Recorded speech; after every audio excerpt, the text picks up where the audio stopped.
hammer, because you know, hang 10. Um,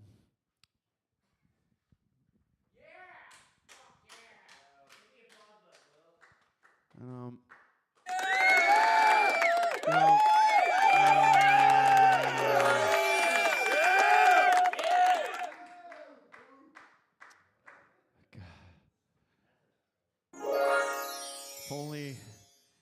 if only AI was an audience member, that would make definitely make anybody's lives easier who's ever in the post house for these Netflix specials where they just sparkle that shit up with laughs.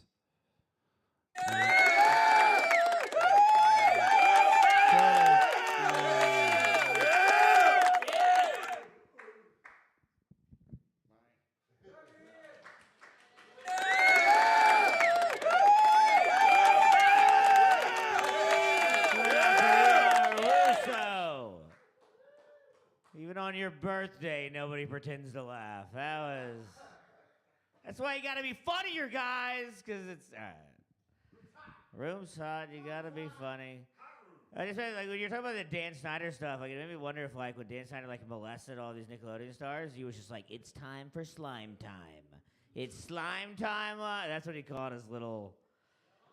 It was a very pedophilic way they did that whole thing. Give it up for Dan Snyder, everybody. All clap. Yeah.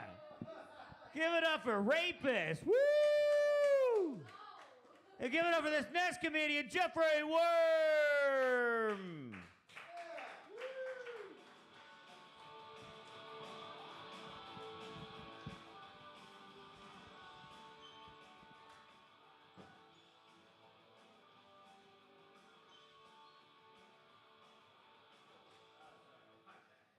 There's a very special birthday bomb from Ira Russo. Give it up for him. Come on. What's up, Chaos? Yeah. Hell yeah, man. I hate you guys.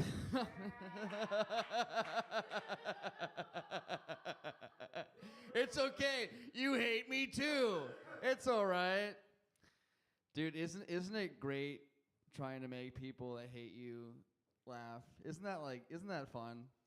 That's got to be like, it's like you're just like surfing in shit is what it is.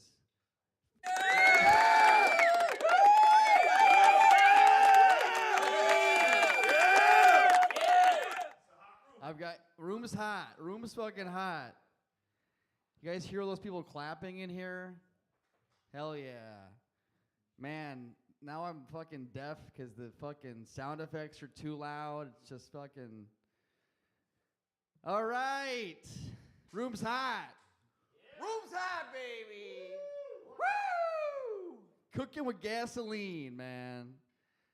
Thanks for warming up this fucking crowd, dude. You gotta love it, man. Look, if I'm bombing, I'm taking all of you fucking with me, okay? I'm gonna fucking, you're gonna get hit with shrapnel and fucking nails and everything. Everyone's being eviscerated.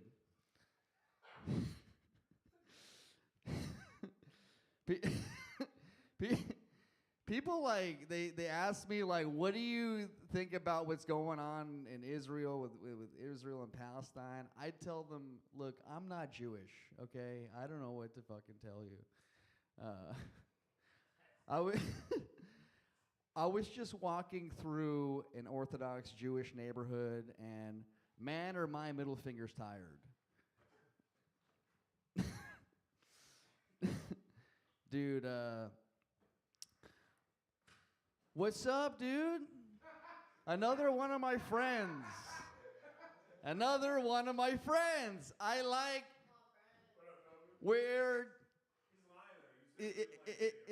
No, I love you guys. It's a love-hate relationship. It's a love-hate relationship. It's like that. You know the guy. I know his name. I just said hi to him. Come on. Of course I know his name. Why Why would you make me why would you make me say his name? Why? Listen, is that even a question? Is that even a question? I've known this guy for years. Why would I forget his name, dude? Dude, why? Don't put me on the spot and make it seem like, oh, I don't know who this person is, dude.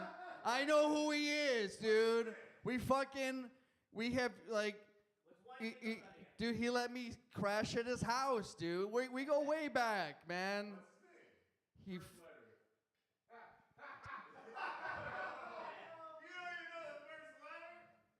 Dude, I know who this guy is.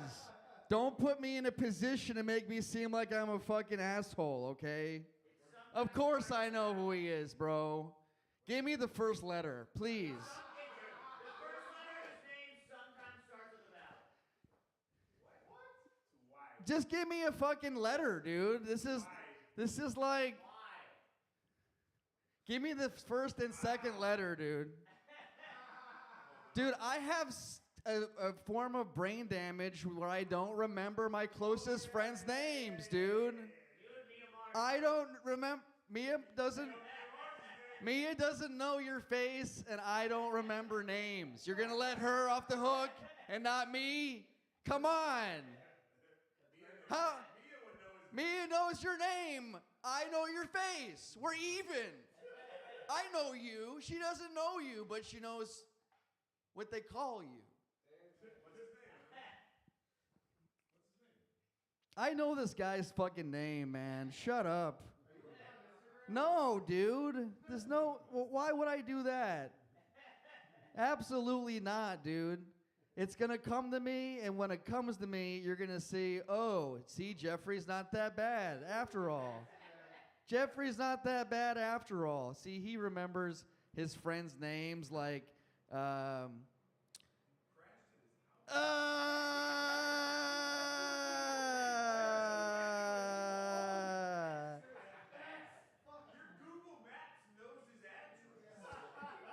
I know his address. How do you use his toilet? I know who you are, bro. I know who you are, Yemma. Come on. Room's hot, baby. Room's hot. Brain is firing. My brain is firing. I remember names. We're cooking. Fire is hot.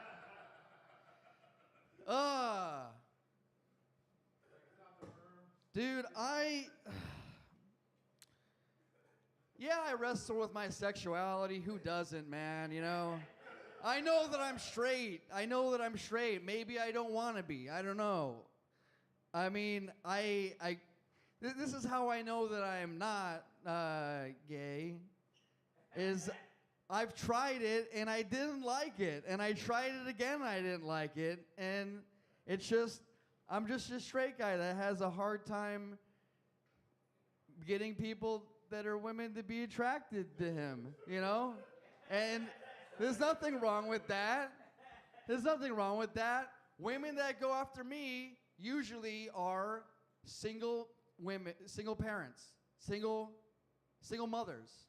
I feel like we should make single mothers wear armbands like they're Jews in World War II so that we can point them out and know who they are and we're on the same page, you know, because sometimes they're not forthcoming with the fact that they have a baby at home. You know, they want you to fall in love with them first, you know, and I feel like I was blessed recently. This girl, we were hooking up, and then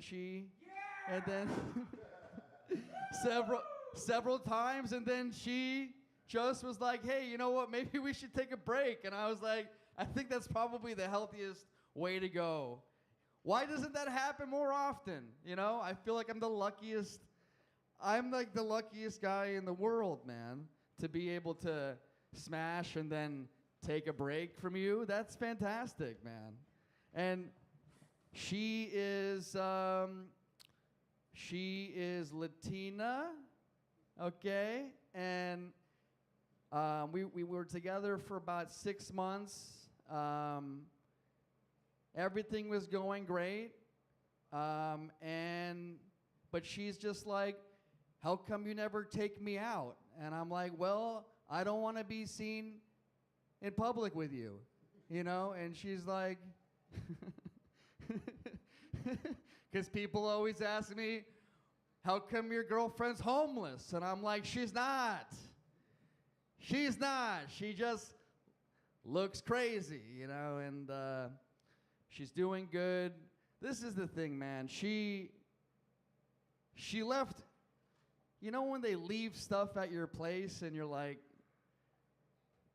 you know, like she left her fucking laptop charger at my place, and I was just like, now I have to bring it back to her because she doesn't have a car, and it's like, what the fuck, man?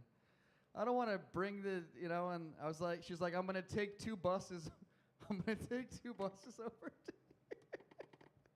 to and I'm like, okay, fine, okay. You know, she's like, no, it's fine. I'll just take 2 buses. And then, you know, she's like, okay. She finally texts me. She's like, okay, I'm on my way now. And I'm like, you know what? Don't even worry. I'm going to bring it to you. I'm going to bring you your charger. So I drive over. I bring it to her. And then she starts to like be like, look, I need to be honest with you.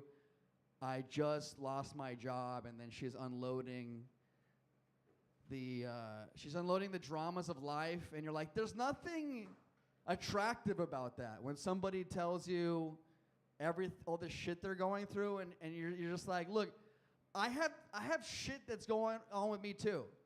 I have a lot of shit that's going on with me too. I don't need to, like, you're not, like, this is not, it is kind of over.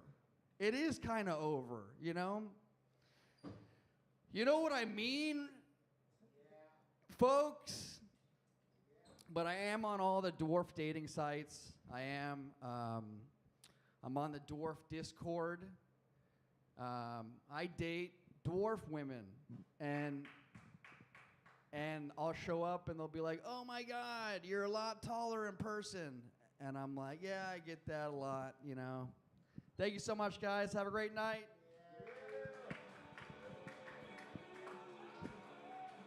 Nothing happens. Give it up for Jeffrey Feldman, everybody. He's wrestling with his sexuality, which has got to be the gayest way to deal with your sexuality, is you wrestle it. I'm wrestling my sexuality. You fucking homo, dude. You're gay, and even the way you fight yourself from being gay. That's double gay. My God, it's just you and your inner thoughts wrestling in a closet. That's the gayest place to wrestle in the whole house. Wrestling in it's close quarters. You're always going to be touching. All right. Give it up for Jeffrey Feldman. This next person coming to the stage. We got a lady, probably a world record for the earliest a lady has ever signed up for this show. And it's almost been 1 year next month. So that's good. She's going to crush it. She's going to keep it going. She's going to keep the room hot because she's hot. It's Madison Court.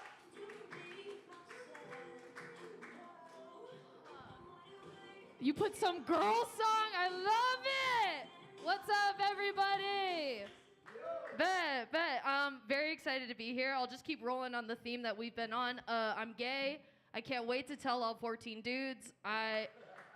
I mean, it's been fun. I think I've told some friends and their brains broke. I told other friends they stopped playing music well. So I'm like, okay, I got to cut it out. But I'm gay. I'm not going to lie, though. The last couple years, I've had the bisexuality of a cartwheel. Okay. I start on one side. I do my cartwheel. I get on the other. I'm over here on one side. It's Pedro Pascal. I do my cartwheel. It's Renee Rapp on the other. Okay. Renee Rapp on the other side. Well, it doesn't matter. Y'all wouldn't know who Renee Rapp. Let me do an older one. Marlon Brando. Marilyn Monroe. Can we? There we go. I assume everyone's old as shit. Is that cool? Is that it? I mean, I'm not old. I'm old enough to have a back thing, though. Okay, I'm old enough to have a back thing at this point. My back thing, it was an injury, and then it turned into a rash because I was treating the injury. Does that make sense? The room's hot. Room's hot. I'm gay. How did? There's been a lot of like, how did I know? And like, how did she not get it the first time? Now, I'll just talk about a wedding I went to this past weekend.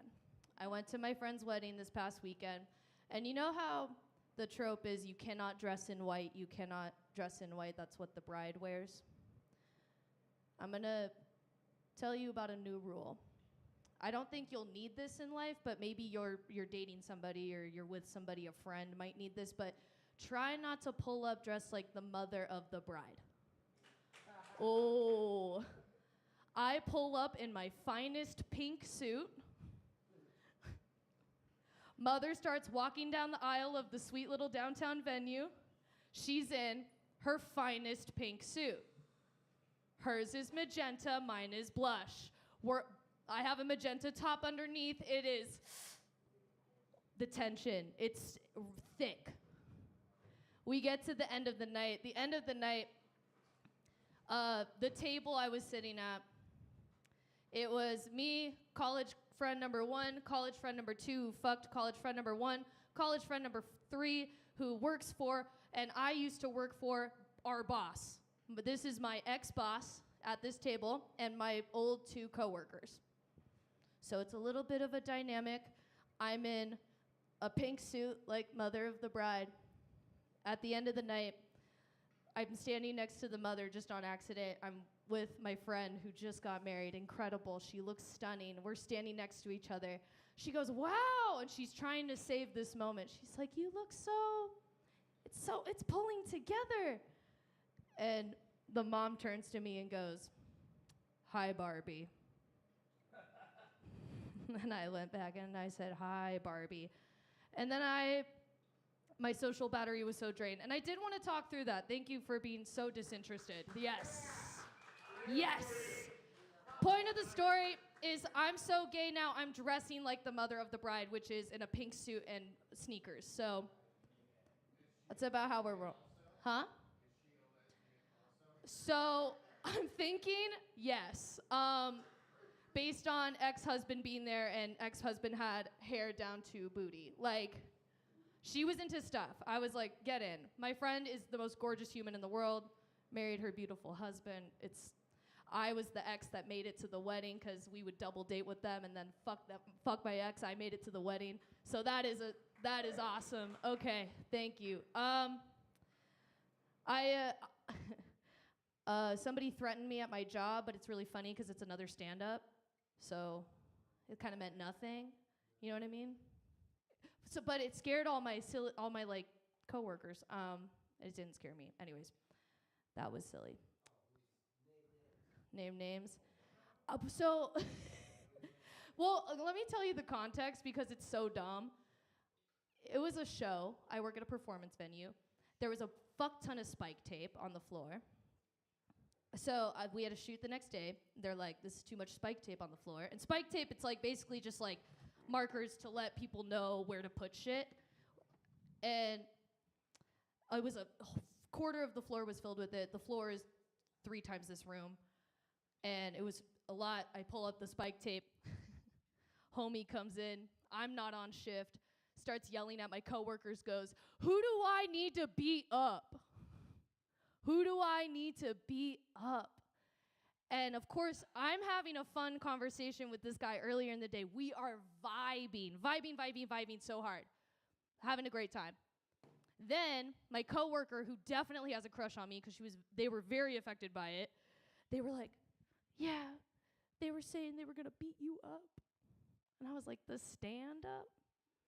I was like, listen, I am weaker, but like I got energy, okay? Like I will figure it out.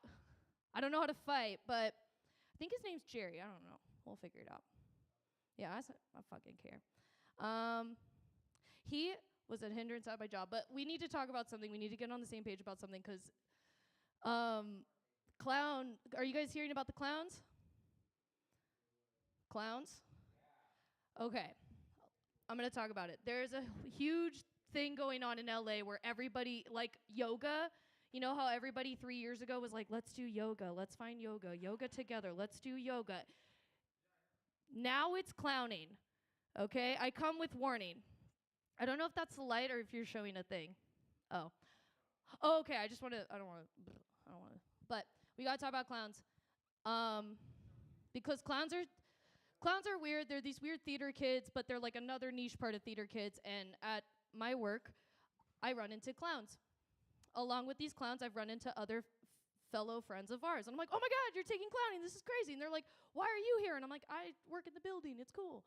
So I asked the teacher one day, I was like, hey, what, I'm like, I'm a stand-up. What's clowning? What is this? I love this. And maybe I should try it sometime. And maybe I should come out as a clowner. I don't know. This is deep. But I was asking the clown teacher, I was cleaning the floors, and I asked the clown teacher, I was like, so I ran into some friends, I do stand-up, and who takes clowning? He goes, oh. So there's only, he goes and is like sweet, like, he's like British, but he's like ethereal. So it's not that British, but it's like the energy's British. And he was like, well, there's only like 1% of humans that take clowning to become a professional clown. There's about a good portion of the room that do it to, expand on their theatrical practices or, feel more comfortable on stage. There's about another half that just do it for fun. We call them seekers. We like them. And he says, a lot of them are therapists. So this man was telling me that therapists can be clowns? Who's had a clown-ass therapist in here? Am I right? All right, I'll get out of here. My name's Madison Clark. Thank you guys so much. Give it up for Madison Clark. Wait, so John Wayne Gacy was a seeker? That's the only thing that I learned there. He's a seeker of young boys. Never forget him, Stephen Paddock. Never forget his name. I think you keep these terrorist names alive, and it's funny, I guess. Give it up for Madison Clark. So next man coming to the stage is the man, the myth, the legend, Pete Getty.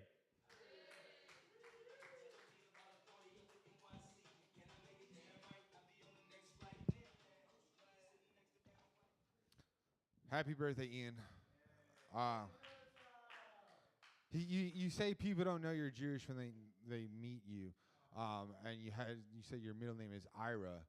I think it's actually Ian IRA Russo.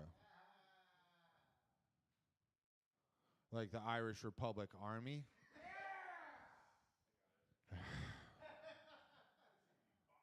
Yeah, because they bomb. Or an individual retirement account, like a 401k. You got several of those, I imagine. Yeah, he shrugs his shoulders. He's set for life. That's awesome. I have a Coinbase account with $71 in it, which was like 46 months ago. So fuck yeah, moving on up in the world.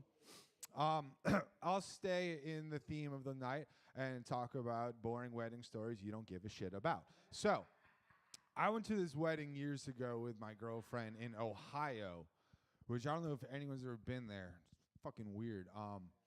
I grew up in Massachusetts, and like I learned as I moved about the country, there's different dialects, different accents as you move west. Like on the East Coast, we say aunt. But as like you cross like, I don't know, fucking Pennsylvania or something, it goes to aunt. Like the U just drops out. It doesn't exist. It's strange. So I was at this wedding in Ohio, and I was having a great time, but I was drinking brown liquor. And when I drink brown liquor, I just get fucking drunk and bad and nasty. But it was at this art museum, and like my girlfriend was in the wedding, so she didn't see me enough to know how fucking drunk I was. She'd only see me 3 or 5 minutes at a time, and I'd be buying her fucking shit and whatever. It'd be great. But I also managed to piss off the whole groom side of the wedding. Oh yeah, they accused me of dumping beer on a child, which, if you guys know me, you don't know me. No, I had a beer in my hand. I dumped water on the child, but they wouldn't hear that. No one would hear my apology. Everyone just wanted to fight me. It was ridiculous. So I'm trying to apologize all night. I'm trying to apologize to the groom's mom, the groom's fucking grandmother, and I'm just like walking up to him like, I'm sorry, and my girlfriend just walks up and she's like, Pete, come on, we got to go. She doesn't want to listen to you. What's that? It was this. All right. There's this child that I was entertaining. I don't know. It's weird to say as an adult. Like I was playing with this kid, but I was playing with this kid, and like there was a balcony, and like we were playing tag or something, and I was up on the balcony. I saw her down below, and I dumped a little water from my water bottle on her. That was it. It was hilarious until people thought it was beer. And I'm like, that's fucking child abuse. Dumped water on her. It's different. Beer, that'd be inappropriate. So that no one would hear my apology. And my girlfriend grabbed me and she's like, listen, we just got to go. Forget about it. I go, I'll go as soon as this cunt accepts my apology. And I yelled it. Everyone heard it. So I'm just wondering, would they have been as pissed if I used the local pronunciation and called her a cant? That was a long walk. Oh, man. Dude, that wedding was wild, though. Like, so the groom he called me out. He's like, Pete, you just get the fuck out of here. Nobody knows you. No one wants you here. I go, yeah, you're right. And I just fucking slapped him across the face on his wedding night. I was like, oh, you're right. Boom, the groom. So then I just turn and walk away. Brown liquor, I can't do it. So I turn and walk away. I'm like, I don't give a fuck. And then he fucking jumps on top of me, like we rumble, and then like someone pulls us apart, and he goes to fucking just cock back and knock the shit out of me. And as he pulls back, he fucking hits a bridesmaid nose and blows the shit up. Oh my God. So I took the opportunity to run away. The cops tracked me down like 5 minutes later. I'm never going back to Ohio. I can't go to Ohio. No, can't go to Ohio. Cannot go to Ohio. Worst state ever. Jesus. Do you guys think Mexican bodybuilders use steroids? No way.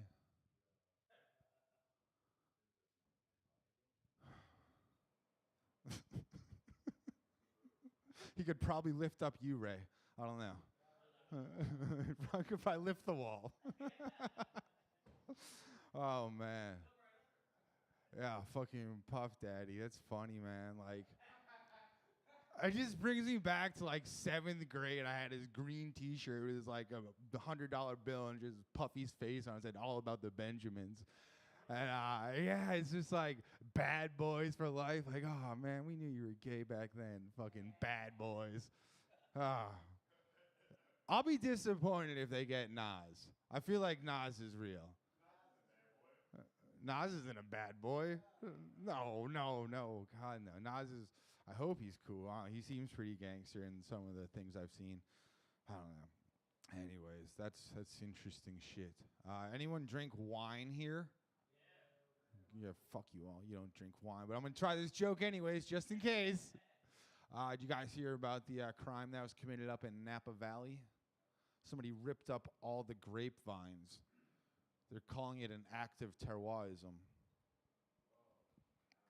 One day I'm going to book like a sommelier festival or something, and that is going to kill.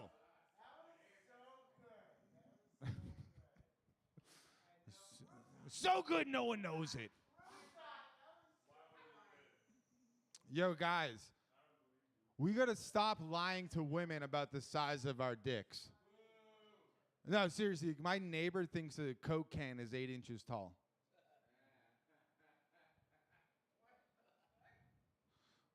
No, that's not. I wrote that joke based on this bullshit. Like, I stored some tools in the laundry room, and last time it rained, it flooded. And I had a table saw in there. And she called me. She's like, "Do you have tools in the laundry room?" I go, "Yeah." She goes, "It's flooded." I go, "How much?" She's like a foot. And I have like 3 inches of water, and then that table saw is fucked.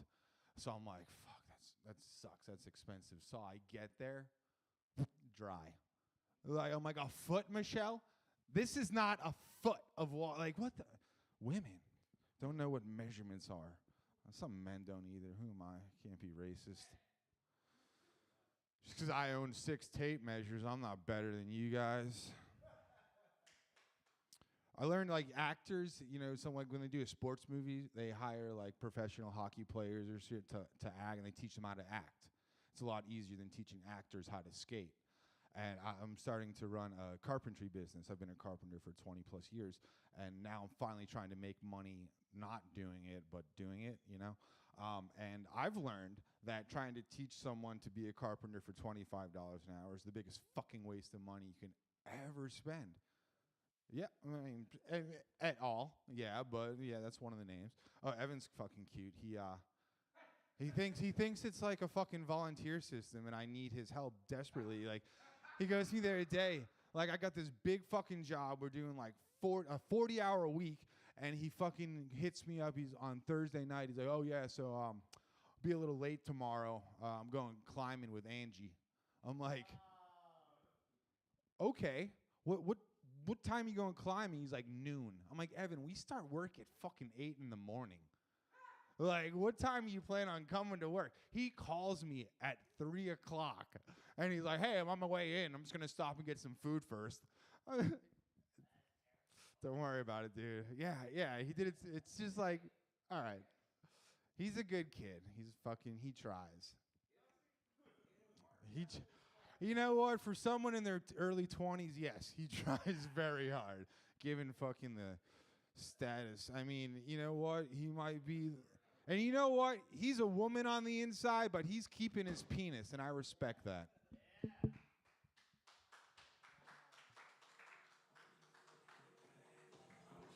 Give it up for P. Goody! Don't believe the lies, everybody. Evan is not gay. He's not. He's just like all these other guys in Hollywood that use it as a fucking tool. Have you ever seen Evan do gay stuff? Is anybody? Ever since I've known him, he's had a girlfriend. What is that? What is that? She is hot. What does that make him more? What is that? Y'all just said that like it's a defense of him being gay. Like, no, she's hot though. So that means that's a point in the gay side. It's like, what are you talking about? He's not gay, dude. Listen to him on stage. I'm telling you, pay attention. He's pandering. It's funny. It's God, dude. And pretending to be gay for laughs, that's the gayest thing you can do. Maybe he is gay. I talked myself back into it. Evan's a fag. Evan's a fag. Everybody text Evan right now and just say the word fag. Wait, you, sir, you have your phone with you? Do you know who Evan is? No. All right, yeah. Take this number down. All right, you ready? Yeah, I want you to text him fag. Oh, come on, dude. The room's, but you can put under it. Yeah, put you're a fag, room's hot. Come on, dude. It'd be very, it's one of our good friends. He's not going to get offended. Please do it. Please do it. He's a comedian. He's all of our good friends. It's not going to be an issue. Are you ready? Yeah. No, you got to just say you're a fag. Just says fag. Are you ready? Are you ready? Warner. Are you ready? No, yeah, that's true. Are you ready? 661 645 6938. Yeah, and just say fag. No, don't be a fag about this, dude. Just say fag. What do you think's gonna? What do you think this is like a? Do you think this is a sting operation to like we're not gonna arrest you? That's so, yeah. Come on. on, dude. We're not beer. It's gonna be fun. God damn it, dude. Boo! Boo! That sucks, dude. The room is cold. It should be flaming homosexual. It should be hot.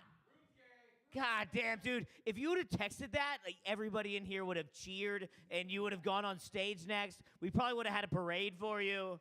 It could have been so cool. Yeah, probably. Any parade you wanted. It'd have been the Evan, you called Evan a fag parade. I know. Well, shoulda, woulda, coulda. This guy's gonna make all our dreams come true. Give it up for Ashley Johnson.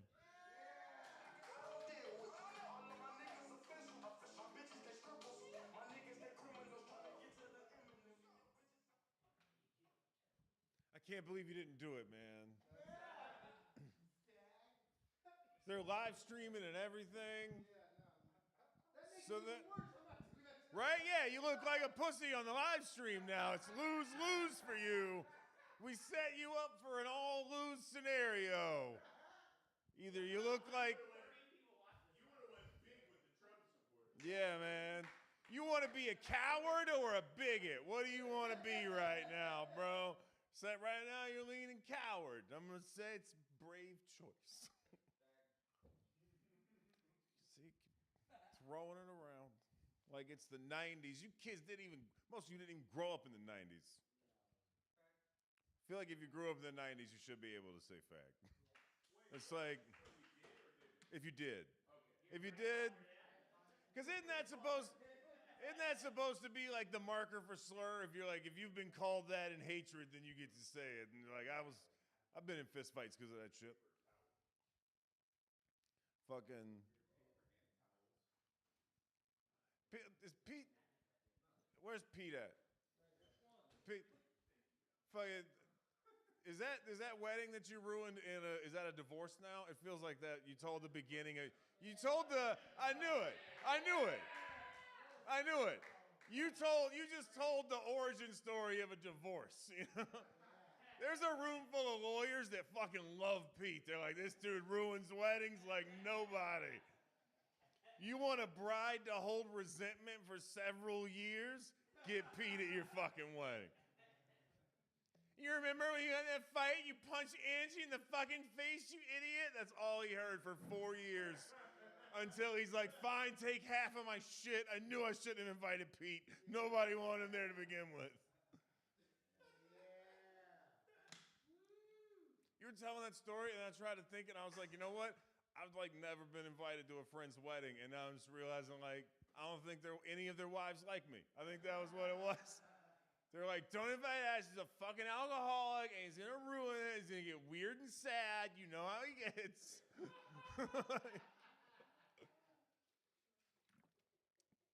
Fucking, I don't know. I got a lot of trauma, but also I didn't get touched, so people act like I don't have any trauma. You guys ever notice that? Everybody acts like getting butt fucked is like the only traumatic thing that can happen to you as a kid.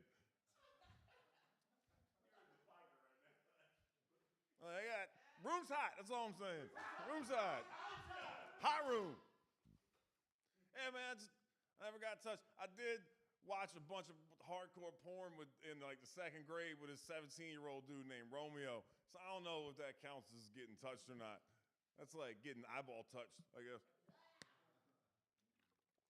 I don't know if he was just like, you guys ever have those moments where you start looking back on your life and you're like, wait a goddamn minute. If I saw that like right now as a 39-year-old dude with no kids, I'd be like, yo man, I'm calling the cops on that dude Romeo. I don't know what they're doing, but no 17-year-old should be hanging out with second graders that casually. He wasn't even part of the family. He just lived in the apartment complex that I lived in. And we were both like, I was like, well, my mom's not home. Your dad's not home. Let's watch porn together. You found your dad's porn, right? Right? Wait. Did I get touched? Yes. I get to say that now? Oh, oh, my trauma's real. It validates everything. Me too. Dude. Thank you, Romeo. Thank you for being so weird and creepy. Fucking. Like, Feldman would say, like I'm not gay.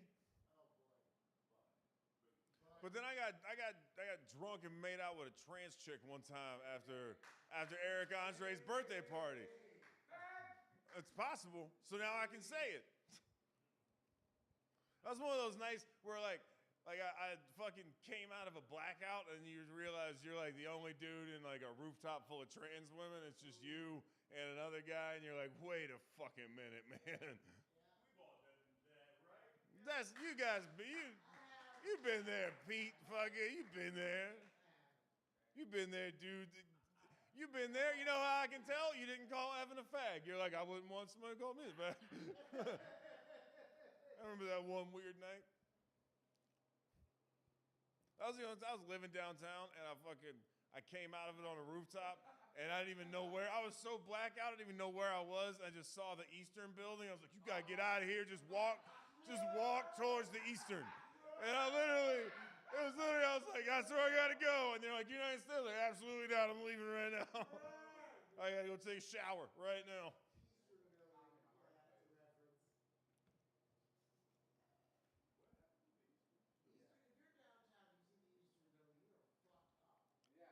Well, I lived like across the street. No, like I live from across the street from there. So I was like, that's how I get home. Just follow my North Star to my safe place. Dude. I don't know, man. I'm fucked up. I got a weird brain and shit. I only talking to women, so then I only end up fucking chicks that make the first move. And I gotta tell you, fellas, that's dangerous pussy to have right there. That's like the biggest red flag for a woman is if she makes the first move and you're like, oh, you are gonna stab me at some point.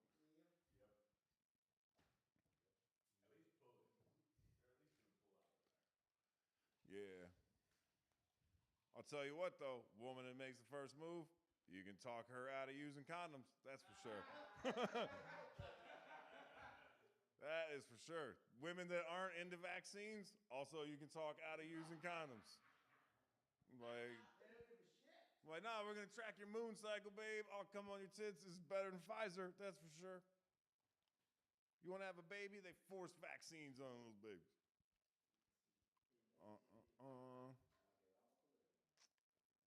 Let's get political. I can't. Go for it. Speak your truth. I tell you, that's the real facts. People that make everything political. Like every single thing. It'll be like a post about like a fucking classic car. You know, just like, you can't make them like they used to now with Biden's America. And you're like, you're fucking gay, dude. You just ruined this whole comment thread about this sweet old Corvette. Fucking, I hate that shit. Fucking, I miss when MTV reality shows used to be mean to people. Yo, reality shows are too soft right now, man. They're soft as shit. It's all like, love is blind. Oh, love on the spectrum. Like, nah, like, hurt people, bro. MTV used to fuck people's shit up. I miss Room Raiders. That was my favorite. They would black bag kidnap people on that show. They would literally kick your door in and throw a black bag over your head and be like, get in the fucking van right now. They throw you and 3 other dudes, usually like in your underwear or some shit too. You're like, what the fuck is happening right now? And then you have to watch on cameras as a hot chick you wanted to fuck judged all of your belongings. It's fucking... She'd look at shit like karate trophy. This guy's a loser. And you're like, he's a winner, lady. That trophy said he was a winner.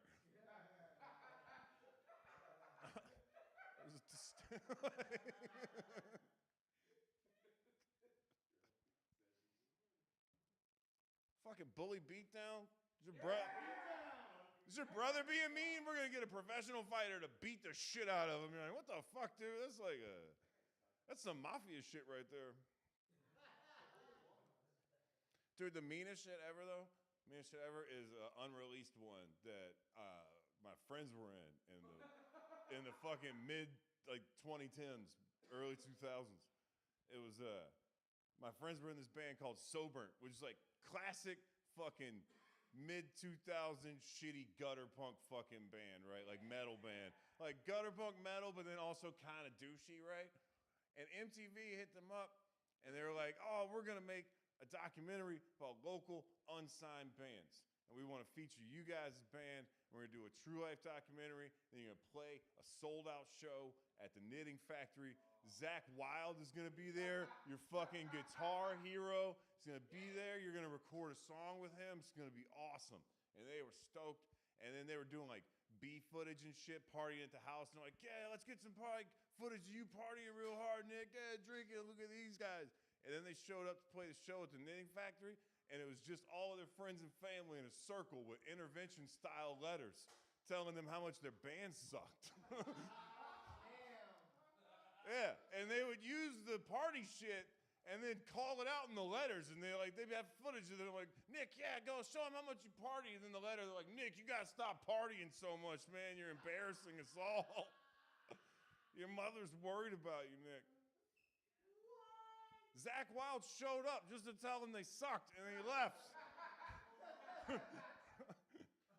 You know what this show is called? It's called Dude, Your Band Sucks.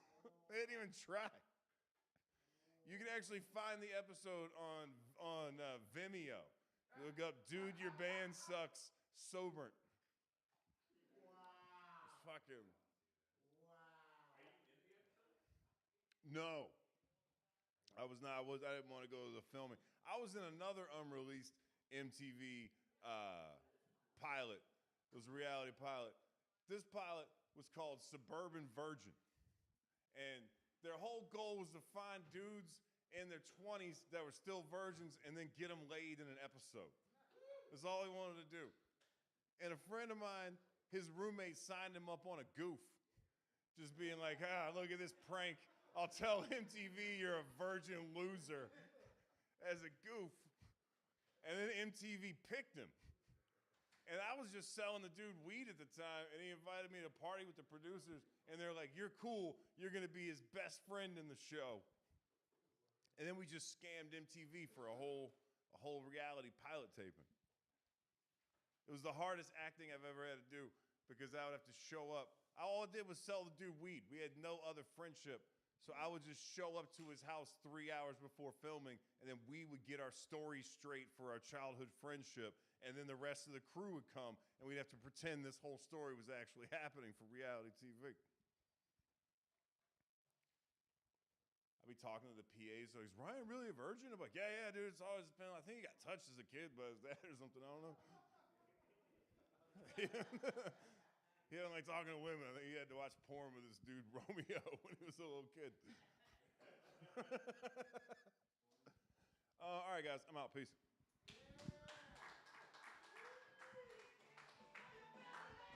Give it up for Ashley Johnson!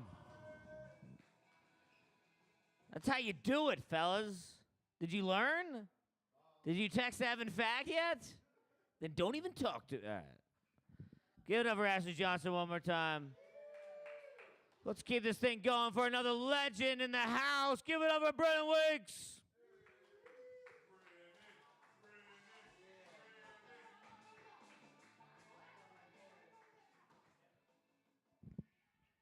You know, Ashley, I think they should do that same show, that like punk show, to like comics. If you got a sold out show at the Ha Ha. Yeah, the whole thing. And then you just get a group of your closest friends to tell you that you fucking suck. That'd be great. I would. Oh man, they should. There's a couple people that would definitely need that. Not looking at Ian Russo though, because he left already, right? There's some others. Oh God, dude! If you want to start naming names, that'd be a whole field day, right? Just people that just need an intervention to quit comedy. Fuck. Where's Jeffrey Feldman? Room's hot. God damn it. Room's hot. Here at Accidental. Man, this is the last bastion of people who've been banned from everywhere else. Which is gonna be competition for here, which is insane. That's insane that Vicky's is coming back. I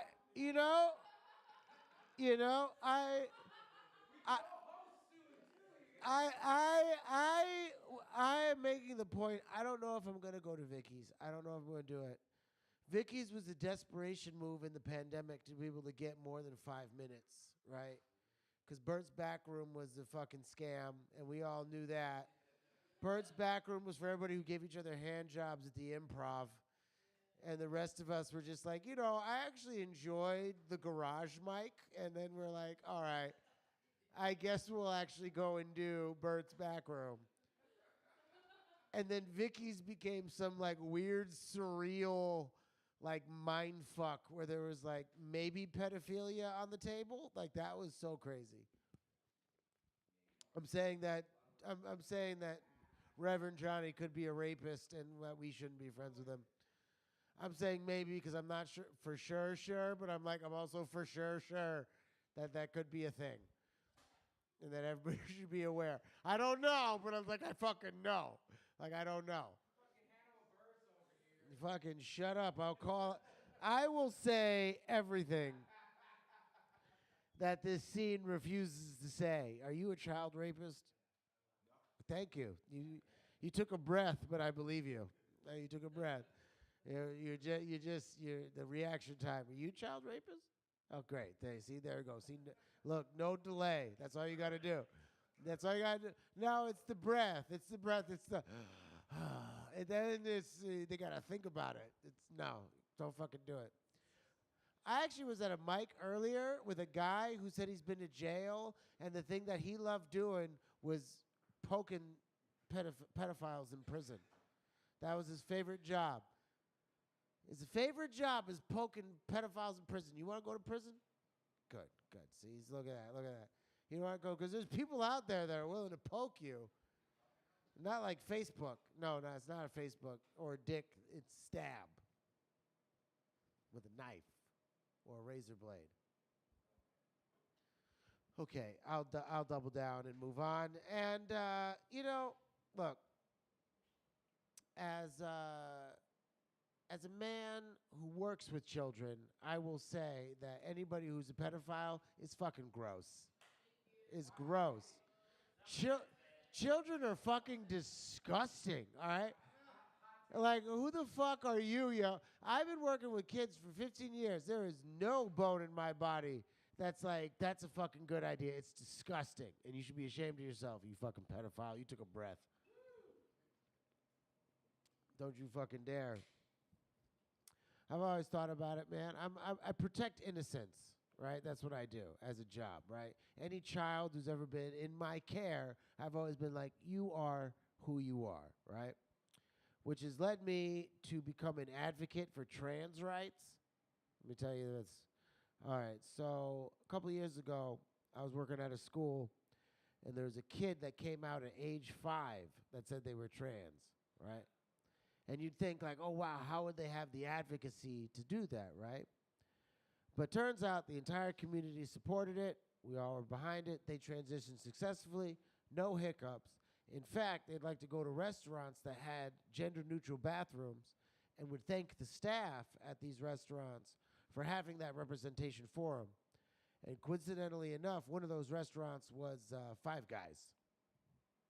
Okay, it's not lost on you. Juxtaposition, I have a best friend, came out at the age of 26 as trans, right? I was like, be whoever you want to be, bro. That's cool with me. I've slept on your floor when I was homeless, right? A couple years later, they came out as a famous porn star, all right? And they actually got an award in 2022 for Best Gangbang featuring Five Guys. And that's the end of that joke, okay. All right. Thank you so much. Thank you so much. All right, I'm going to break it down. I've stopped jerking off. I've stopped jerking off. I've stopped jerking off. That's where I'm at. I feel like it's like a superpower. All right? I'm looking at all you men in the room right now being like, you're still trapped in the matrix. You're still trapped. Stop jerking off. It frees you. All right? It frees you. I'm like 6 days. I'm 6 days, no jerking off. No porn, no nothing. All right? Nothing. And I feel like it's a gift. It's a gift to not be able to jerk off. Don't do it. All right? I've already been given a couple numbers. All right? Been playing it cool. I've been bobbing and weaving these hoes. That's what you gotta do. You gotta bob and weave. I'm polyamorous. All right? I'm gonna say that. I'm saying it off the jump. I'm polyamorous. Yeah. I got 3 girlfriends now. I have three. They don't know that, but that's how it works, right? That's how polyamory works. I'm just kidding. One of them's actually married. I'm dating a married woman. And I got to stop living my life as a bit because I got in a dance battle. I got in a dance battle with my girlfriend's husband, all right? It's ridiculous. I won the dance battle because he got served divorce papers. All right, so that's how it goes. All right. Man. You know, I've been wanting to sell my soul lately. Anybody else? Who's sick of working? I'm fucking sick of this. Sick of this earning this respect. I've been wanting to sell my soul, man, but no one's buying what I'm selling. All right, like if I met the devil, he'd probably treat me like one of those mixtape rappers you see on the street. You know, be like, oh, it's probably good, but I'm good. I'm all right. I bet it's good music. Oh man. I don't know. You ever meet somebody who's like, I would never sell my soul, and then you realize, like, selling your soul requires talent, you know? Like, you got to be good at it first. I just want to say, like, a lot of people are like, I would never suck a dick for $1 million. You know those people? Would you ever suck a dick for $1 million? Yeah, see, there you go. Smart man over here. 'Cause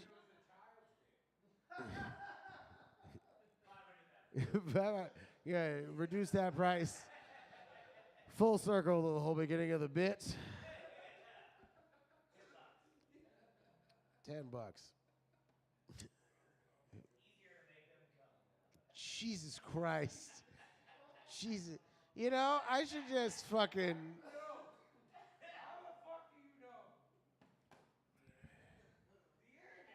Jesus. All right. That honestly was probably the funniest bit that I've had so far up here is you saying $500,000. So that is my time. Thank you guys so much, everybody. Bye.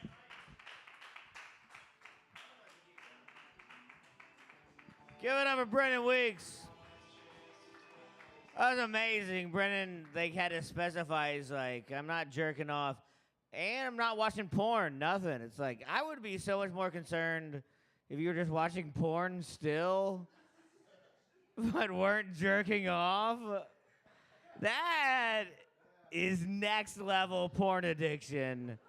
But you're like, I'm tired of the coming part because once I come, I don't want to watch it anymore. I'm tired of skipping through these videos. That's how addicted to porn I am, is I don't even jerk off. Jerking off is bad, but watching porn is art or something. I don't know. Whatever weird thing. Give it up for Brendan Weeks. Going strictly off memory, I believe this next man coming to the stage, I'm going to go ahead and assume with looking on this crowd, this is the man that was afraid to text Evan Fag. Give it up for Peter Scoville. I like how it's like the man who's afraid to just text a stranger. Like, I don't know who the fuck he is, man. Shit. Brendan, your friend's trans? Yeah. That's good for you, man. My friend came out as trans too. Yeah. And they were like, hey, like, I'm transitioning. I want you to know that. I would appreciate if you call me, like, Dave from now on. I said, oh, I bet. Like, cool.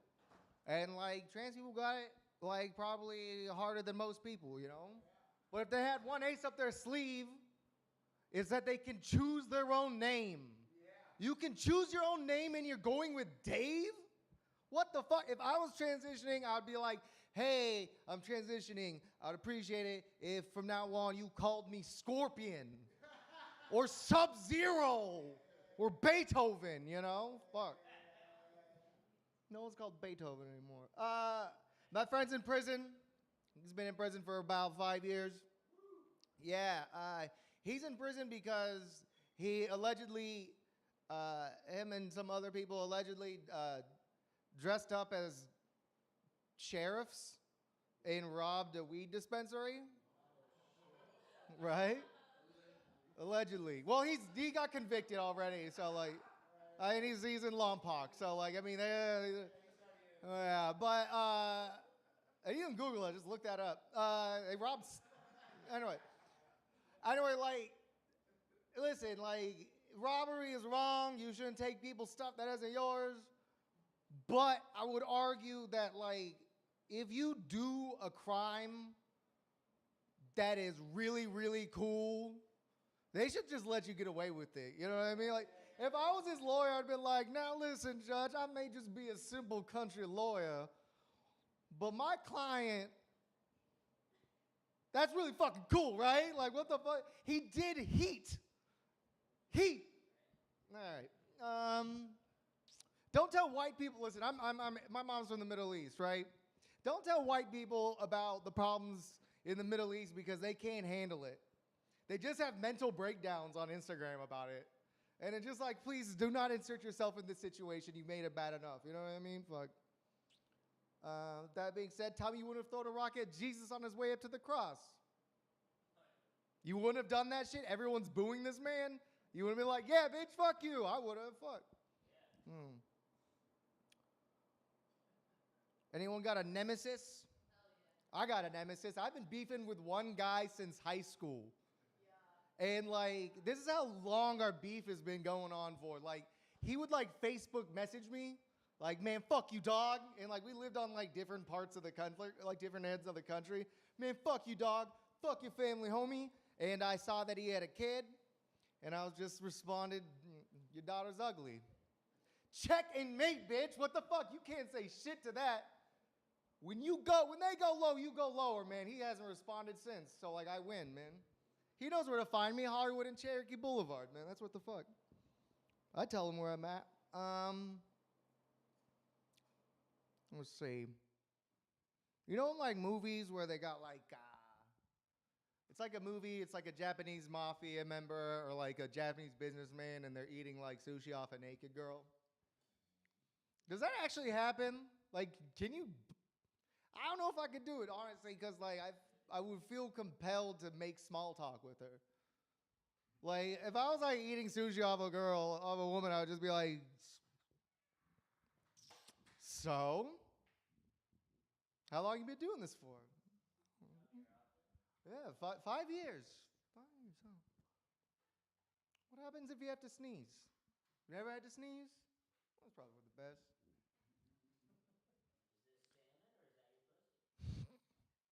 What did you do during COVID?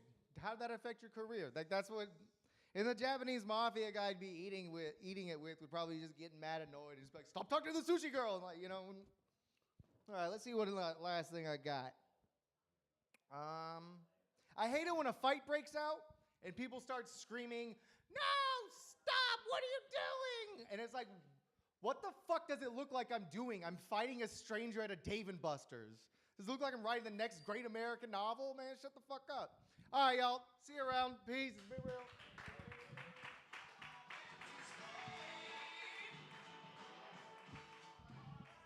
Get a repeater, everybody.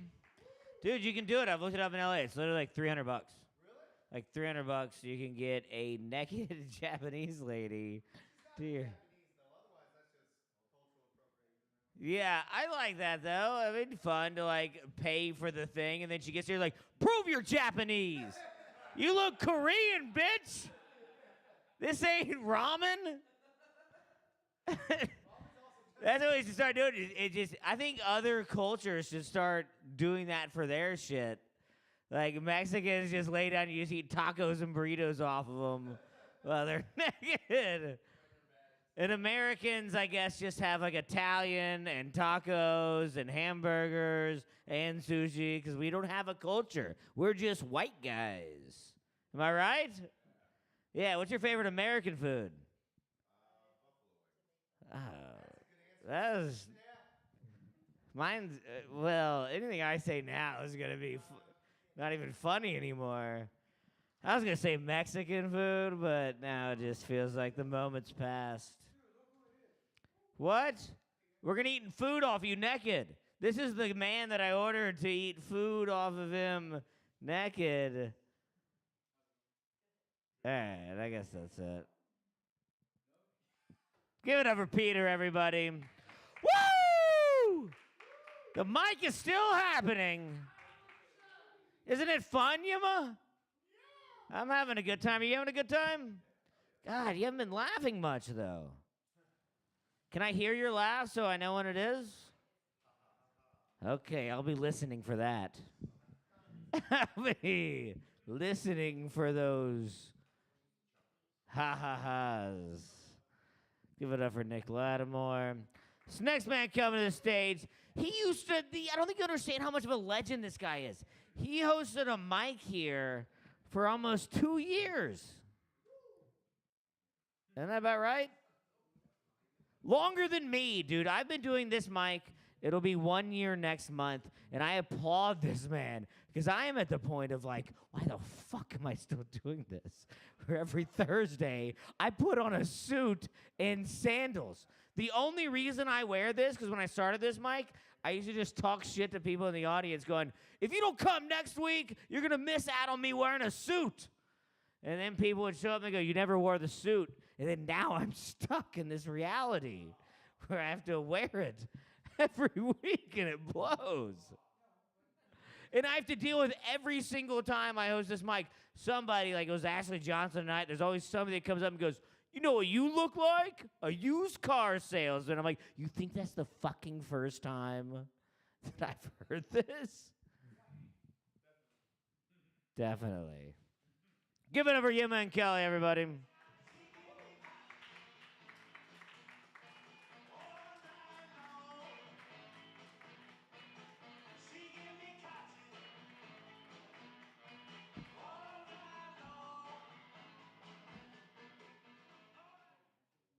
Room's hot.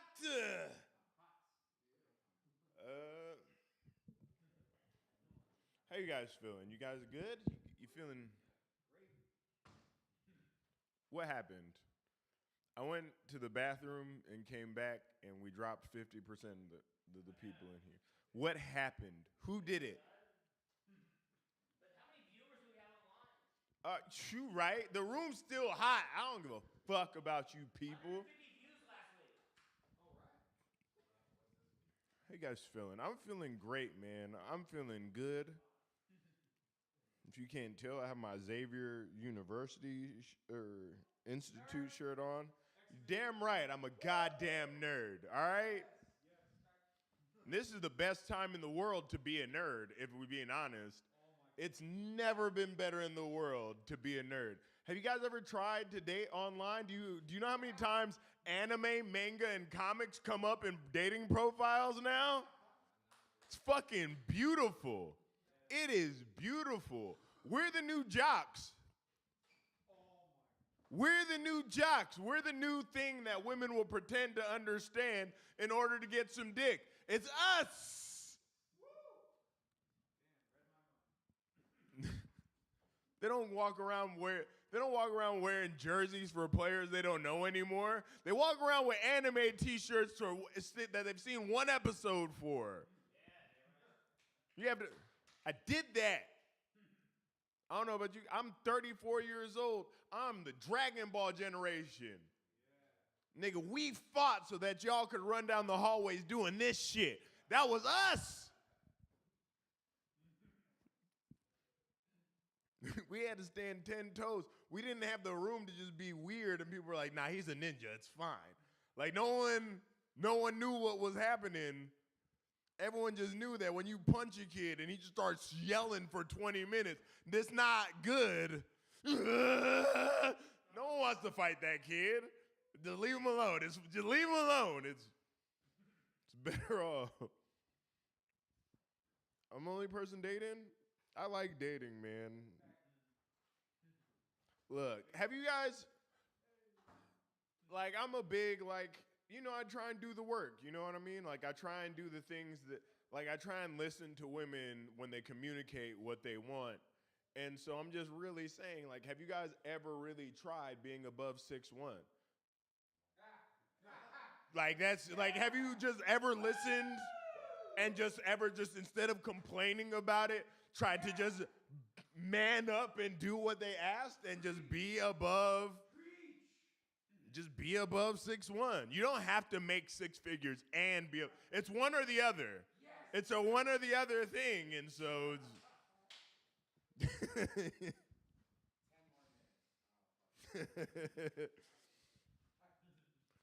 Oh man, anyone rap fans? Rap fans? No? Yes? All right. Cool. You all right? I'm judging you, but I feel like you rooting for Drake in these rap beefs coming up. Am I wrong? I listen to a lot more like 2000s rap. All right, cool. Nah, man, Diddy's done. Diddy did it, man. Diddy did it. There's nothing to discuss, man. There's anyone who, I feel like, just give money to anyone who has ever danced in one of their videos. I believe them. I just don't. Everything that Diddy touches seem weird now. Like, it just seemed weird. Like, it just, like, it's the same thing like when R. Kelly, like, when you find out that R. Kelly wrote Age Ain't Nothing But a Number, everything goes off all at the same time. Like, yo, how the fuck did we let him write this song for this fine-ass 14-year-old? All right,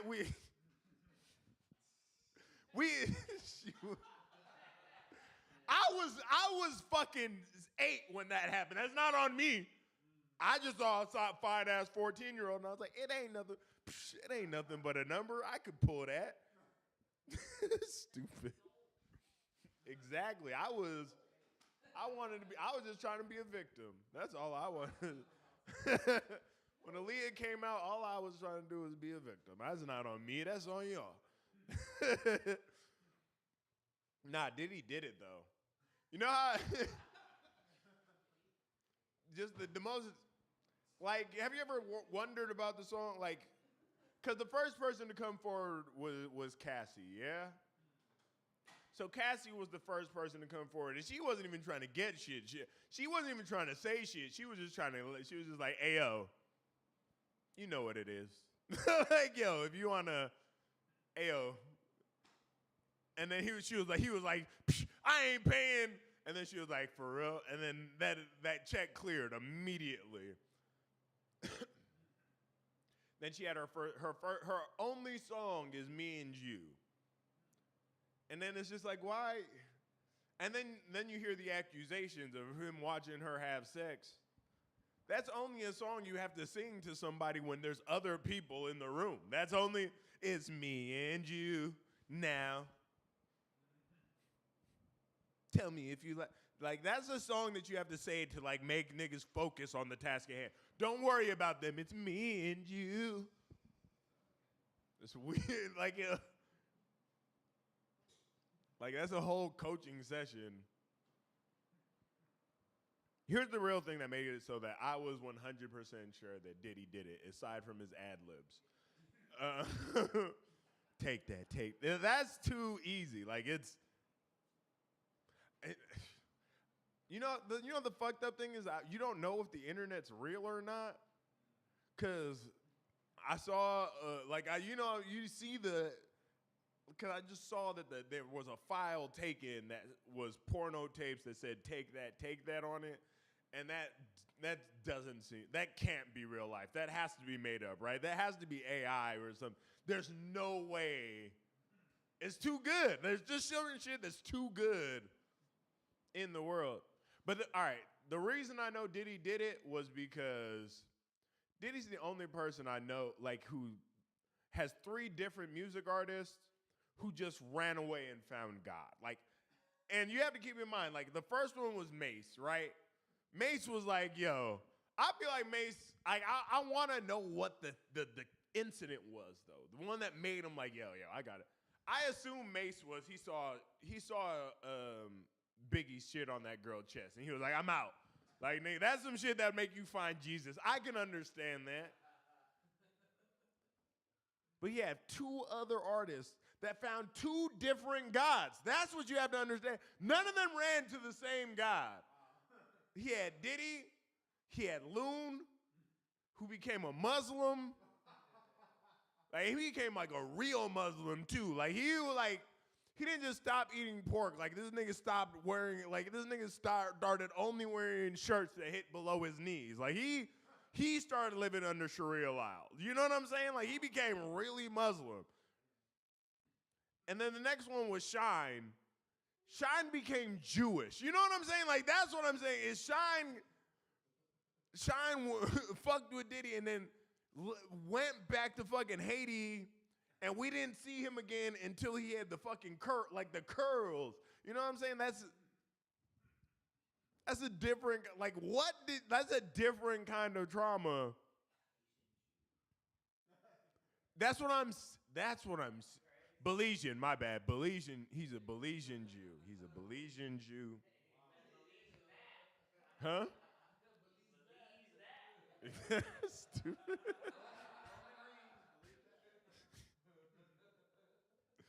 But he became a Belizean Jew. And the fact that he's the only Belizean Jew I can reference till this day has to say something. Diddy did it, man. That's all I know for a fact.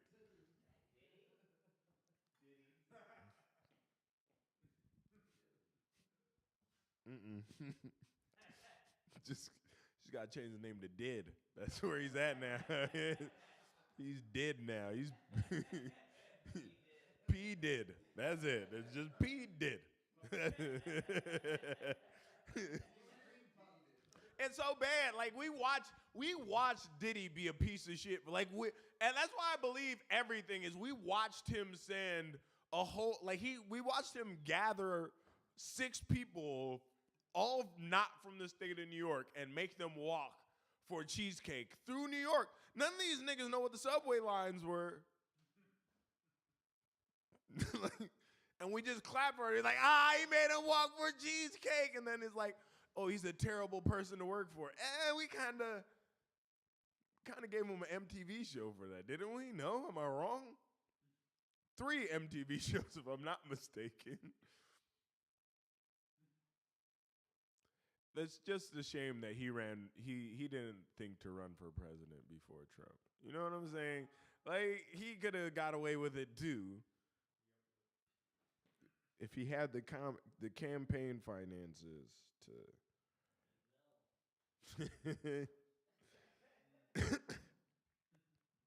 I don't think Meek Mill was a victim, though. I think. Yeah, I just feel. That's what, like, yeah, I don't, because you said Meek Mill. I don't want to throw that in the same category because Diddy did do it, but also it looks like love. Like, when I said, like, Diddy and Meek Mill on, that looks a little bit more romantic. I don't know if that, I don't want to put that in the same boat. Yeah, that was. And you know, I've always wanted a girl to look at me and say that. That's what I've always wanted to hear when I come off stage. I've always just wanted to come off stage and hear, yeah, you earned it, daddy. Like, yeah, that's what So I don't want to shit on True Love just because of of Diddy's past, or how we got here. Him and Meek is pure.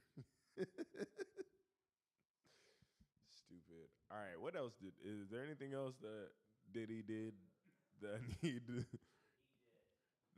need to touch on?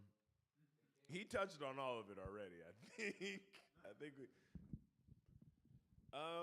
think it's just suspicious that I don't have anywhere to go with this, especially because you guys aren't going to feed into this.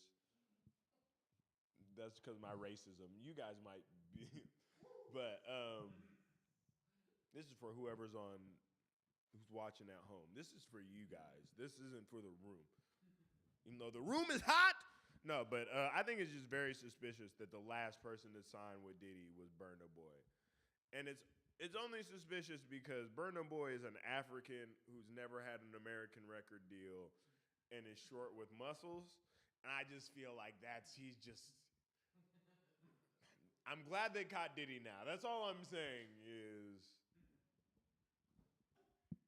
All right, this was fun.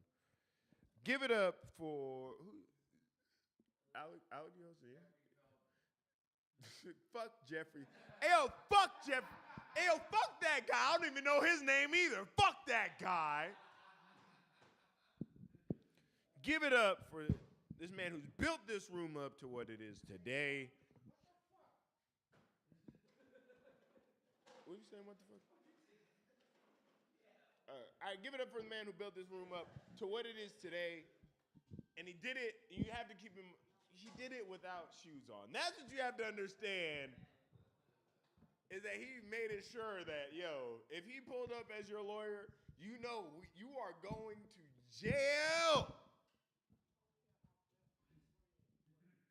Nigga, you lose every point for wearing a suit when you come in open-toed shoes. I just need you to know that.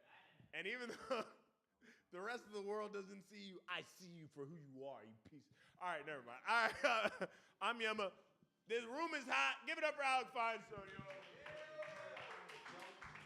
Give it up for Yema. That's fucking amazing, dude. You're just talking about all these P. Diddy players like any of us have any idea who any of these people you're talking about are. It's like, and then Shine? We all know Shine, don't we? Like you were talking about your anime shit. Like it felt so lost. This is such a world I'm not involved in. But I'm sure there's, I'm not going to point specifics out, but I'm sure there's certain rooms that people would all understand who you're talking about. But looking around, this guy doesn't know any of it. I didn't either. It sounded like anime. Like, Shine was a Muslim and blah blah blah blah was a Jew. Give it up for the Jews, everybody. The Jews and the Muslims have the same God. Did you know that? It's the same God. They just took two different. That's what happens after P. Diddy molests you. You take two different angles on the God. One guy was pissed off at white people in America after he. All right, whatever. We're going off on a weird tangent. Give it up for Yema, everybody. This next man coming to the stage, he's a fucking legend. He's a fucking legend. He keeps the room hot. He's fucking incredible. He was supposed to go before this, but he just lost 12 pounds in the toilet. He's shit everywhere. Give it up for Pete Nash. Give it up for Alec. Thanks, Alec. Yo, you want your drink? Is that your drink, Alec? This is yours, not yours? Well, toast to Alec. Sincerely.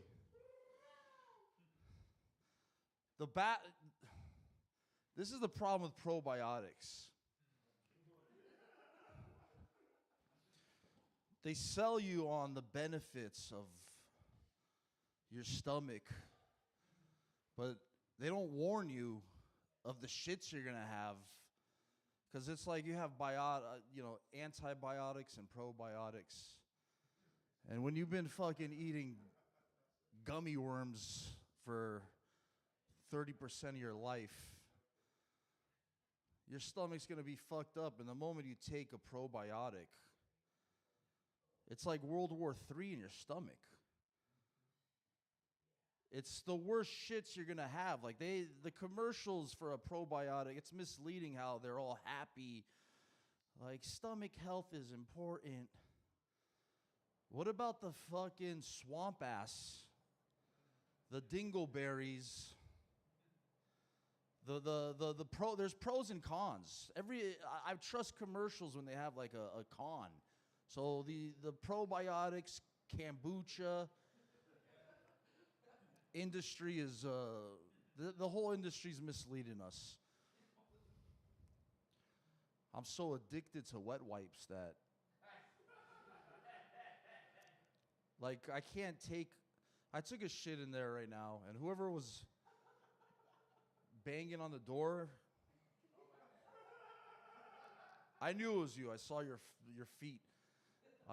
Anytime I take a bathroom at a some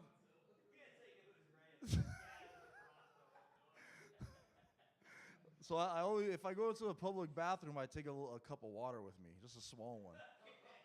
So I knew it was Ray because, you know, the water was fucking shaking. Yeah.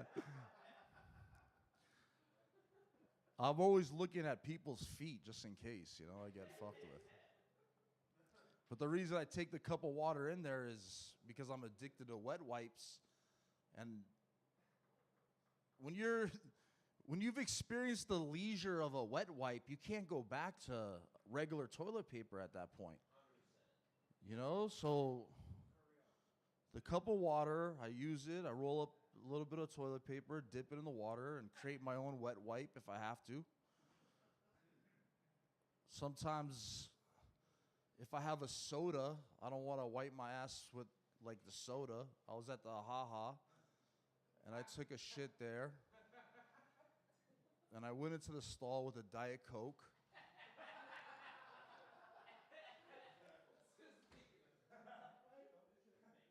And if it's like a one-stall bathroom and I can lock the door, I'll like get up off the toilet with my pants around my ankle and walk to the sink and wet the paper and then go back and wipe my ass. But the HOTT is like open, you know, it's like a community bathroom. So I had the Diet Coke in there, and I wasn't sure if Diet Coke will affect my asshole. But I was lucky because the cup had condensation around it. So I was able to just wipe enough condensation to create a pleasing wipe. Yeah, it's all, we got to have collaborations. Probiotics and collaborate with a wet wipe company. Buy 2 probiotic bottles and get a 3-month supply of wet wipes for the low price of whatever. I'm more concerned about you, Ray, because the dream I had, I was confused about it. And what just happened right now kind of clarified why I might have had that dream. Yema gave Alec a compliment. Why were you so eager to like smash the compliment? No, bro, it's deeper. You wanted some of the credit of building the room. That's what it felt like. So my dream, look, I stopped smoking weed to take a little break. And I stopped legitimately because my lungs were fucking in pain. So I said, I'm going to take a break. But now I'm having these vivid dreams that are almost more enjoyable than smoking weed.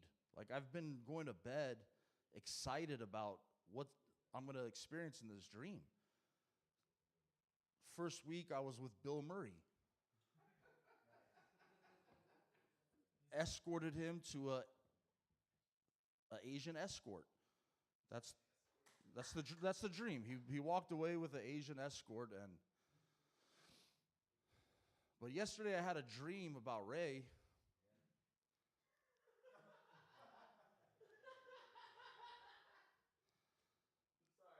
Dude, the dream is crazy, bro, because usually when you're in a dream, like a conflict, you don't have the power to like hurt somebody in your dream. You ever like try to punch someone and it doesn't, you feel powerless. But last night's dream, I had a tuna can in my head and I was caving the back of your head in.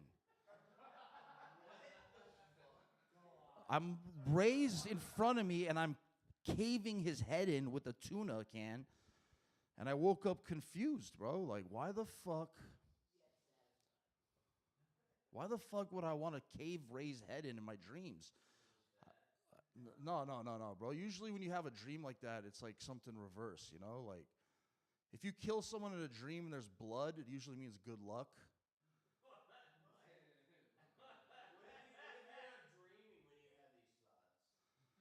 Then you need to see a doctor, my friend. Or read a book about uncontrollable emotions, because the most murderers can't control their emotions. They're just fucking.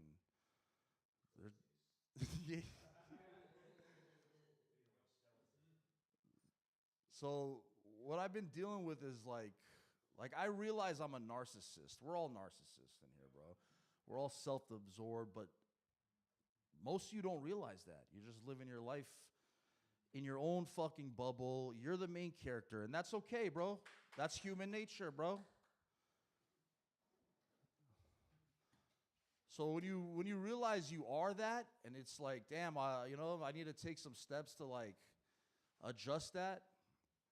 You start noticing like how much other people are self-absorbed, and I think, Ray, your reaction to that, it's a trickle of like what led to the dream, bro, because it's not against you personally. It's just I'm in a fucking period where I don't want to be, bro. This is what happens when you're self-absorbed, bro. You're going to not be able to read other people, and it takes away the empathy and humanity. Like, when someone's talking to me, for years I've been selfish, and they could be talking to me, and I don't know what the fuck you're saying. I'm just thinking about what I got to say, and if I want to get away from this conversation. And over time, that rubs off, and people, they're going to treat you a certain way, and then you're going to end up lonely, and you're going to be in your home crying because you don't know what the fuck's wrong. Why don't I have friends? Some of you could relate.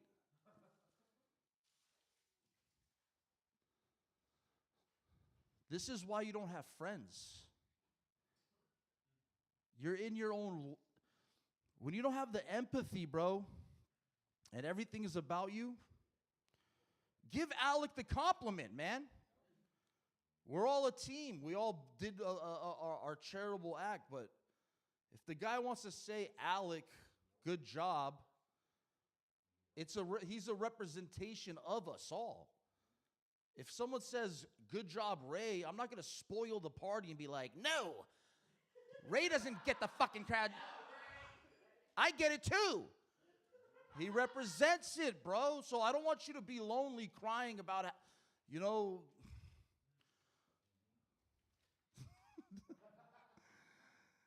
mm-hmm. That's a humble mm-hmm. Look, man, I've been at a point where strangers would give me life advice, man, because of these actions, bro. You know how sad that is when you're trying to buy a loaf of bread from 7-Eleven and a foreign cashier is giving you life advice?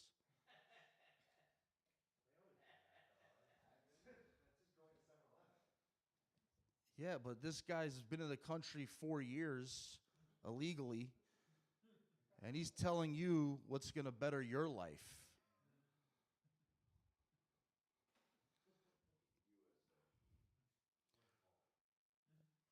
So once I realized, like, I got to not be self-absorbed, there's a lot of insecurity under that, and you're going to have to deal with that shit too.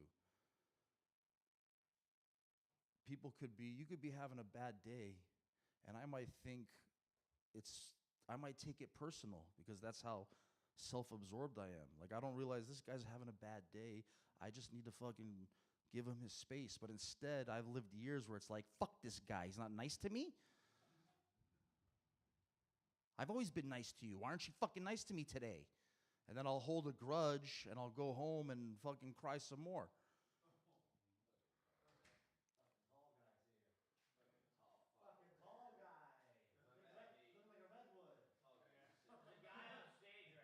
Who cares, man? I don't want no one to even acknowledge this.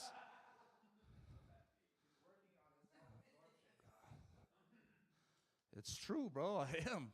I'm actually studying body language to understand like a fake smile. Like, I've been doing it all week with all of you. Like, I know who really likes me and who doesn't. Alec is genuine. Mike hates me. Ray loves me. No, bro, I can tell you why. I love you. This is how you know, bro. Jeffrey Fieldman hates me, but I think he hates everybody.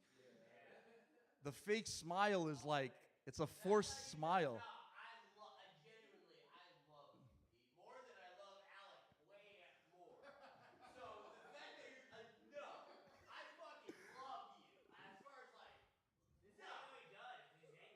Fuck you, Pete. I'm. I have only looked at you with genuine Hey, it's all. It's only been a week. I'm studying, you know what I mean? I'm learning about body language. We all need to get hurt, Mike. Okay, now you can work on your emotional outbreaks. Calm down and we'll talk about it. Calm down and, hey, Pete, you know? I want to fucking cut some deep wounds tonight, guys. I already talked about his self-abortion. I mean,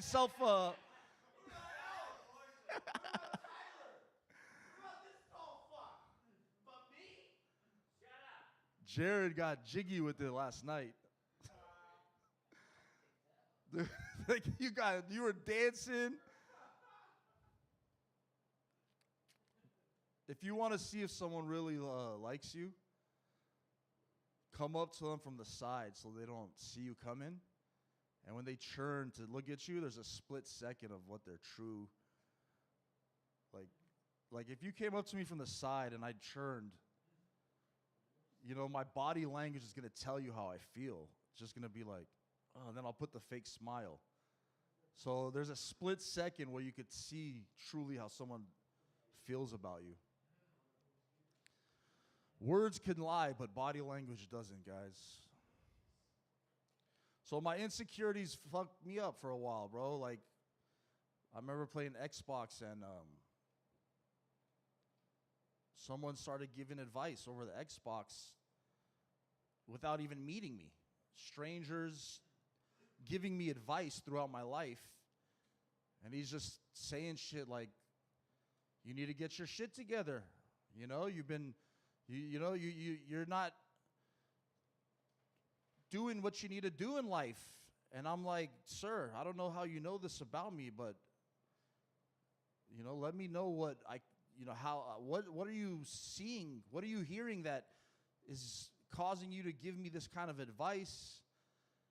And he wasn't even talking to me. He was just talking to his son over the microphone. And his advice to his son impacted my life where I, you know, as a man in his 30s, took away from a father giving his son advice over Xbox. What are we going to do, guys? Give it up for the true fucking workhorse. The guy who's here every day. He gets the credit for accidental chaos. What the fuck do you mean? What do you mean? The guy has been here every fucking day, dude. Alec, dude, don't let them step over your compliments. I don't fucking care, dude. Oh, no, I'm gonna make it very weird, bro. Give it up for Alec, the backbone of accidental, and you know the the supporting staff. Ray's like the fucking calves. Mike is like, you know, the biceps.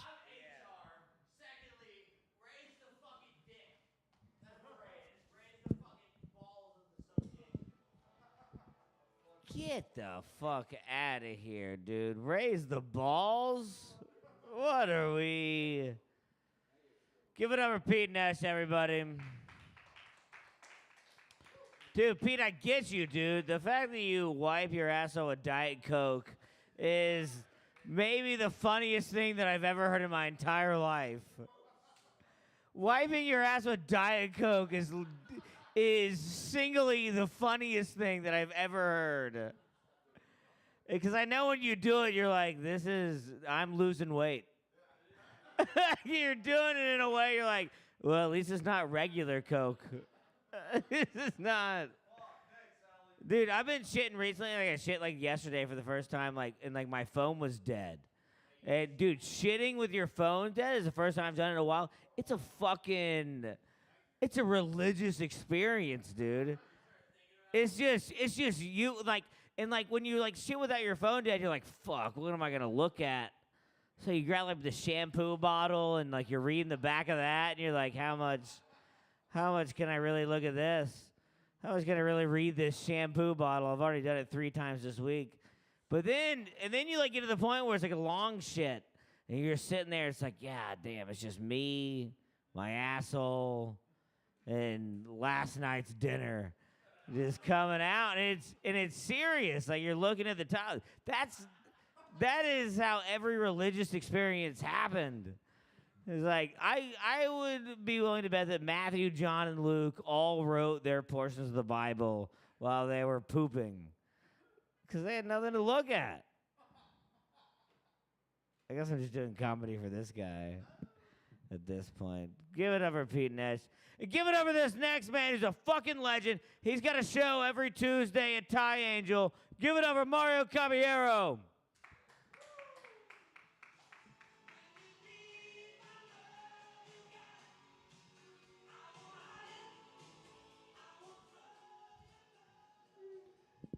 Give it up for the pillar of comedy in Hollywood, Alex Feinstein, baby. Hell yeah. I deserve all 4 of you here. What's up? I thought 3 more people were going up. I was not ready for this. Let's start on something light, man. You guys seen the Epstein list, dude? Fuck yeah. Well, I mean, the partial, I guess. I don't know. the most recent drops, man. I was tripping out on some of the names, man. Do you guys know that who's the fucking scientist? Stephen Hawking made it onto the island, dude. That's so wild. I can't believe they can make a whole island ADA compliant, man. That's fucking crazy. I was like, man, I wonder what music they were playing, or he was playing when he was trying to get down and dirty and shit. I'm thinking maybe some Daft Punk, right? He's just sitting there on his chair. He's just like, work it. Do it. Makes it better. Harder, better, faster, stronger. That's how he liked it, dude. Yeah. And after it's all over, he's just like, one more time. Oh, man. He's just out for some fun. He's just out to get lucky, guys? Right? Yeah, I saw Chris Tucker was on that list, too. That was pretty crazy. Yeah, I'm like, what the fuck? I was disappointed.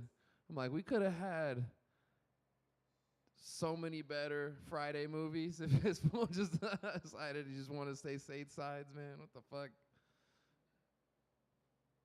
It got me picturing him in there, picking out his child bride, looking like the scene in Rush Hour 2. I'll have this one, and that one, and that one too, and this one.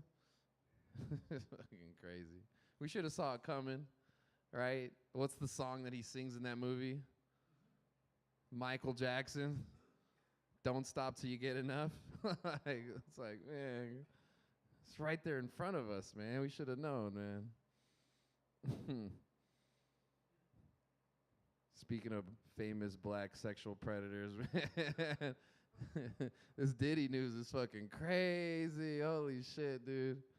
Yemen beat me to it, man. This shit is wild. Man, it's funny. We should have known from Diddy too, man. Like, who else changes their name that many times if you ain't running around trying to run from your sexual past, dude? What the fuck? His last name was Brother Love. He sure was loving some brothers, all right. I was like, holy fuck, man. Yeah, Diddy's, I guess, is like the Black Epstein, man. I guess. And that sucks, man. Black people can't get no credit, dude. Like, if it was a couple months earlier, fucking Epstein would have been the white Diddy, dude. Like, what the fuck? It's just a timing difference. I don't know. Yeah, like Yemo was saying, we should have known from his ad-libs, though. He's just like, take that. Oh, shit. Yeah, his songs, too, because he would just be like, we ain't going nowhere. We ain't going nowhere. We can't be stopped now, because it's bad boys for life. Like, he told us. He told us he was up to some shit, man. You guys seen the video of him back in the day where he's like on the phone making a business deal, and he just like clangs the phone down, and he just starts going berserker mode on his desk. He's just like, I'm a fucking savage. Anything I want, I can fucking get. Everybody was like, damn, that's what a real fucking hard worker looks like. It's like, nah, man. This was a little too aggressive with that shit, man.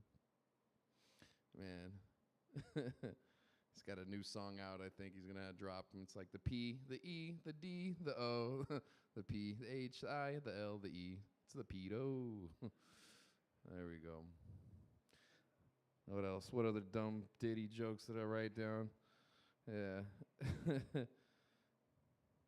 Let's see.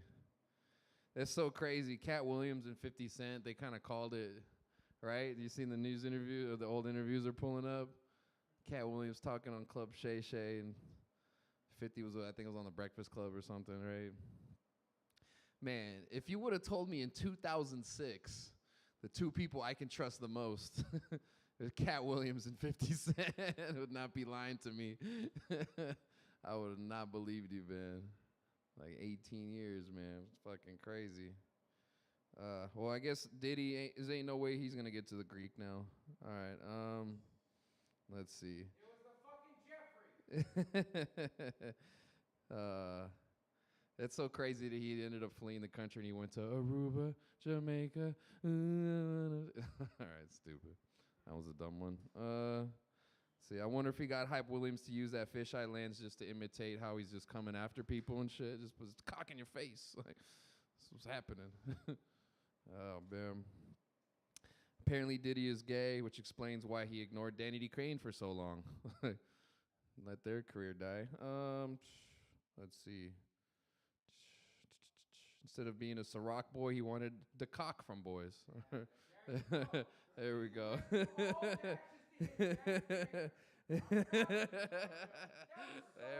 That's what we gotta do. That's what we got. This is how we do it, man. Oh shit. That's all I need, baby. This is what we do, man. This is what we do.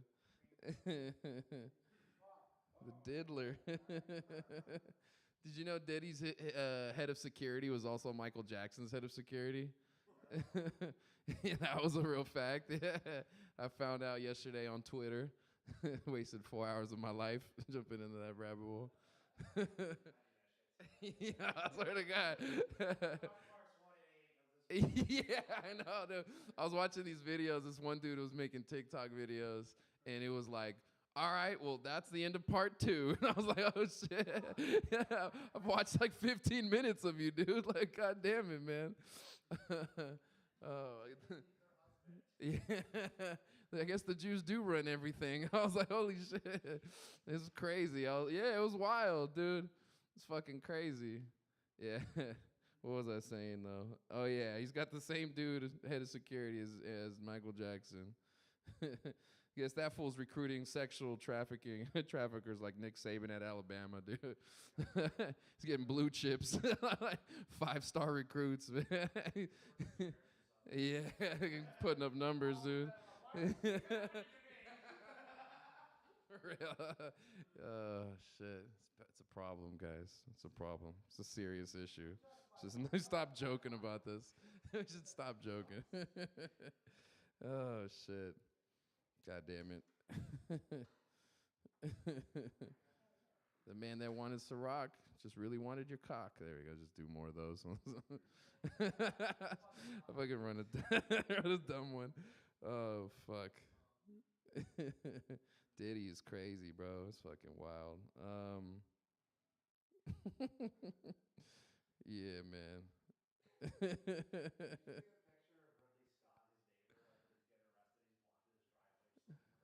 Ridley Scott was?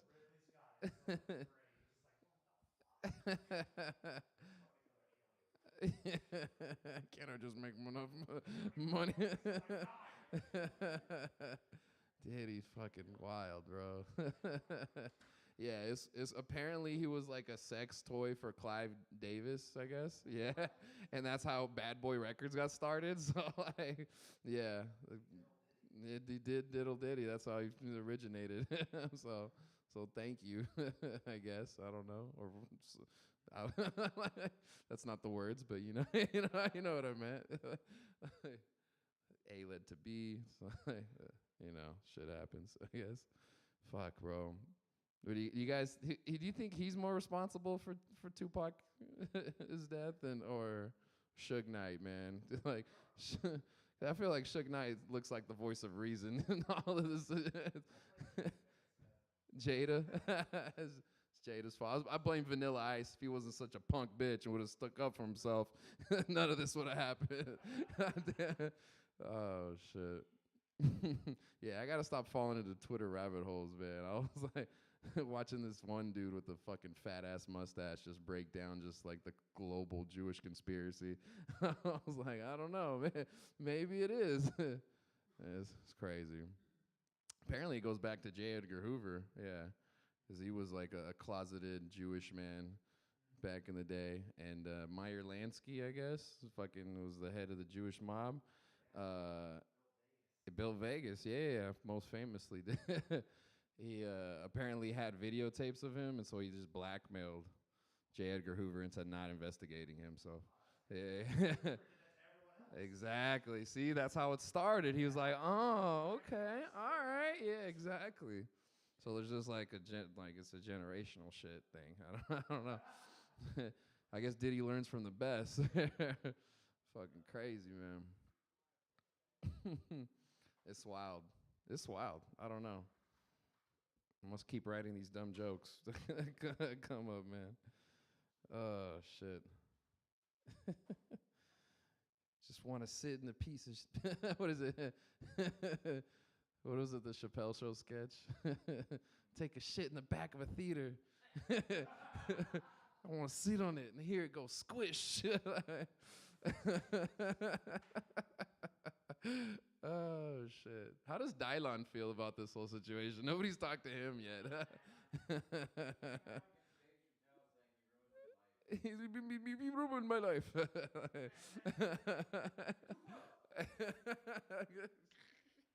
I'll put you in the studio with the legend. Oh, shit. Cuba Gooding Jr. Like, oh, no, get away from me, Cuba. Must know.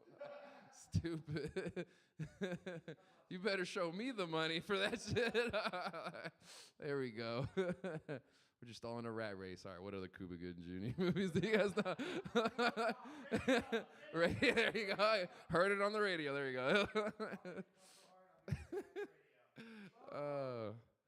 Oh, man. Yeah, after these allegations, they better show.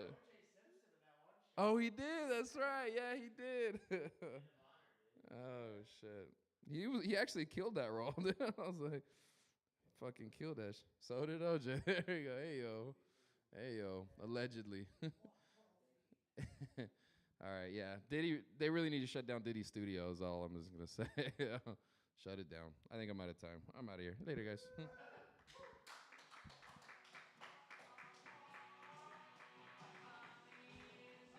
Good over Mario Caballero, dude.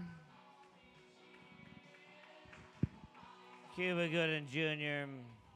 Dude, my favorite part about that OJ like thing on FX was literally there's like a scene where it's the like white people and like the black people who are like in the jury, and they're like hanging out, and it's like clearly FX being like, how are we gonna show their divisiveness?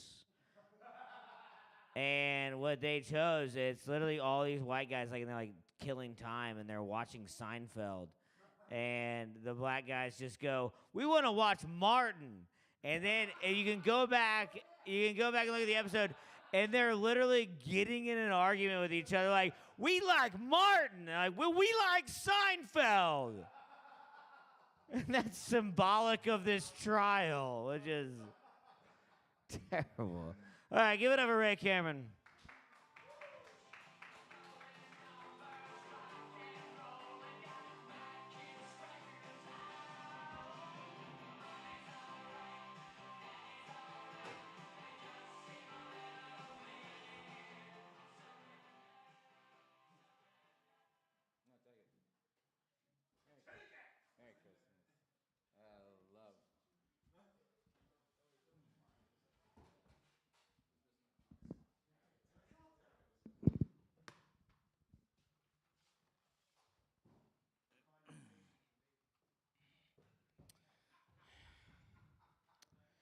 I had a dream the other night that Pete Nash was caving my head in with a tuna can. And, you know, I didn't want to tell Pete Nash that because we would have just made out right then and there. That's what would have happened. Do you guys ever remember your dreams? Fags. Anyway, I know exactly what part of my head, too. You can tell exactly what fucking part of the back of my head he would go for. Like, can you tell? Can you guess which part? Like, I bet I would look way better if he did cave my fucking head in with a tuna can. Imagine you had a dream and you think it makes sense in real life. Like, imagine you live your life by superstition and religion and dreams and astrology, and you're just not like living in the moment and being a real person. That sucks. Oh my God. That's fucking La La Land right there, and I'm from LA. That's the weird ass fucking thing, man. I fucking don't care anymore. But you know what it means is that I have friends, and I do. Because I guess I offended Pete, and guess what? Yeah, Alec doesn't run the, I mean, he runs the club, but he's not the backbone. Are you fucking serious? He complains about this shit all the time. He's just here because as soon as he lives here, what are you fucking talking about? Who else is going to have the keys of the door except for the guy who lives here? It's crazy. And I'm only talking shit because he's been pissed off the entire night, and he deserves it. And I love him to death. But here's the other thing is that when you have friends like picture you as a perfect being because they're egotistical and they're like, I can't be friends with bad people. If my friend does something bad and I don't like it, I'm offended. I'm friends with all of you people, and it's so hard to not judge all the time. But when I have a dream about you, I'll make sure you know about it so that when you guys are feeling bad or do something wrong, in my opinion, it's the act of will, it's the act of God. But I have friends because you know why? People love me, it's weird. They give me a lot of advice. It's fucking weird, man. The last thing I need is more advice. I used to work at GNC. I know what I have to do. Just because you're a nutrition expert, because you are 5'4" and don't know how to bulk, because you're a bitch. You got all the everybody has all the fucking answers. Everybody has all the fucking answers, man. Everybody's just fucking full of answers. And then you look at them and they're Uber drivers. So you look at them and they're doing comedy in a studio on a Thursday night here. Fuck, can't people just come to reality, come to terms with themselves that you all are failures? It's okay. We all are failures, but we have a chance to succeed later. You know, that's all you need to know. You suck now. We all suck now. You fucking suck. You suck. You're all running away because you didn't like where you're from. Now you're in LA. And you want to escape that past life. I've seen it. I've fucking seen it. You think that just because you say you're from Utah or Idaho or Maine, you were that guy back in that state? Fuck you. You're probably gay now. You weren't gay in Utah. Shut up. You've been heckling too much. This is not, I'm trying to have a somber moment. My friends are being fags. I love it. Fag's my favorite word. Shikori, I thought you were a girl for the entire time until you said something. I love you. I felt, oh my God. I thought you have the long hair and that coat. I didn't want to, I was like, I don't care. I fucking love Shikori, but I did think he was a woman for a good amount of time. He has the manliest voice in the room, though, I have to say that. It's a beautiful voice. I got some material. I'm racist. I hate a lot of races, white people included. But, like, I don't know. I don't think one's better than the other. They all suck.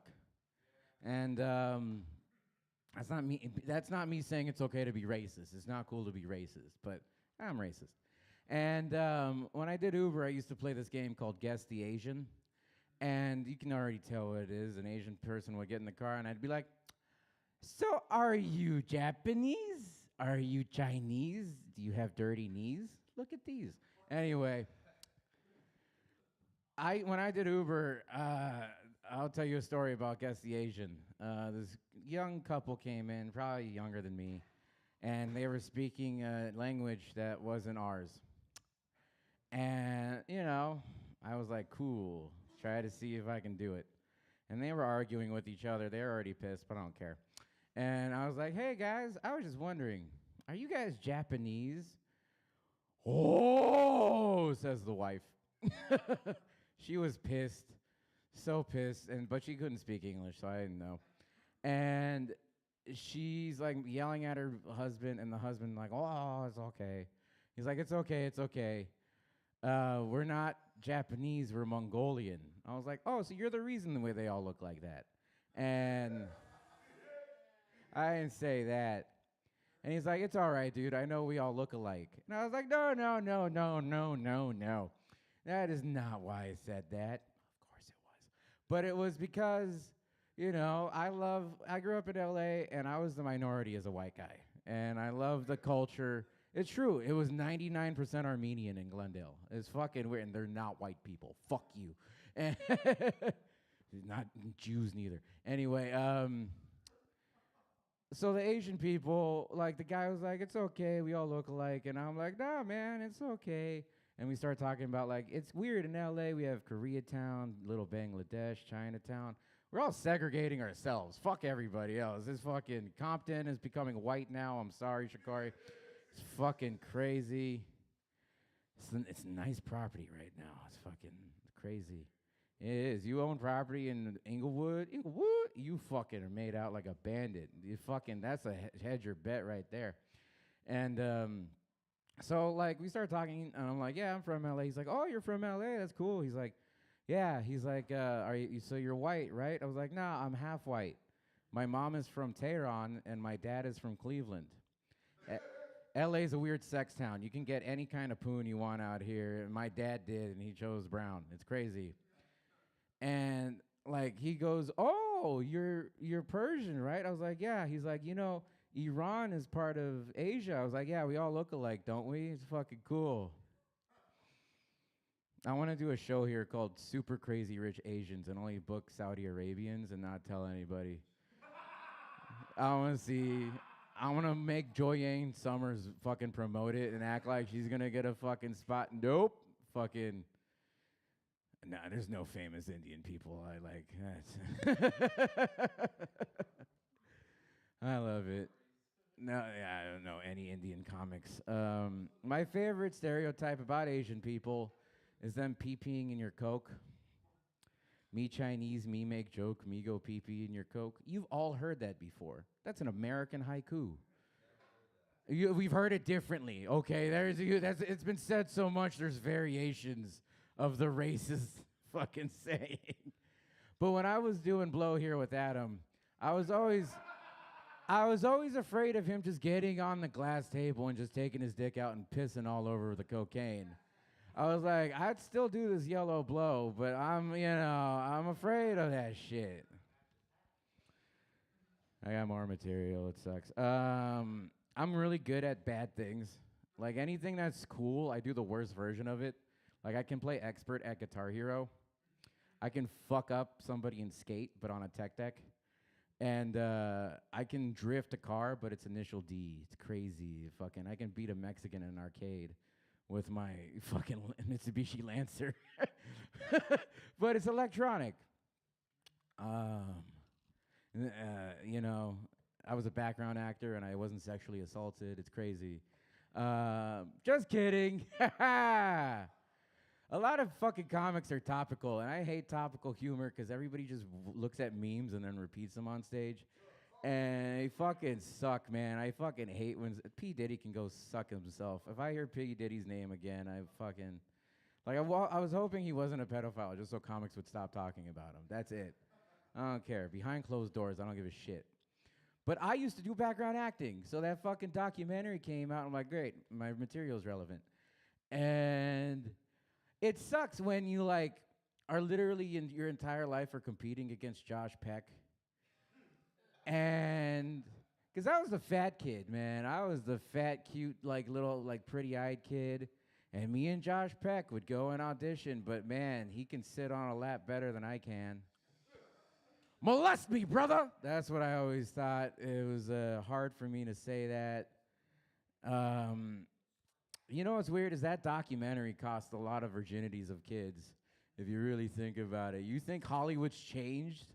You think any of the documentarians weren't also molesting kids? They were all taking turns with Dan Schneider. They're like, you get his feet, we get his mouth. The behind-the-scenes footage of them is spit roasting a kid. Yeah, Dan Schneider and the director are just fucking ramming a kid together. You'll see the director's cut. But he's not. He's actually Muslim, so they're not. It's crazy. I'm just ranting about that. Yeah, but it's weird. Background acting was weird. I'm just... Like, if Bryan Singer wanted me to be an X-Men, I totally would have sat on his lap. But I would probably break it. That was my issue. I'll tell you a real story. I was supposed to be on an episode of Everybody Loves Raymond. Yeah, I know, right? And I was really happy about that, too. I'm like, my name is Ray, and I get to be in the show where everybody loves me. That's fucking sweet.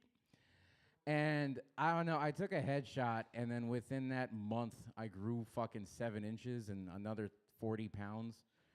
It's crazy. My growth spurt was like instant. And I show up, and they're like, who's this man?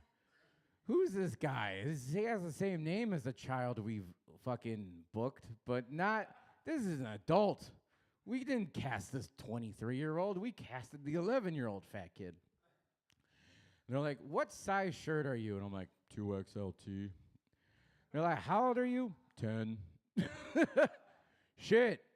So the moral of the story is I couldn't be in the show because they didn't have a jersey that fit me on set. And that's really sad when everybody on set's also wearing a jersey themselves. It's crazy. When the PA, the director, the boom guy is also wearing the same weird Kobe Bryant jersey, and they couldn't lend it to me. I get really sad. Here's my hot take. If you have a tattoo, you're kind of gay. I've said that to a lot of people, and they get really offended. I don't know why. But, like, you know, I don't know. I think tattoos should be used for, like, Maui people, Aztecs, and Jews. Anyway, my name is Ray Cameron. I love you all. Have a great night.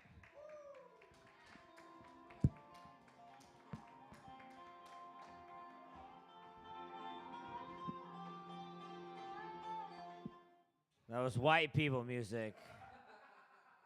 For anybody in the crowd that was concerned and wondering if there was about to be trouble. Give it up for Ray Cameron, everybody. Next man coming to the stage. I believe it's his first time here. I'm very excited to see it. Give it up for Eddie!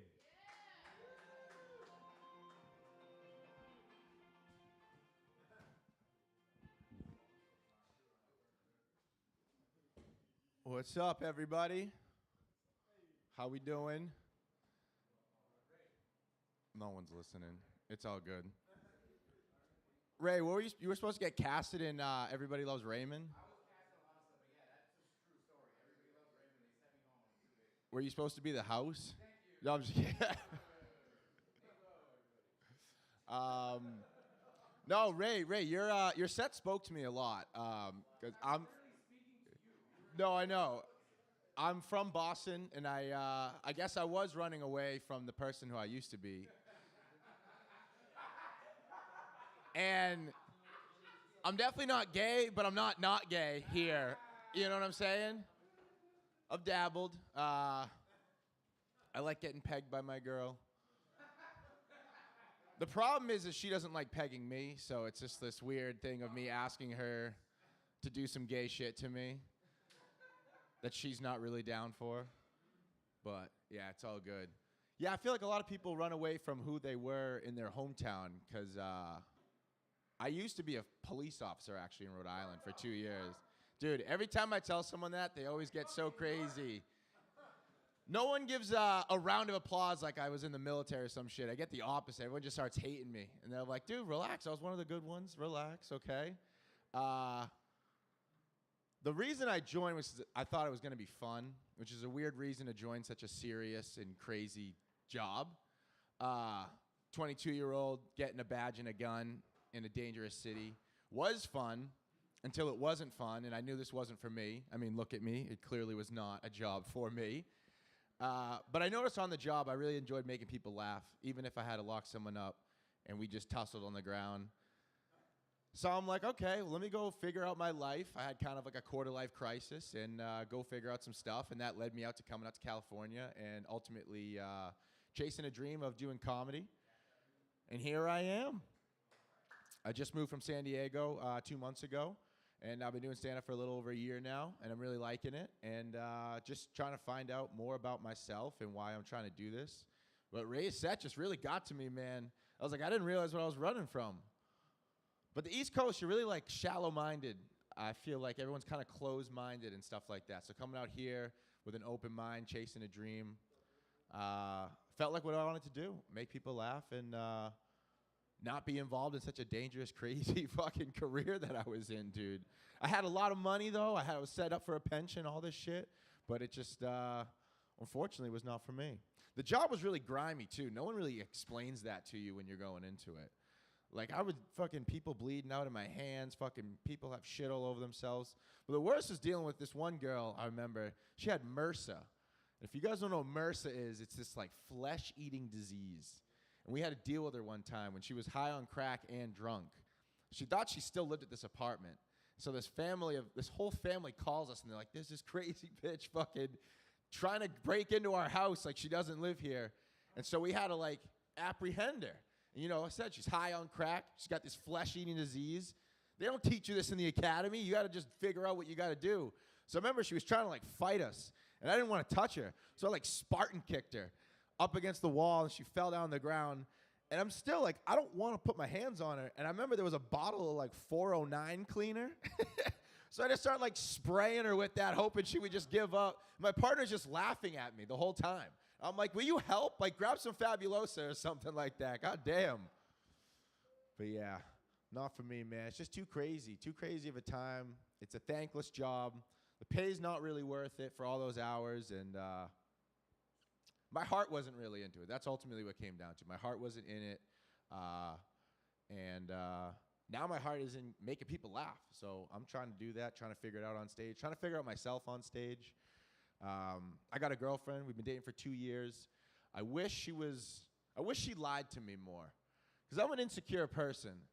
So I'd always ask her. I was like, babe, was my dick big? And she's just way too cute and innocent to lie to me. And she tells me it's perfect. Perfect? That's not what you want to hear. You don't want to hear you have a perfect-sized penis. That doesn't sound that sexy either. You know? It doesn't roll off the tongue that good. The only thing she's ever said big about my penis is my pee hole's big. That is a horrible part of your dick to be big. You don't want that to be big, man. Ever. Unless you're trying to take a piss. I don't know. It's just, it's a weird thing to have, a little insecurity of mine. Yeah. A lot of people think I'm Jewish because of my nose. I'm not Jewish, but I'll take it as a compliment, I guess. I don't know. People don't hate them. I don't know. Unless you're a pedophile. Pedophile, I guess, keep getting brought up tonight. Because I just feel like every time you turn on the news, you hear a new story of like someone who's a pedophile. It's making me almost not want to chase this Hollywood dream of mine. You know? It's like, what do I have to give up to get into Hollywood? I don't know. Doesn't sound too bad. Take a couple dicks, get a fucking deal. If the pay's worth it, I'll give it a shot. I don't know.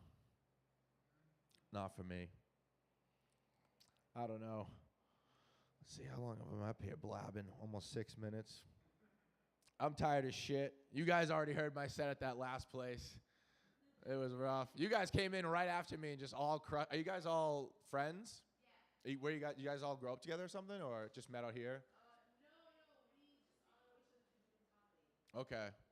Yeah, you guys are a funny fucking trio. I'm glad you guys. I went before you guys. I was like, I don't want to follow that. You guys were very vetted, and. You know what? You should always want to follow. I try to surround myself with people that are funnier than me because that's how you get better. Yeah. You know? I'm insecure. I'm trying to fucking. I gotta break out of my shell though. You're right. Yeah. That is true. Yeah. But yeah, just trying to figure out how to rewrite shit. Because my first year doing stand-up, I was just trying to do fucking jokes, you know? Just trying to write jokes that made no sense and had nothing to do with me. So now I'm just trying to open up on stage and explain people my story and stuff. And now I got to learn how to make that funny. It's like that whole first year of stand-up was just like I don't know. I feel like I didn't gain as much as I thought I would. But I guess I did learn to not do the whole year's worth of jokes I was doing. So, yeah.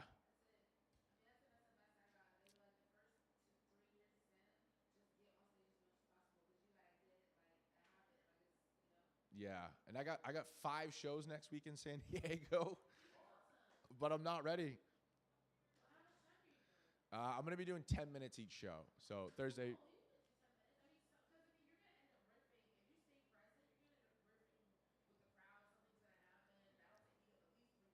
Yeah, I'm trying to pray on not doing that, and then, I don't know. What do you suggest? Start with the crowd work shit? Yeah. Yeah.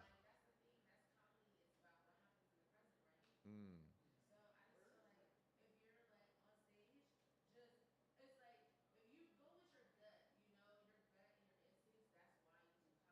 Mm. Mm.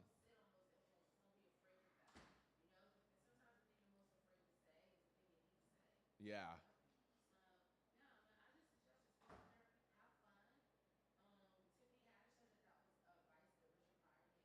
Hmm. Hmm.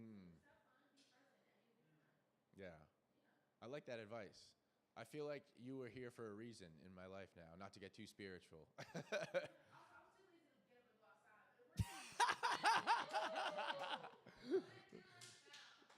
Everyone was talking about like everyone's giving you like they were talking about people giving people advice that are like Uber drivers, and you're like, don't be giving me advice or anything like that. But I got the best advice tonight. It was right from you, so I appreciate that.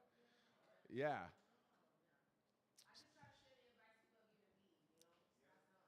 I appreciate that.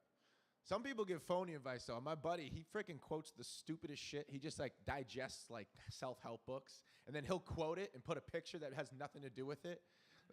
Like he'll quote like William Shakespeare and then put a picture of him doing like an open mic, and I'm like, what the hell are you doing, dude? Here he. Like it's pretty funny. So it's good when you get advice that seems very genuine and real, and not something that's just like regurgitated from something else. So. I appreciate your advice, and I think it definitely came from a real place. Plus, hearing you were friggin' amazing up there, so I'm glad I stayed for your set, too. because I was like, I just started researching all these mics. Tonight was the first time I ever hit a mic in LA. So I started at Deaf Noodles Comedy, and then I went to that last one I saw you at, and then I went to this one. So I'm just trying to hit as much as I can in one night.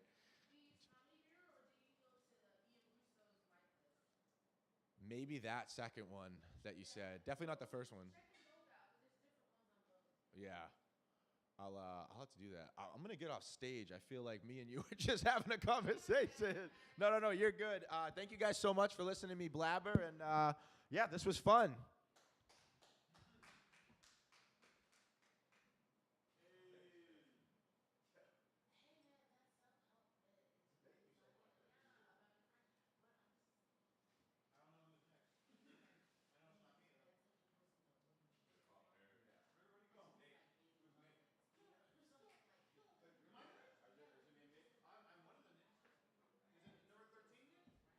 Yeah.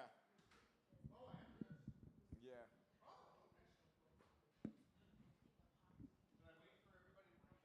No, they probably won't come back. What are those, pumpkin seeds or sunflower seeds? Oh yeah, I love those. Those are great. Yeah, those are great. All right, well, next up, coming to the stage at this magnificent accidental chaos room top mic. Give your undivided attention and a round of applause for Nick Latemore.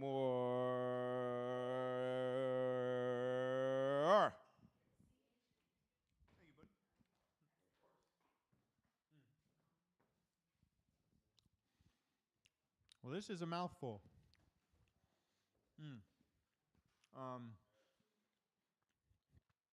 I thought there were going to be a lot of nicks on the list for a second. So, what was I going to talk about? Somebody's coming in. I'll talk about that. No. Okay, I finished my mouthful of pumpkin seeds. Now I can talk without spitting food. Yeah. Yeah, see? So speaking of dreams, like I heard that like sometimes you can do like that Freudian crap, like dream interpretation or something, right? So I was like, I'm going to go to a therapist and ask her or him or, I don't want to leave out the non-binaries. I'm not leaving out anybody, but I had this recurring dream, And she said, well, tell me what happened. And I said, yeah, maybe you can interpret this for me. I had like a battle axe, and I'm going around just chopping off everybody's heads in my dream. And I'm like, and she said, wait, you said this is a recurring dream. She's like, how often have you had it? And I'm like, I've had it about 4 times a week for the last like 7 years. I'm trying to work something out here. And then next thing I knew, she was gone. Like her number was changed. Like I think she moved. I couldn't find her. I tried to call like the same like company where I found the therapist from, and they're like, yeah, we're like shutting down or something. And I'm like, but you answered the phone. And they're like, yeah, we didn't check caller ID. Our bad, our collective bad. And I'm like, hey, was it about chopping people's heads off with an axe? And they're like, why, we don't know what you're talking about. And I'm like, I should have mentioned they were monsters, and it was like a monster horror nightmare, and I was trying to be a hero and save people from the monsters I was decapitating. So, I don't know if I'm getting louder or it's just the setup tonight. I am fucking loud. Shit. Whoa, is that like Simon right there? Those colors? That's like that machine thing under that computer over there. It looks like the red, yellow, blue, green. Okay, Ray Cameron's left the room, so I'm going to do a little topical humor. Now that I think I know what that means, I think I just figured it out. So a couple things. I had a personal grudge against P. Diddy for a while, and it has nothing to do with being a lame white guy that doesn't know how to rap or dance or have money.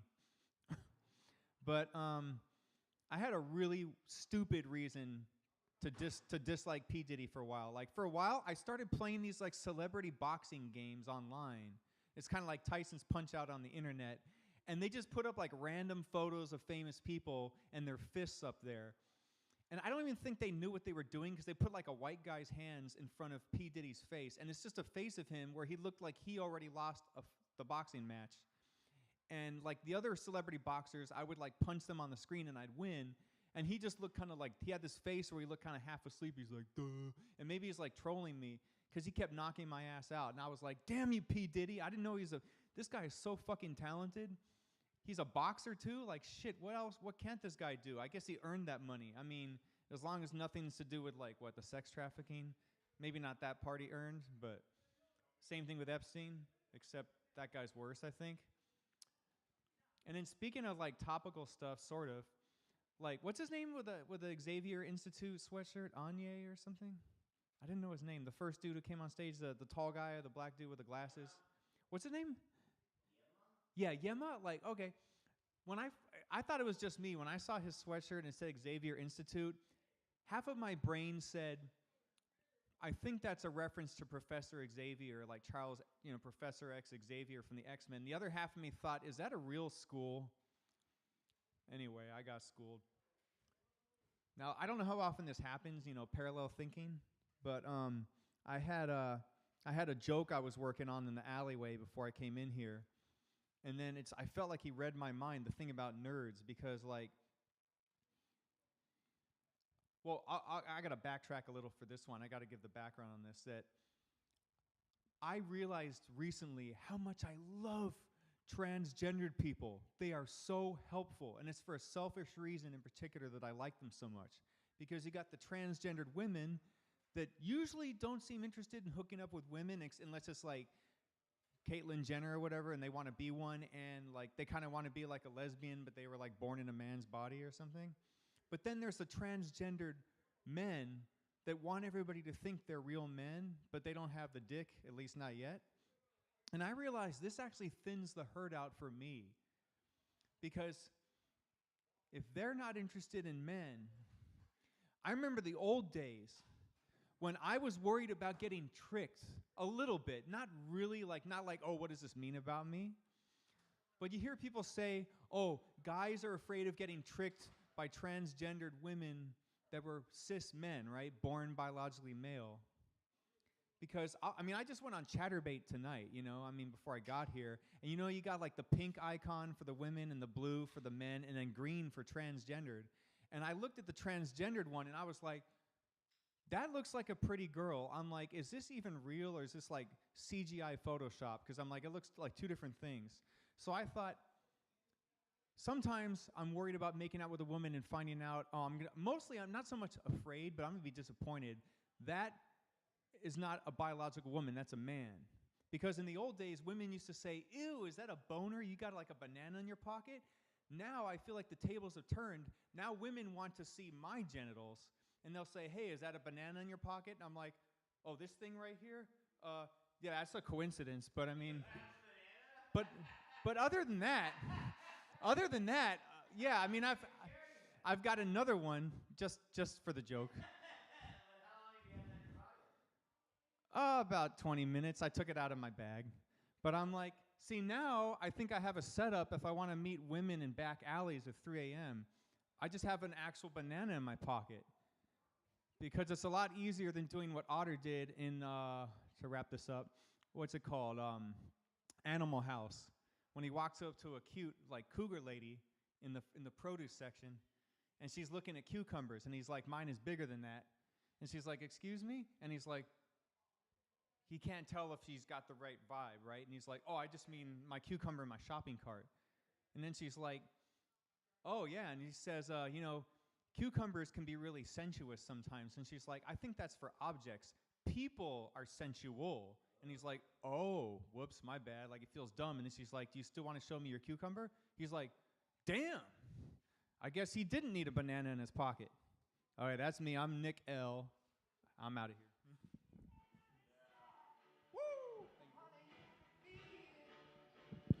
Give it up, Steven, for Nick Lattimore. Dude, you know how cool this guy is? He was at the Comedy Store on Sunday, and he brought his mom. And I don't know if you know this about. Do you know Nick Lattimore at all, Steven? Me and Coke corrupted him. The first time that me and Coke saw him, me and Coke like started making inside jokes to each other. We're like, this guy is an alien. Because like his jokes were just like, yeah, you know how like you walk by a dumpster and you have sex with a girl? And like it was just like it was like alien, you know what I mean? It was so foreign. And me and Coke just kept calling it an alien. And then Nick doesn't do it anymore, but there was a period of like 4 months where after me and Coke told him that, he would only do I'm an alien material. And me and Coke every time we're like, oh, we ruined this guy's whole career. We've corrupted his mind. But dude, he was at the store on Sunday with his mom. And his mom got up and crushed. And they're like, please come back. And Nick came out, like we talked to his mom before, and like afterwards, Nick was like, my mom got up, she crushed. And then we were like, where is she? And then we saw her walk by with like Jeff Ross later. And we were like, you got up and you crushed. And she was like, I've been telling Nick. He tells me his jokes and I try to give him corrections and he doesn't listen. I just, could you imagine going to the store and your mom gets farther in comedy in 30 minutes than you ever have? Is she had to have been, was she in show business or anything? Was that like her first time on stage? No, that's the funny thing because they asked her that and she said, Well, yeah, but in real life, had she ever? yeah, she's like, oh, she didn't actually, I don't think she did an open mic before, but she does funny talk. She said, Yeah. I've been on stage for 10 years. Because, well, actually, like 20 So she's been in front of a microphone. Yeah, had to have been. Yeah. Yeah, your mom rocks, dude. I'd kill myself probably if my mom crushed at the Comedy Store. And then acted too cool for me after. I saw you go up to your mom and you're like, can I sign your tits? Can I sign your tits? And she was like, nah, I'm with Jeff Ross now. I just crushed at the open mic. Who are you, you alien? Hey, will you do me a favor? Will you open that door? Who's ever in the alley, I'm assuming that you're on stage next.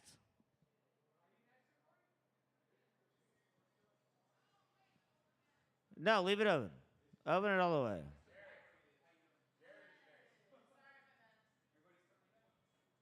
Everybody in the alley, I don't know how to emphasize this, Nick, but leave the door open. How many people are out there? That's it?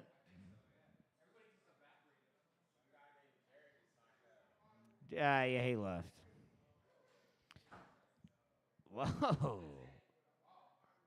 Everybody in the alley, come inside. If you want to smoke weed, I don't care. If you want to smoke weed in here right now, I don't care. That's what I said. Give it a... What? Everybody's been smoking outside. It's clearly established. Next man... What? He'll address what on stage? I will put your address on stage, dude. I will tell everybody where you lives on stage right now. I'm going to make a guess right now out of all of the dresses in the entire world. I'm going to guess 5325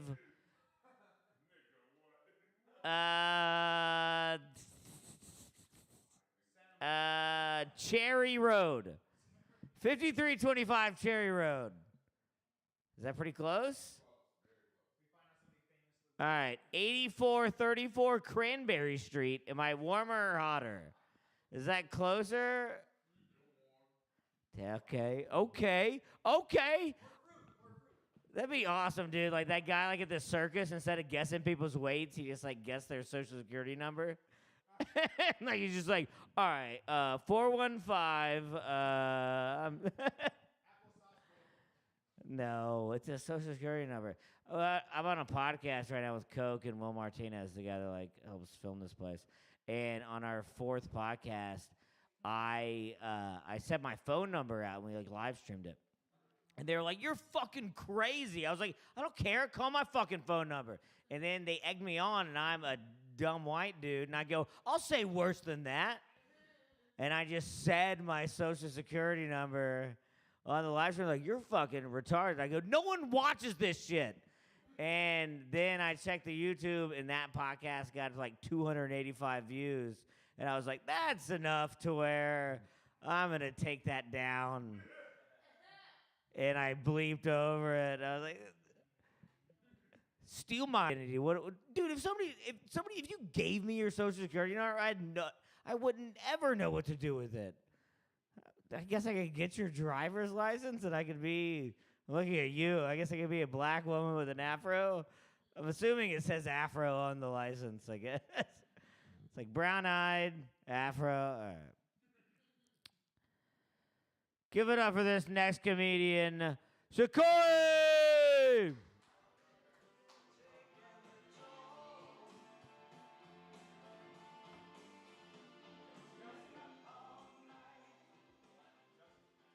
Yeah.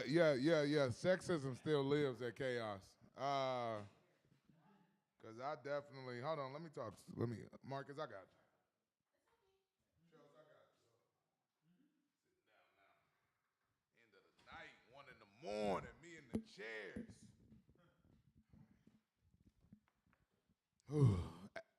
Alec, you had left last night before we got on stage. You must have been really irritated. I know because Marcus told me. I didn't even have to hear from Ray Cameron. He had literally just, and you know how Marcus talk. It was beautifully poetic. Because I was looking over at Marcus. I said, boy, it's black as hell in here tonight, nigga. I said, that nigga Adam rolling over in his rehab bed right now, dog. This shit too black. And that nigga Marcus said, no, I bet you Adam proud right now. Think about loving something so much and your addiction taking over and the community comes behind you and picks up your dream. Sheesh. I was like, damn, this nigga Marcus always preaching. It was 1:30. I was like, all right, nigga. But then I looked around and I was like, damn, when I had just came in, that was kind of the conversation we had just had. You was like, yo, how it look? And I was like, this is beautiful in here. Because every time, the remodeling is one thing, but just to always pick up and keep going. Do not stop, Alec. Please do not stop. Me and him both have stopped mics, and I think that, I know that's where my sense is coming from of like, you never get the community back. I swear to God, no matter where you pick up and start it again, dog, it just never comes back, and it's not as pure as like, I know the jokes I wrote in here, bro, I'd be going through my stories sometimes and just seeing just me being here, you know what I mean? And that's a staple for me the 4 years I've been in LA, so, well, 3, because it's only been open since 21. But yeah, I fuck with this place, dog. This shit's dope. Please do not stop. Plus, Tom watch all my stories, so I be like, yo, nigga. Oh, shut up. I know Adam's watching with his goddamn, I see he keep picking up them non-alcoholic beers. I want to know what day that nigga start knocking shit over. Like, all right, dog, this ain't it, nigga. This is, I gave up weed for 90 days to move to LA because I'm terrible. I'm terrible at being an adult. We've lived together. I'm terrible at being an adult. Paying bills. I don't, only thing I do well is comedy. Swear to God. I don't know how to do anything else, bro. I told them at the last mic, I just found out, you know, filing head of household, you get more money on your taxes. Did you know that? Bro, we are not living good. And my girl, I've had my girl was coming to the Chaos house with dog shit on the floor. Like, my bitch loved me, dog. But that's why I'm like, I gotta become a better man. A bitch that's, bro, she done been with me through 2 evictions. This motherfucker won't leave me. And this not, everybody seen my girl, I got a bad bitch. I'll be like, yo, I need to do better. Manhood is hard, dog.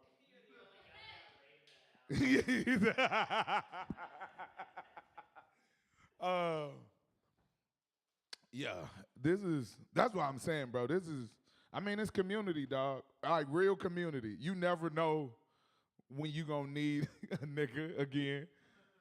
God in heaven. I didn't know when I met Marcus I was ever gonna live with Marcus. more than once, ever. I didn't even know that. Once, twice, like, but every time, it's been a blessing. So I can't. Is that Renee Vaca on the back, nigga? Y'all gonna make sure.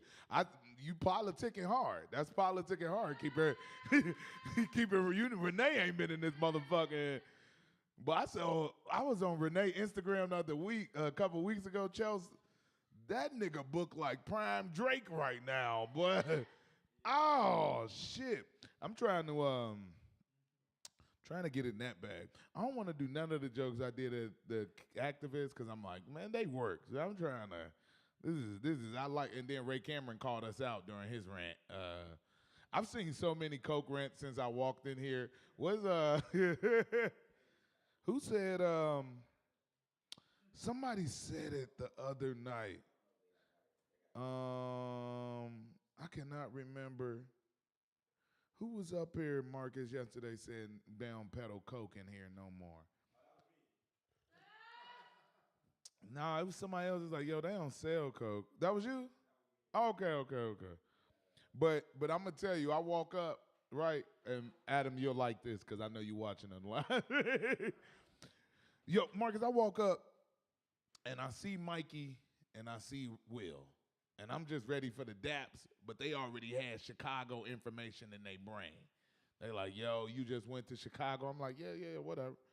But I'm only talking to Will, and maybe 2 minutes into the talk, Marcus, Mikey jump into the conversation and says, hey, man, I blew it all away. Yo, because I know what got blown all away. I said, nah, Mikey. And you had to see Will's eyes, because Will was ready to jump on Mikey. So what's happening is me and Chelsea was just outside, and Mikey didn't blow it all away, because he snorted some, because he out there in full coke rant mode. He just asked me to feature for him. When Chelsea walked up there, he told him, yo, this suit, $5,000. Mikey is in his prime right now, dog. Yeah, that was a good rant. And Ray, I never know if Ray giving me a coke rant or he just ranting. You know what I mean? Like the other night, he took us home from Third Wheel, and that set he just did, he did it in the car, Alec. He just driving home. I was like, yo, this nigga really funny, because that's like shit he just be saying. I fuck with Ray. Because I told you when I saw you yesterday, Ray was like, y'all, just come back, nigga. It's different, nigga. We up. It is, though. That's what I said when I came yesterday. Ray, you wasn't here yesterday. See, Ray, you not beating the allegations. The black mic was going on yesterday. Ray didn't show up. Now, today, ain't nobody here. He like, I'm about to get these little Jewish jokes. I'm finna go in today, nigga. That's the beauty, man. I ain't even turn on my phone, so I can't look at my jokes. No, I can't. I ain't bring my phone up here. Come on, man. You know I'm a real nigga. I don't never look at my notes. So what I've been talking about on stage is either because that's the fan. It's Beyonce Day. You know Beyonce dropped the country album? How racist do you think it's going to get this next year? Alec, tell the truth. How racist is it finna get? Yeah. Niggas don't know who to cheer for, nigga. I love Jolene, nigga. It's just Beyonce and Dolly Parton now. Yeah, bruh, I hate country music, bruh, and I've been bumping the albums. It came out at 9 o'clock, nigga. I done heard 8 songs already. That's how you know propaganda's real. That's why they should just have Taylor Swift and Beyonce run for president. They should just let them two, and the country will decide itself from there, nigga. Just Morgan Wallen. Hey, that nigga Morgan Wallen. He like, yo, they giving me the pass. Oh, my nigga Jelly Roll definitely finna be nigging it up, dog. There's no way. Beyonce went on tour last year, Alec, and that's when I knew I wasn't doing well in life. Because all my friends from college went to go see Beyonce, and not just in our hometowns. I'm from Chicago. Nigga, Alec, they were planning trips in cabins to Nashville. I had homegirls go see her in Atlanta. I said, oh, niggas, what kind of job you got, dog? I said, I just keep getting Marcus. That's so funny because I know Marcus gonna come up here, dude. He just got this dishwashing job, and it's so funny to see Marcus. I know Marcus had food jobs, but in the 4 years I've known Marcus, he ain't had no damn food job. And look at Mikey, just independent smash burgerer. But these food jobs. That's the funny, what Ray say, I don't like when niggas do topical jokes. Ray, I hate when niggas do jokes about their job. I don't like job jokes. Only time I want to hit a job joke is when you quitting. And hey, if you quit that bit, let me know how it happened, dog. I never want to hear about your damn job. I quit a job recently. That's funny. I quit a job recently because I'm trying to find it up here. Ray got me inspired. That's the beauty of chaos. A nigga, Ray or Alec could go up here and do some fucking guerrilla style shit, and you like, you know what, nigga? Fuck whatever I was writing the last couple months, nigga. It ain't good enough. Ray, I love you too, Ray. I keep quitting jobs, bro. I'm not good, bro. I quit a job recently, and I have been preparing a speech to say to the motherfucking manager. Because every time I came in, that bitch was like 2 white wines deep trying to tell me about morals and ethics, and I'm like, all right, bitch, I'm going to let you know. But I promise y'all, the day I quit, I just walked out and had a smoke break. But you know how I walked out. Like, the line was busy. They was like, you going to make that omelet? I was like, but I've done it so many times, just walked out and had a little smoke. Alec, I came back and she was like, I wrote down you walked out. I said, damn it. When a bitch fire you and you ain't ready to quit, you gotta quit now. Like, I'm not, that's how I quit. I wasn't ready to beg. And then I had the speech ready, but all I could say was, don't matter, bitch, I'm going on the road next week, ho. I'm about to be in Portland, Chicago. And we did do them shows, but I'm still in the red, nigga. I didn't make no money. I'm broke. This is so funny to me because I was at Third Wheel and I was doing, my bad. I know that's y'all biggest ops. And I know, and I was doing something. I just said something about being broke because that's all I've been talking about recently is being broke. And somebody from the back, I ain't even gonna say their name, was like, yo, I'm broke too. And we here at 1 a.m. You thought I thought you was loaded, nigga? We walked to Ray's car. He took us home last week, and I was like, oh, shit, this that 40-year-old virgin money, nigga. And he said, nah, this is my mom's car, so no. He said, make sure you get everything out this bitch, too. But the broke thing, because I'm trying to find us.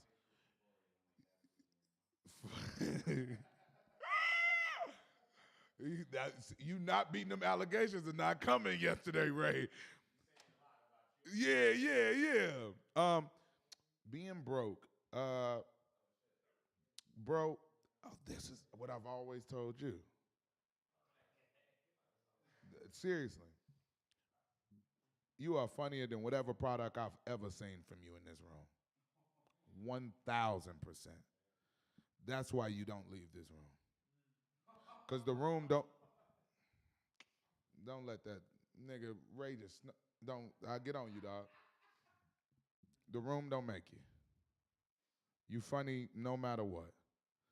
And too many times we get into these motherfucking, I don't know what you want to call them, storylines, guidelines. Oh, I'm the broke comedian. Hey, niggas, everybody ain't broke. Me and Mikey, I just broke it down with Mikey outside, same with Will.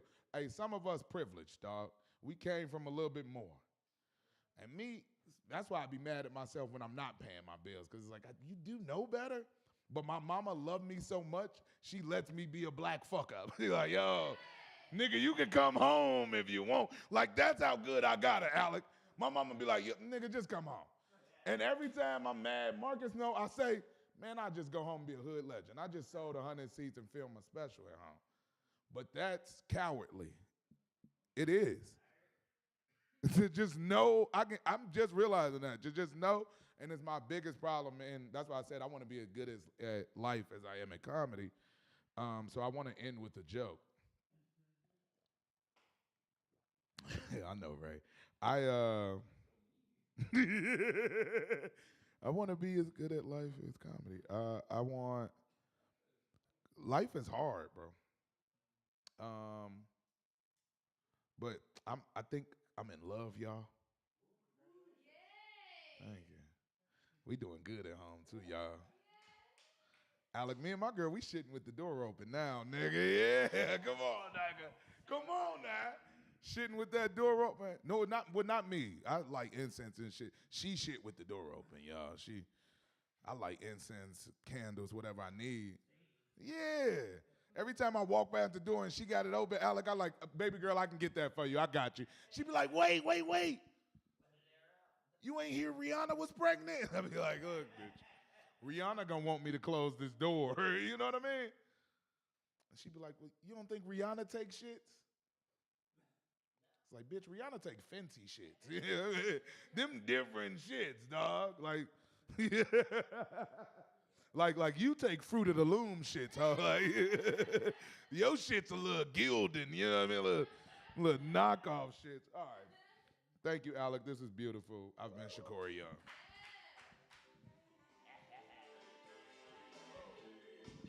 Give it up for Corey, everybody. Damn, dude. Shitting with a girl with the door open, that's amazing. Like those fancy shits are definitely a thing, dude. Like when I picture like I want to be so rich, like Rihanna, like there's bidets. Like I feel like she's just getting rose petals shot up into her asshole to clean it off, like that, like with gold flakes on them. She's like, these are Rihanna shits. These are yeah, and each one just sees Ella under my asshole. All right. Give it up for Corey. And give it up for the next sex comedian. Give it up for Chelsea Grow.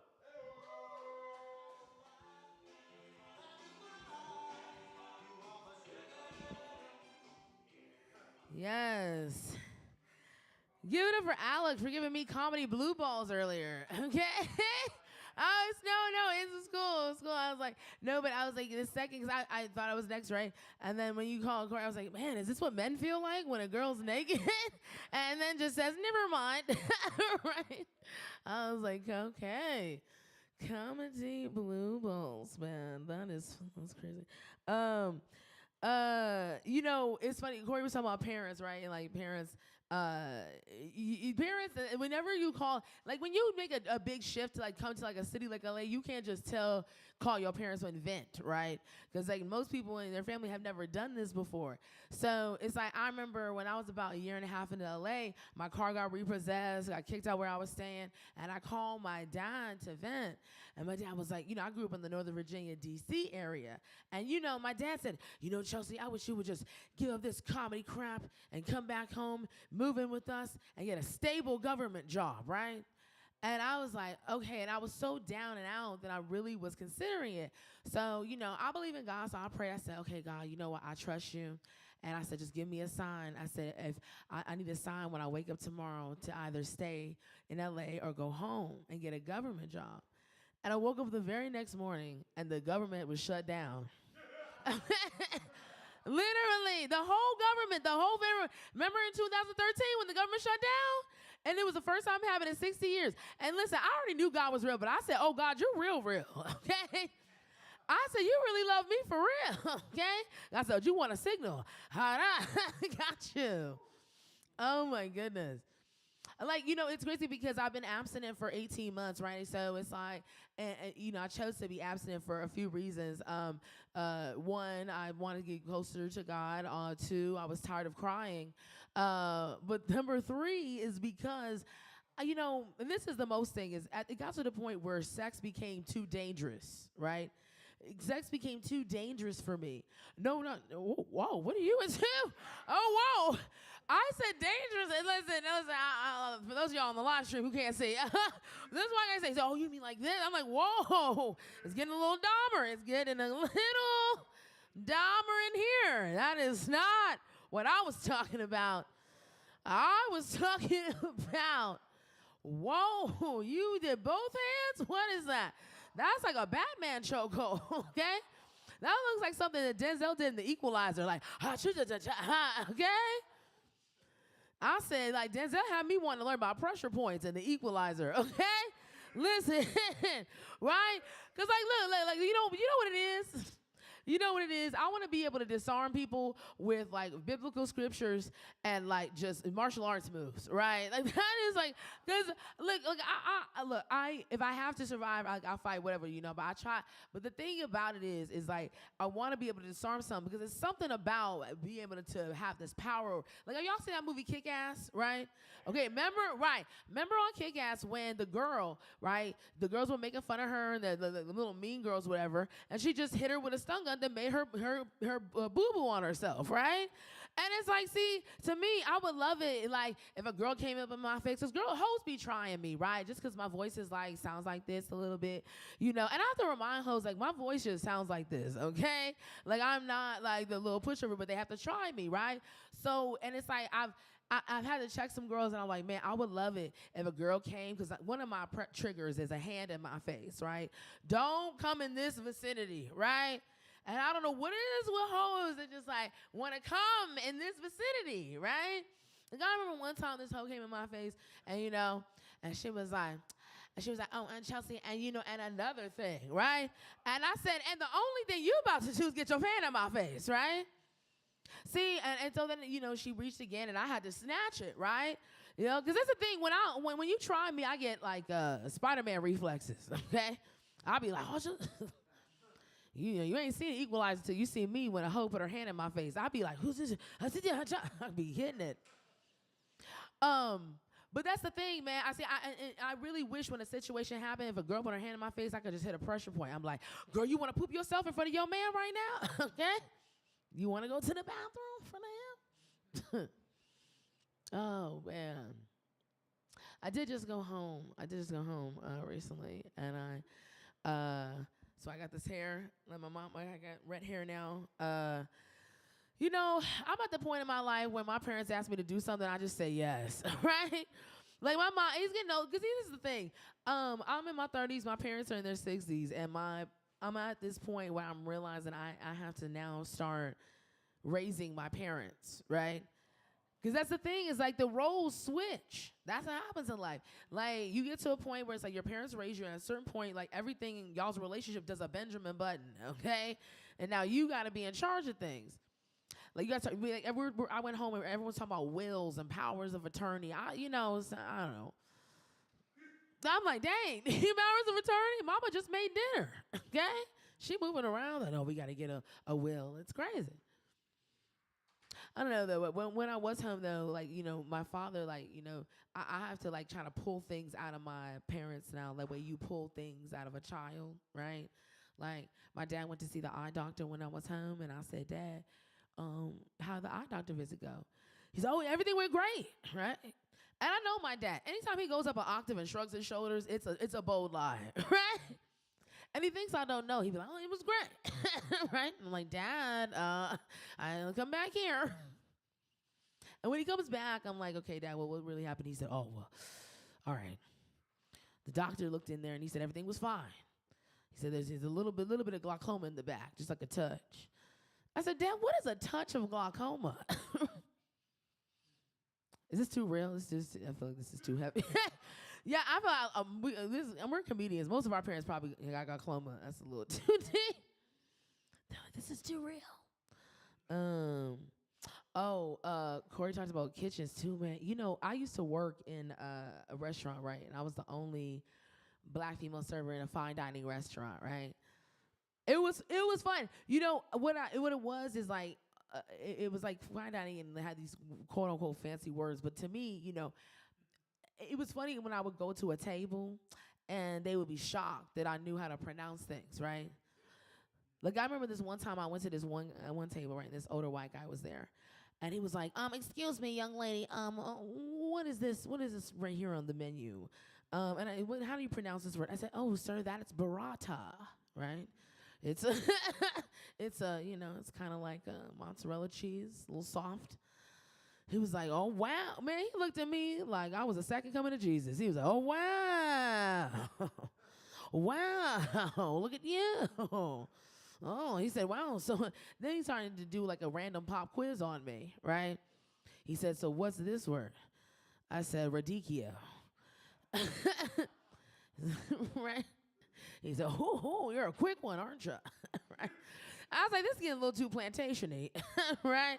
You know, like, this is getting a little too auction block, sir. Like, you know, you're, when a white person and a black person goes, oh, you're the one, right? You're doing it. It's like, oh, no, no, no. I'm not for sale, okay? All right, Jesus paid it all, okay? I have been bought and paid for. You over here like, oh, yeah, look at you. Well, we like what you're doing there. She's a smart one. Let me see. I got my eyes on you. Could not believe it. But this is the crazy one, right? He said, young lady, he said, I got a doozy for you. Tell me, what is this Shazay Plate? I said, sir, do you mean the cheese plate? He was like, I almost got you. I tried to trick you, but you're a quick one. Old white men love to point at me and be like, you're a quick one, right? They love to. Because I know, I do. Like, they can't figure me out. I love it. Old white men can't figure me out, right? It's like they're oddly attracted to me because I remind a lot of them of like a black girl they had a crush on, but because of racism, they never pursued it. So they ended up marrying some Susie or Becky that they didn't love because, you know, she was white, and they were like, well, we got to do this. And now they see me. You know, I actually had an old white man. I was handing out samples. This older white man. He looked like he was in his 70s. And he came up to me and said, oh, my gosh. Oh, I love your hair. And he started to reach. I said, no, sir. Okay? Because when white people reach for the fro, or anybody really, you just have to hit them with, okay? I think that's why most white people black people can break dance, okay? Because people have reached for our hair. And out of self-defense, we be like, oh, that's how breakdancing started, okay? Breakdancing started because black people were dodging people touch our hair. They were like, oh, no. No, no. We were blocked. This is a block. Y'all think it's a dance move. This is self-defense.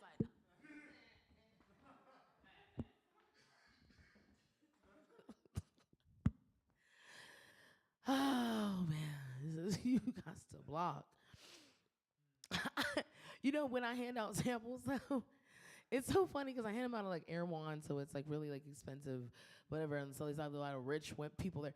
And these rich women that be coming in there, they knock me out because they come up to me all the time, and again, they can't figure me out, so they just have to try to analyze me, right? And so I'm handing out samples, and they be coming up to me like, oh my gosh, I love your hair, it's amazing. And then they try to lean in all close. So I know we're not supposed to ask, but I just have to know. Is it a wig? Is it a sew-in? I mean, because I have to know, right? And it's like, girl, that's crazy that you have to know, because I don't have to know that your face is not real, okay? Like, you know, they be coming up to me with the tackiest BBLs in history, okay? Like, how your legs on toothpick and your booty is on Macy's Thanksgiving Day Parade balloon, okay? You over here like, oh, hi, is your hair real? I'm sorry, I knocked over your samples. I'm so sorry, mom. I'm sorry. Like, your booty is 75 inches out, girl. Like, and you asking me if my hair real. Like, you look like a whole Oompa Loompa met a gremlin and just said, let's go. And listen, I don't disrespect nobody that got plastic surgery. You want to get plastic surgery, go for it. But don't be coming up to me asking me if my hair is real when girl, last time you was real was in 89, okay? Your body ain't been real since 89, okay? You 30 years deep in the surgery game. You have to have surgeries to maintain the surgeries. It's like, you know, it's amazing. You really got to, you know, being broke really will make you love yourself, okay? Like, people be like, oh my gosh, Chelsea, like, I love your fro. Like, why do you wear it like that? I'm like, I'm on a budget, okay? Like, it's not deep. Look, I'm on a budget. I ain't broke, but, you know, we on a budget. So, I'm not spending, you know, $2K on weave, you know, and I don't have anything against weave either because I feel like black women can do whatever we want with our hair because too many people got too much to say about it, right? So black women do what we want with hair. I choose to do this. And I don't have a problem with women who wear weave, but all I say is this, and this goes for all women who wear weave, okay? Please make sure you have a home before you have hair, okay? I need to, please, because it's girls out here. I used to live with a girl and she had like all these homegirls. They'd be like, oh yeah, girl, you know, I just spent $2K on my little 22-inch Remy. I just spent $1,200 on my 17-foot-inch. And I'm sitting here like, girl, it's 7 of y'all in the studio, okay? Y'all are literally walking around with 1-bedroom apartments on your head, right? Like, y'all literally, it's 7 air mattresses and 1 bathroom. When do you blow dry? Like, I'm just saying, sir, oh, thank goodness I recorded that. Amazing. All right, Chelsea Grill, thank you.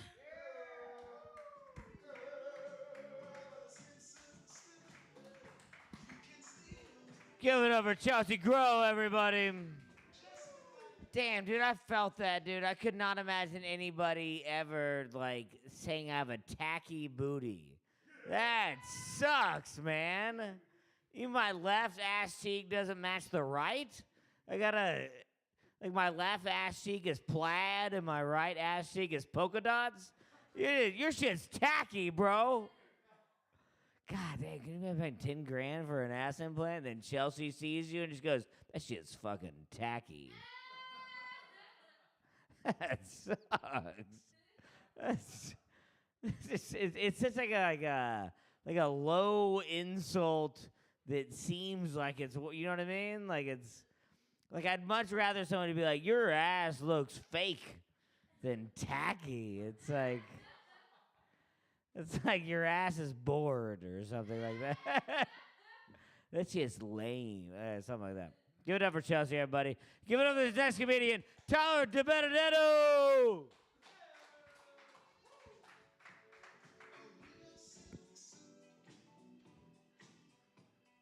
All right, guys. How we doing, everyone? We're doing good? Fuck yeah. Yeah.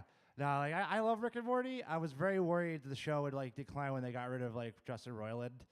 You can't have heroes in this world. Every time you have a hero, like, something happens. Every fucking time. Like, oh, what happened? He was a pedophile. Oh, fuck. Can I listen to the music anymore?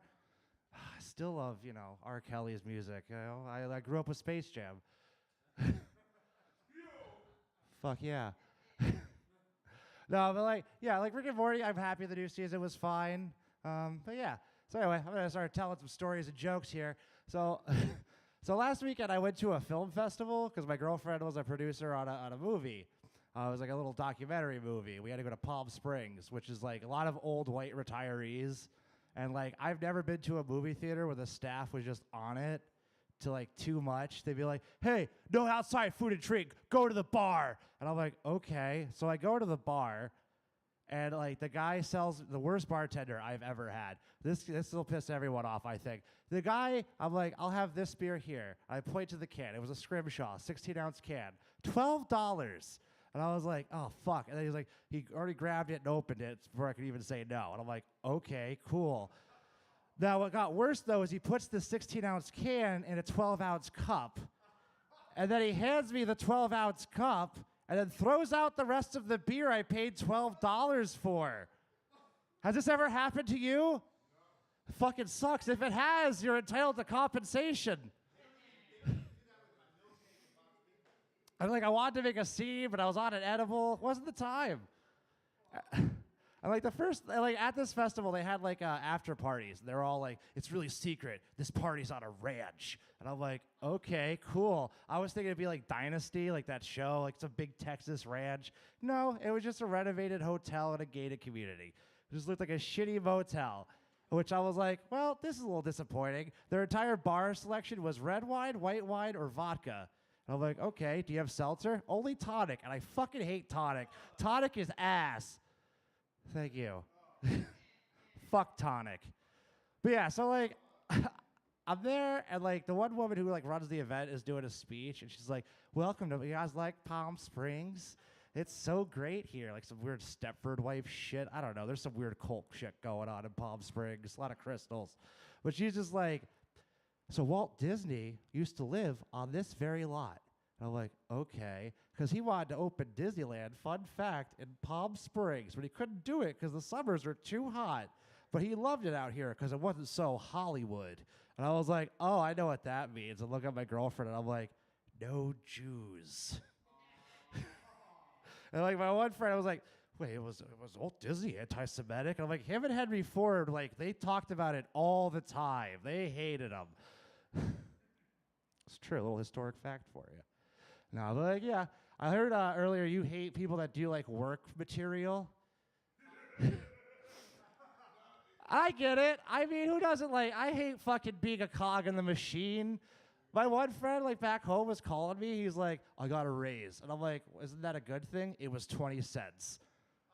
Just fuck you. That shit happens all the time. And, like, yeah, I hate working. No one wants to work anymore. No one wanted to work everywhere. But we live in a system where if you don't work and get money, you're fucking homeless. And, like, I'm also, like, blessed enough. I could move back home with my parents, but I really don't want to because I live with them way longer than I wanted to. Like, and like living with your parents at 30 fucking sucks so fucking much. Like, I was supposed to move out of their house during the pandemic, and then 2 weeks later, we couldn't leave our houses. Fucking worst luck ever. And like my parents are cool. Like I come from like fun party parents, you know. My dad's got a really good sense of humor. Maybe pushes the envelope a little too much. Like years ago when I was like a little kid at like 6, we're in Florida. He buries my head to the sand, puts a bucket over my head, and when my mom comes back from a walk with my aunt, she's like, "Where's Tyler?" And my dad goes, "I thought he was with you." And then my mom thought her kid got kidnapped. He's like, oh, we almost got a divorce at that point, but we suck it out. I'm like, good for you guys. But yeah, living at home with your parents fucking sucks. Ray fucking knows. Sometimes I'm like, hey, Ray, you want to hang out? I can't. My mom wants me to run errands. And I'm like, oh, I fucking been there. Happens every week. But like, every week.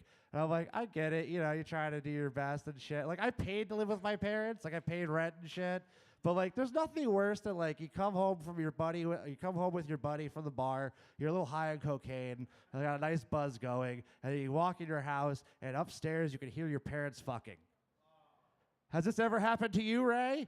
Oh, it's the best. I did not need to know my mom liked getting spanked, and then I'm like chain smoking on the porch because it's traumatizing, and my friend's like, could be worse, you know? Could have been like she's beating her. And I'm like, I guess that really doesn't minimize this. It could have been a murder-suicide. You're right. But yeah, glad I don't live with my fucking parents anymore. Like, my mom's cool as shit, too.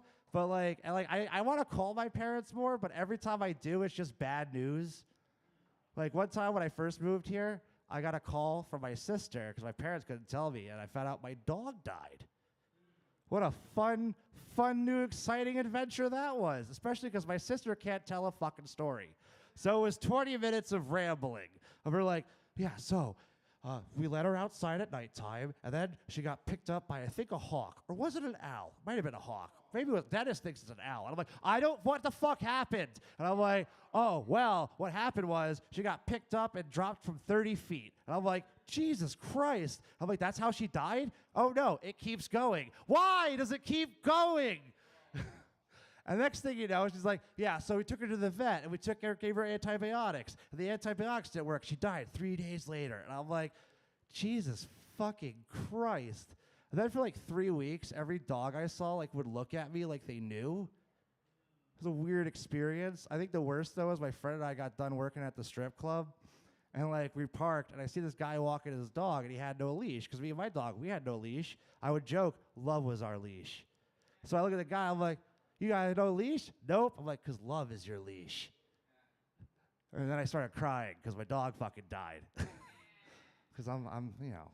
Now, work at the strip club was a lot of fun. I do really miss sometimes we'd go to McDonald's, and we get the breakfast triple stack, or as we called it, the shame sandwich.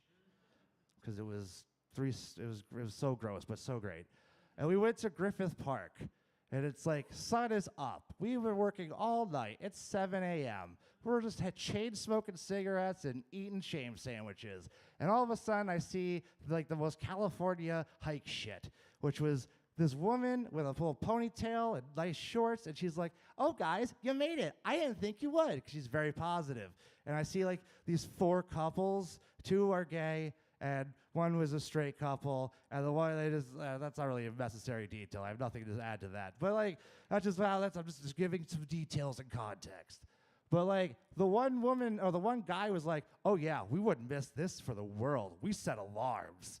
And my friend and I just look at each other and just go, "Fuck you, fuck that, fuck you. You think you're fucking better than me?" Yeah, yeah.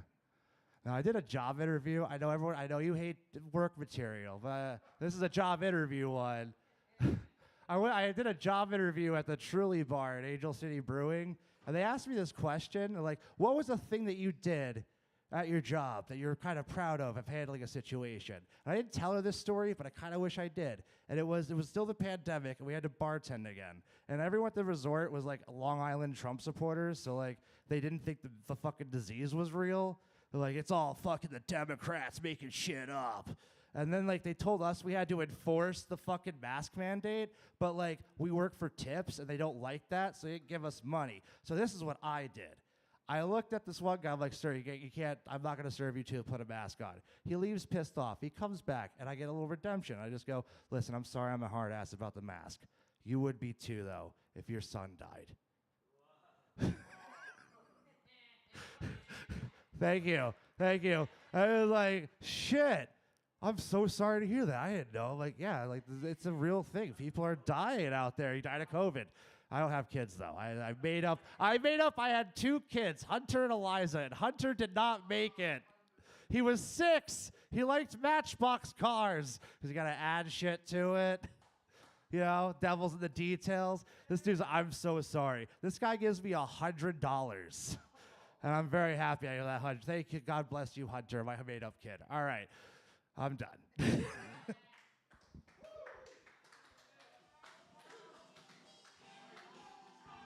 Give it up for Tyler DiBenedetto, everybody.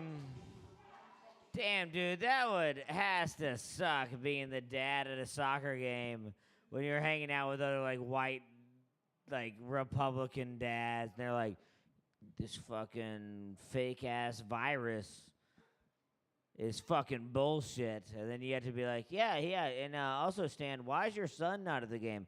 Oh, he died from this fake ass virus.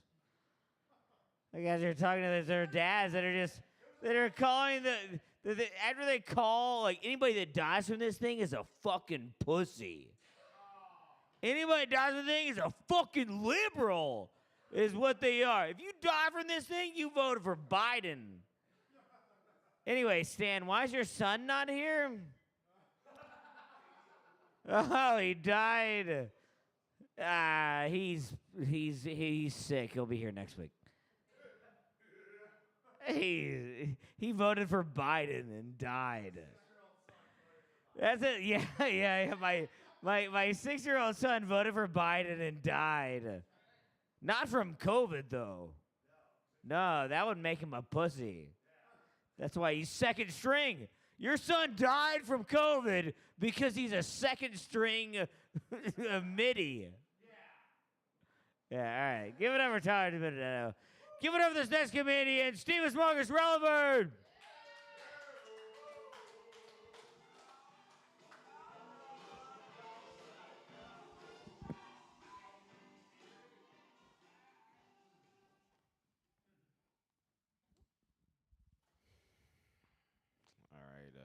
This would be short and sweet. Work stuff, Corey's favorite subject. I'm gonna add to that. Yeah, you gotta the topical stuff, the relatable stuff, you know. Yeah, topical work stuff. So here's some other work shit, Tyler, that you just reminded me of. Now, this is before the pandemic, you know, so we didn't really have deaf to work with, which is a great example. I like what you just said right there, you know. We didn't have that at the time on the table, or at least we didn't know we could use death as a way to get paid. But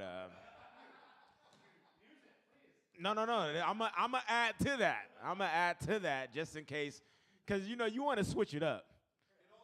That's the crazy thing. You want to switch it. You want to switch your story up a little bit. You know, from restaurant to restaurant. You know. So you know you might do what we did. I was working at Cheddar's, and I'm probably like a year into the job, and you know all the employees and the waiters and the chefs, and you know we all doing our thing, fucking in the walk-in freezer and doing shit, and shit is lit, shit is nice, and me and this other waiter we came across this idea to where we found out that we would get bigger tips if we would put baby pictures in the billfold. You know when you lay the check down?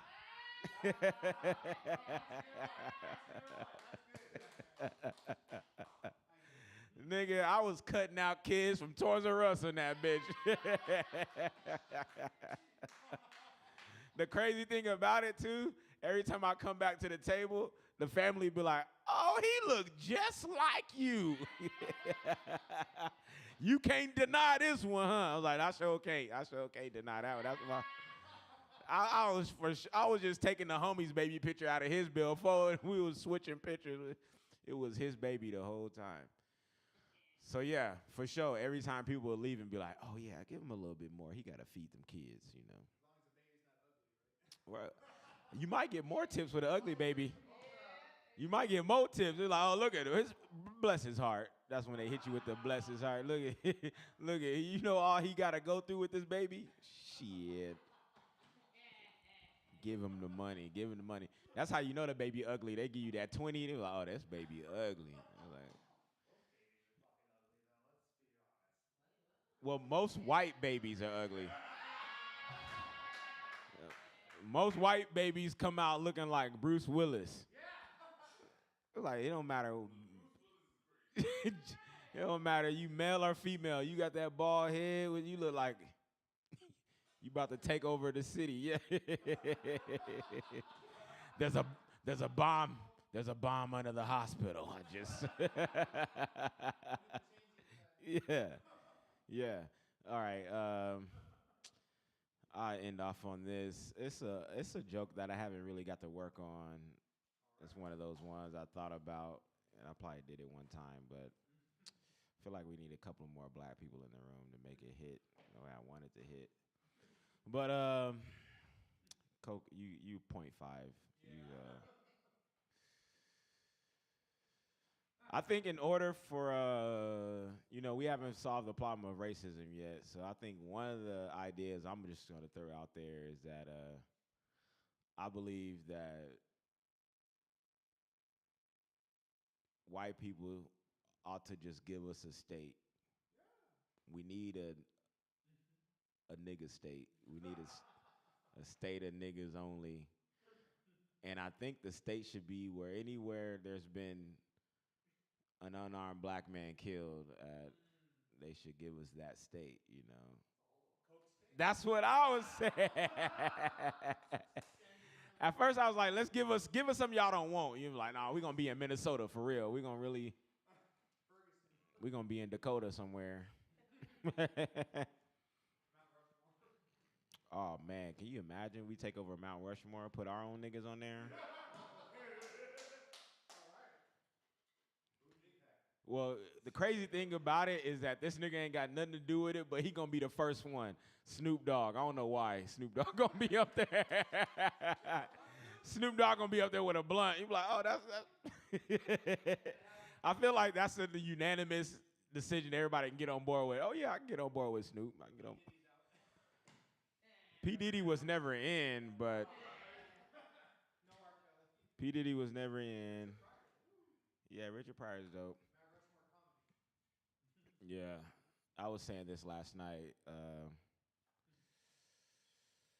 The thing that hurts me about this P. Diddy thing is that no one ran into Les Moonves' house or even this Dan Snyder shit that's been coming out. Vince McMahon. No one ran into these people's houses. No one had their kids in handcuffs and shit like that. And it just is very fucked up because Vince McMahon, he don't have a can't nobody. Vince McMahon ain't got no hits like that. Can't nobody hold me down. Oh no, he ain't got none. He ain't got no bad boys. Come out and play.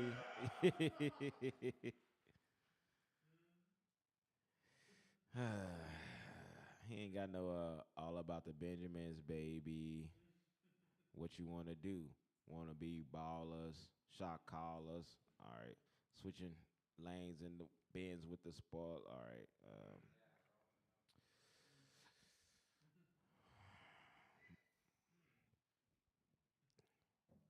Ray Cameron should have been Bam Bam Bigelow in his past life.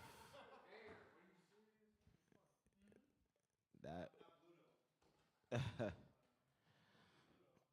All right. Well, y'all already know what it is.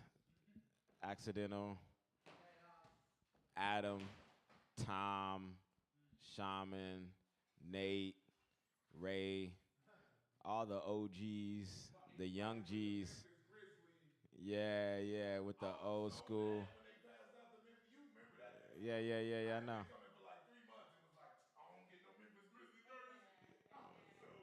Yep, I got me one. So, no, this is dope. This is family. I will echo what Corey said. Please don't stop this. Even though it may suck and it feels like a labor of love turned into a labor of slavery sometimes, because you just be stuck in this bitch trying to figure out if people gonna show up or they not gonna show up. What the fuck? We've been here buying drinks, getting this shit going, but I tell you time and time again, man, you never know who you're gonna touch. I'll end off on this. Alec was crying to me at the comic store, telling me how much he was thinking about changing, his energy up, because he was like, man, this room is sucking me dry, man. I'm tired. I actually think that my comedy is actually getting worse, and it sucks, man. I'll be there all day, and then sometimes people don't even show up. And as he's telling me this, a comic that I don't even know comes over to him. He was like, hey, you run Accidental Chaos, right? Oh, man, that is such a fantastic room, man. I love that place, man. Thank you for doing that. This is at the Comedy Store now, right? So he's getting praise at the Comedy Store for running this mic, and I just tap him on the shoulder. I said, see? You're loved out here, man. People need you, man. You are actually out here as an act of service, so we appreciate it, man. Thank you.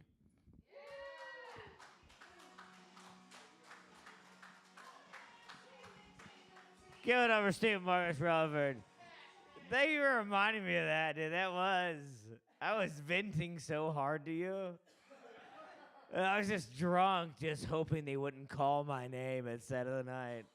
Because I know it would just be like, blues your mash, I was that drunk, dude. And like it was like when you're drunk and you're venting, and then you're like halfway through, the guy's just looking at you just like, and you're like, oh, I'm drunk and rambling, but you don't want to stop. So you're just like, I'm gonna power through it. And I was like, I looked at Steve and I just said, man, I'm kind of venting to you a little bit. I don't even know how many of these feelings I actually mean. It's just me just running my mouth. But then that guy did make me feel cool. It was. But the Comedy Store trashed Third Wheel twice now. Shut up, dude. You're just mad that your mom has her signature on the wall at the Comedy Store after one open mic.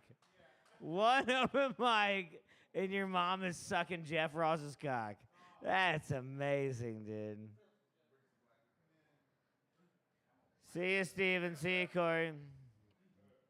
The last comedian of the night. Give it up for Coke.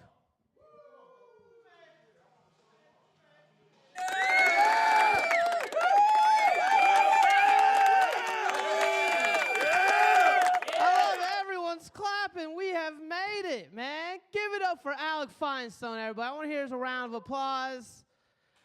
I heard a clap. There we go. I heard a clap, man. I heard a clap. Damn, dude. I wanted to play off the work thing, you know? I wanted to play off the work thing. You know, because I can combine two. Like, I can combine two, such as I picked up Puff Daddy years ago. You know, I used to drive Uber Black. You know, picked him up in Westwood on New Year's Day. You know, he had partied all night, picked him up at a random house. And yeah, I still call him Puff Daddy because when you kill someone in the club, that's your name forever. You know? Kind of just stays that way. It's a general rule. It's a general rule, man, you know?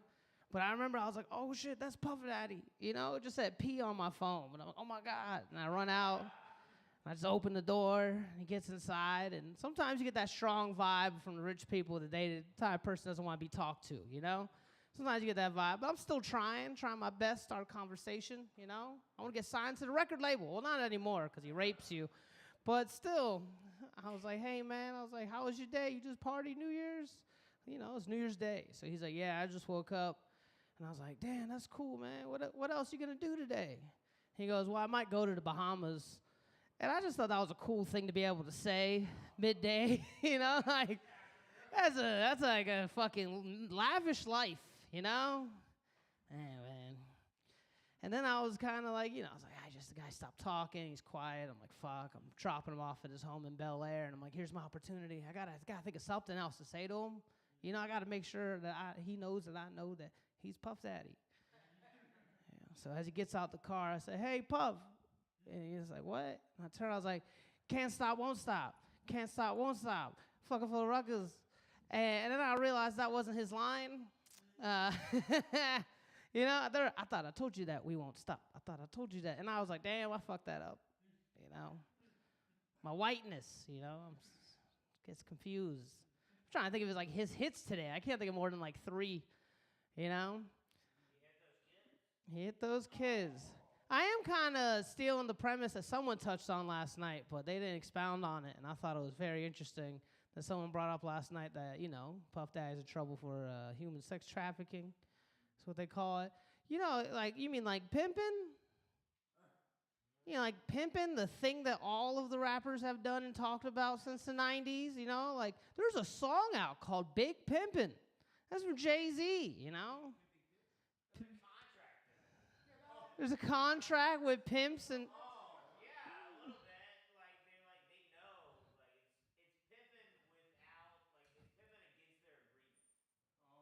I don't think there's any contracts. I don't think whores are whores, yeah. They want to be whores. That's a good point. It's like kidnapping people. That's fair. That is fair. That's fair. That is a good distinction there. That's a good distinction. Well, they got to prove it, but that is a good distinction. They don't want to be hoes. That's a good distinction. They gotta prove it. Like I said, they've had 25 years. You know, maybe they got some. They eventually caught Tupac's killer. Maybe, you know, took them a while. It's just interesting. You know, I think it's interesting how they pick and choose.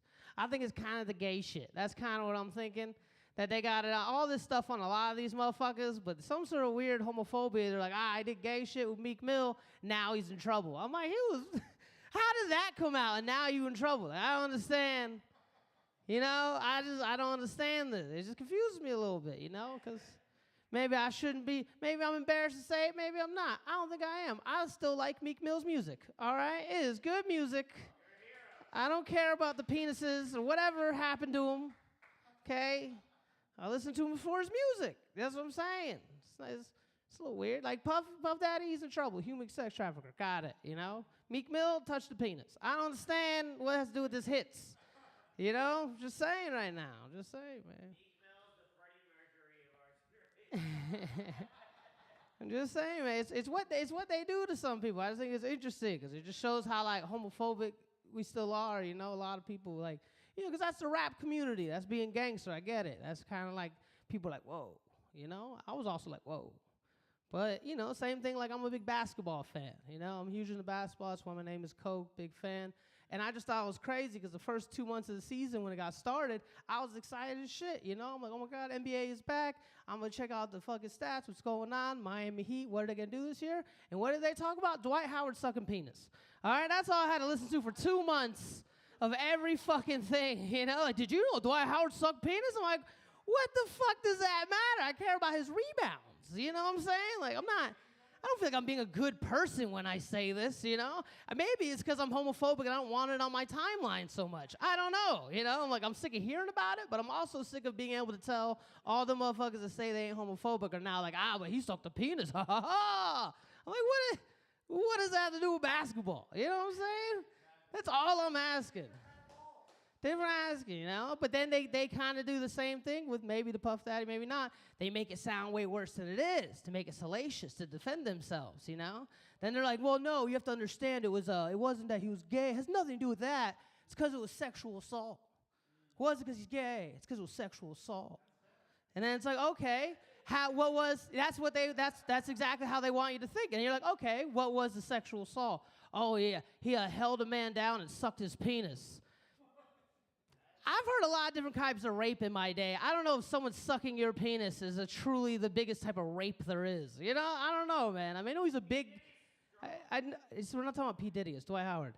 But the point is that, you know, I understand he's strong, but it doesn't change the fact that I think someone's blackmailing him because they know that he was gay and they know how fucking the NBA world is, and they're like, you better give me a lot of money or I'm gonna say you sucked a penis. And guess what happened? You know what I'm saying? Like, I don't really believe that guy was a victim, if you had to ask me. All right? Call me crazy.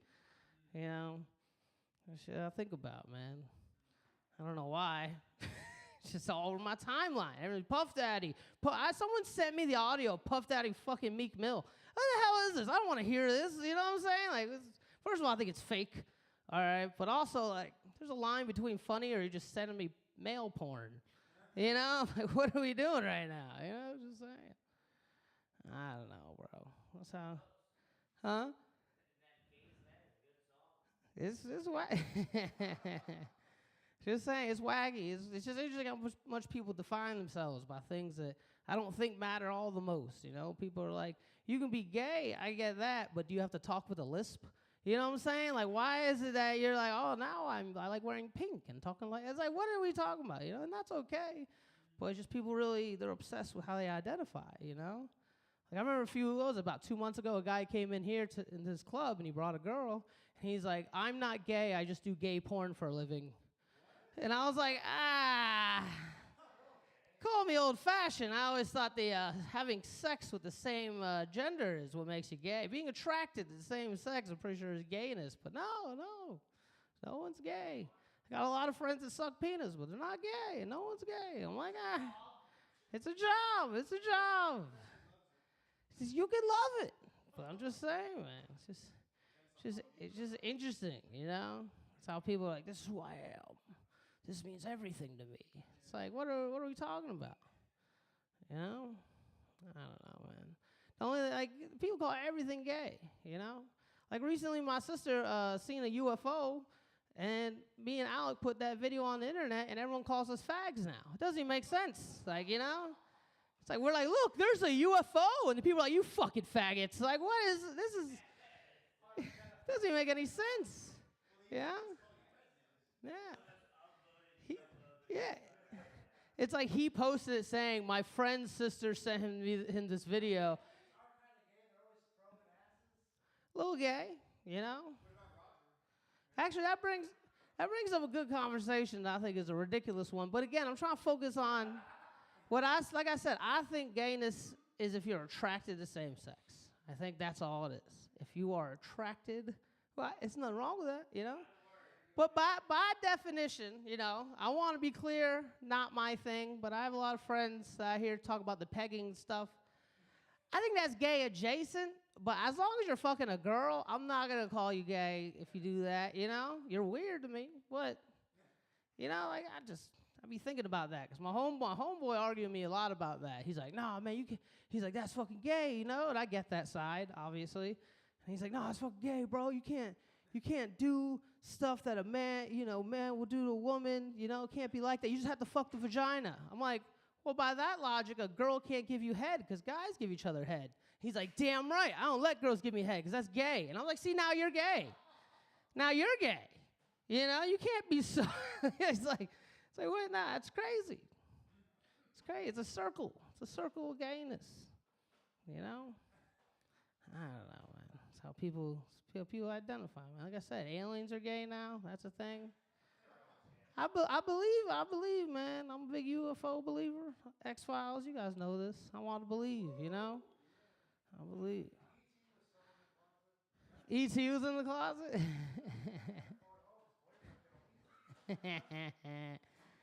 Silly, man. I don't know. So I just think like it's an experience. You know, my experience, to be very honest with you, has been very pleasant. No gay. I tell people that in Florida all the time. Like, gay people aren't trying to rape you. They're not trying to drug you. They have each other to fuck when you're in a gay club. It's not that serious. You know? I'm just like, you know. That's what I was about to say. I realize I'm not that attractive. You know what I'm saying? Because, like, they're not trying to fuck me, I realize. You know? When I hang out with gay people and we're hanging out with Adam, they're always like, you're so hot. And I'm like, that's got to be weird. He's asking to suck your penis. You know? We've had gay friends, you know? It's like, that's a level I'm like, But my experience is good, is all I could say. You know, I go to clubs, everything's nice. But experience matters, you know? Like the first time I went to San Francisco, I went out there to visit a friend of mine that's from Florida. And gay bar in San Francisco. I never been to one. Hang out with my boy. It's dead as fuck. You know, it's like 6 people in the motherfucker. I'm sitting there at the bar. This gay guy looks at me. He's like, hey, man, you're gay? And I was like, nah. He goes, what are you doing in this bar? And I was like, this is San Francisco. I don't know where else to go. And he laughs, and he's like, all right, well, how about I buy you a drink? You want a drink? And I was like, sure. You think you're going to buy me a drink and make me gay? He's like, I'm trying. I was like, go for it. I go for it. And that's what a lot of people say. People say, oh, what if they put roofies in it? What if they put roofies in it? My name is Coke, okay? I am indestructible when it comes to drugs. None of you have ever seen drugs take me down. You know what I'm saying? Come on, man. That's free drugs, free drinks, cool guy. Cool guy, you know? But that's my experience, is my point. I had a good time. But at the same time, my homeboy is in the same club. He's with his girl, that's his fucking fiance. Apparently, as I was drunk, you know, with this dude at the bar, another gay guy walks straight up to my boy and just grabs him by the balls and then turns to his girl and says, I'm sorry, are these yours? I've seen it happen. I'm just saying, sometimes you gotta hit gay people, all right? Sometimes you get knocked the fuck out and you can't be that surprised because you grabbed the penis. You know, that's all I'm saying. Is it's about consent. Consent matters, you know? Like, I'm more scared of my straight friends grabbing my penis than my gay friends, 100%. You know, it's always those white dudes like, this is funny, and they slap your dick and run away, and you're like, I hate you, and I can't catch you. You know, like, it's not funny, just slap my,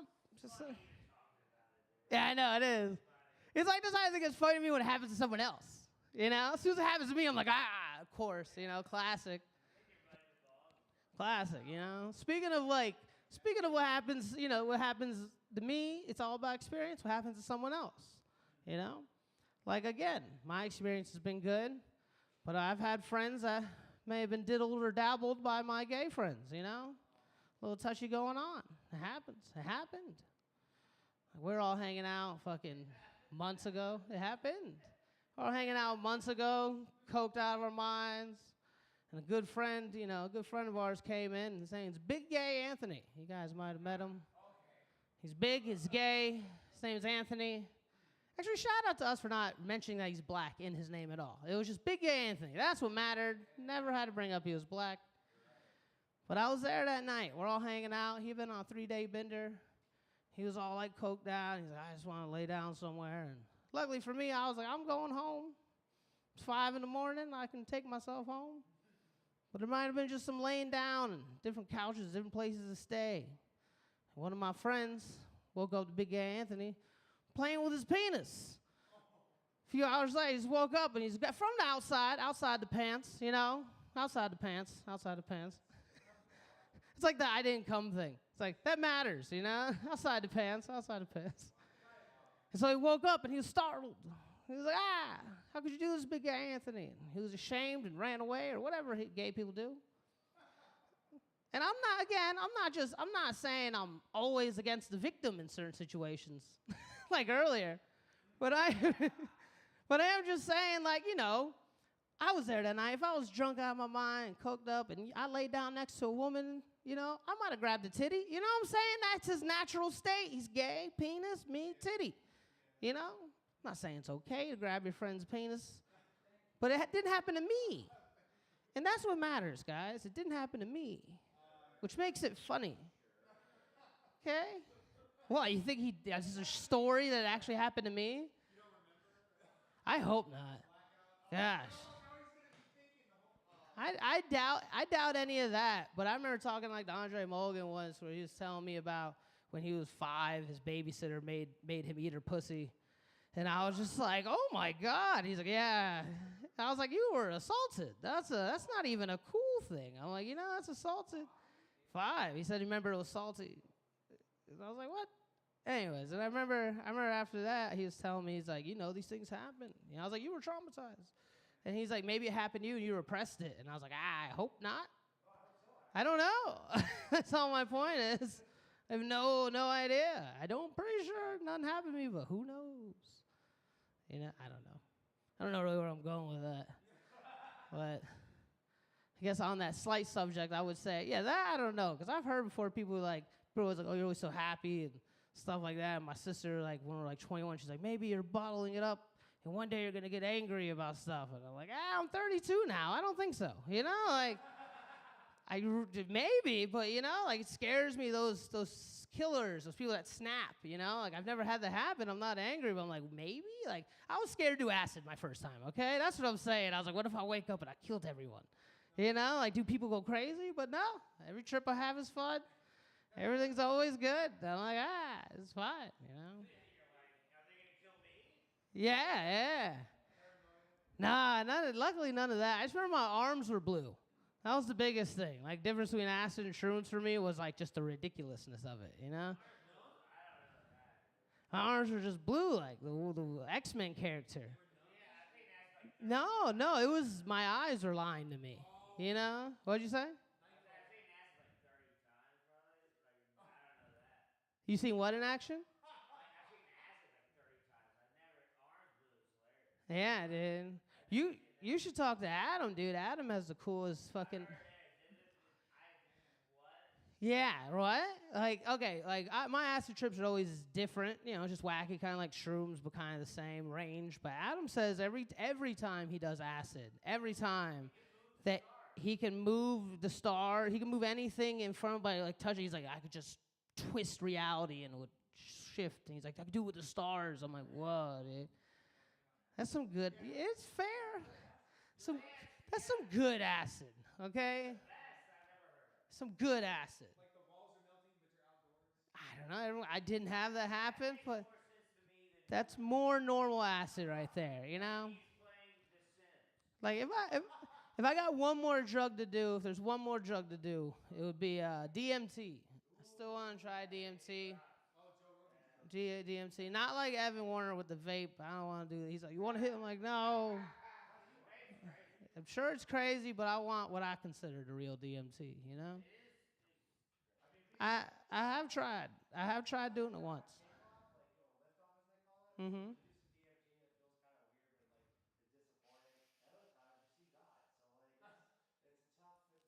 How many times you done it? Wow, nice. Well, hey, let's get together. I want to try it one of these times. I just want to say I tried it once, kind of. I intended to try it, I guess I should say. I don't own a bong. And I had some, and I was like, fuck, man. How do I use it? Who has a bong? That's my friends, you know. I should have called your sister, dude. I didn't call her that day, but you know how it is. But, yeah, just a bitch with her phone, dude. But no, I hit up one of our comedian friends, Chip Nicholson. Yeah, I don't know if you guys know him. He's a good guy, and he lives kind of close to me. Yeah, he lives kind of close to me, and I was like, fuck it, it's during COVID. Let me go check it out. And Chip at the time was recovering from tearing his ACL on stage at the Improv, which was sucks but nice, because it's like you're covered. You know, everyone saw you, and it's like this job you bear, you know, it's like that's good workers' comp, I'd say. But he was chilling at a spot, and he has a bong, and I told him, I explained what I was trying to do, smoke DMT my first time. And I'm like, all right, so my plan was just smoke a bunch of weed with him, and at a certain point when we're done smoking weed, put DMT in the bong, do my thing, see what happens, you know? So he's crutching around his place, and we're hanging out. And then I smoke a bunch of weed, we do our thing, and eventually I'm like, time to put DMT in, you know? So what I should explain to you is I never smoked weed till I moved out here. So what I like to explain when it comes to a bong, I have what's known as bitch lungs. Okay, I have bitch lungs. Definitely not good at taking a bong rip. Lit that shit up. As soon as I hit it, I knew I did 40% of it maybe, you know? Like I definitely took a terrible hit. And then I sat back and I realized I started getting high as shit. You know? It was crazy. Everything started pixelating like they said. I sit down in a chair. I hear this crazy loud like noise and pressure, like drums or something. And then it looks like space opens up and the ceiling comes off the roof. And I'm like, oh my God, I'm about to blast off, as they say. But as I'm doing that, I could hear Chip in the background just lighting up the rest of it, thinking it's just weed and smoking it. So I'm fucking losing my mind. I was like, Chip, I'm pretty sure there's a lot of DMT still in there. And I just heard him go, oh, shit. He just threw his crutches down. He ran. He jumped in his bed. And both of us had a really good half of a trip, I guess you could say. You know, I remember he laughed like the Joker and manically in his bed for a while. And I was like, I tricked you. White people trick black people into doing drugs, all right? That's what we do. That's what we do, man. But it was a good time. So Tyler, maybe we should figure out when to do that sometime. I would enjoy it. It'd be a good one. All right, guys. Fair. Have you done the other shit? The DMT ayahuasca. Ironically, I halfway did it once as well, but Kumbo. You heard of Kumbo? Yeah, dude. That's the shit. You know, I got the South American frogs, and you lick them. You take that shit and you put it in a needle, and LA has clinics for you for the people. Well, at least at the clinic they inject you in the arm, but there's multiple ways. Whoa. That's a little more convincing, but still, I don't need you to put a needle in me. I just like, give me something to smoke. Call me old-fashioned. I'll even grab a frog before I'm doing that. Yeah? Guys, we gotta watch out for the. Coming back to the gay frogs and wrap it out with gayness. But anyways, guys, my name's been Coke. I've had a wonderful time with you tonight. Tonight's been the room's hot. Get it for Alex Finestone. Bam, bam, bam, bam, bam.